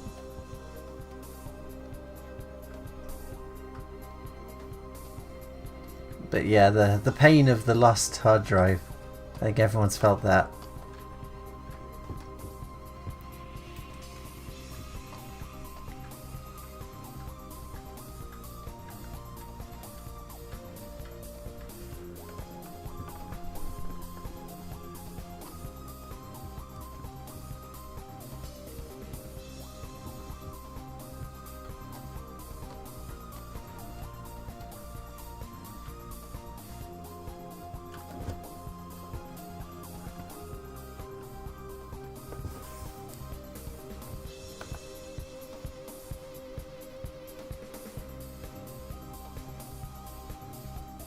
The only way to not actually go insane from how slow animation goes when you're doing it yourself is you have to develop some kind of brain filter, so that even though we've been working on this for 4.5 hours now, It just doesn't seem like that in my brain.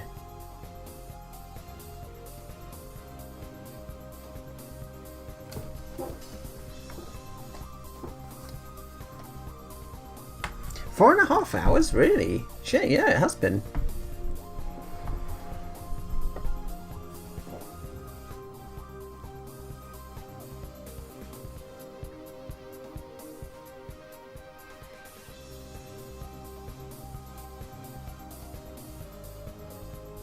Indeed, it does. It flies. Well, I don't know. Maybe we'll call it a night here. Maybe we'll call it a night here. I think I need to get some food, maybe.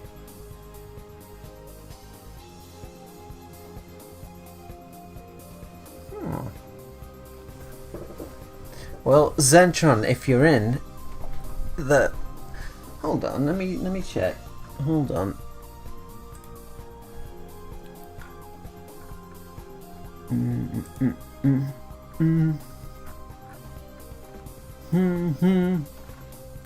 No, maybe not. I was gonna say, if you're in the Discord, feel free to post some stuff. I mean, obviously not filth, because it's a safe for work Discord. But feel free to post some of your stuff in there, and I'll certainly take a look at it. But yeah, alright.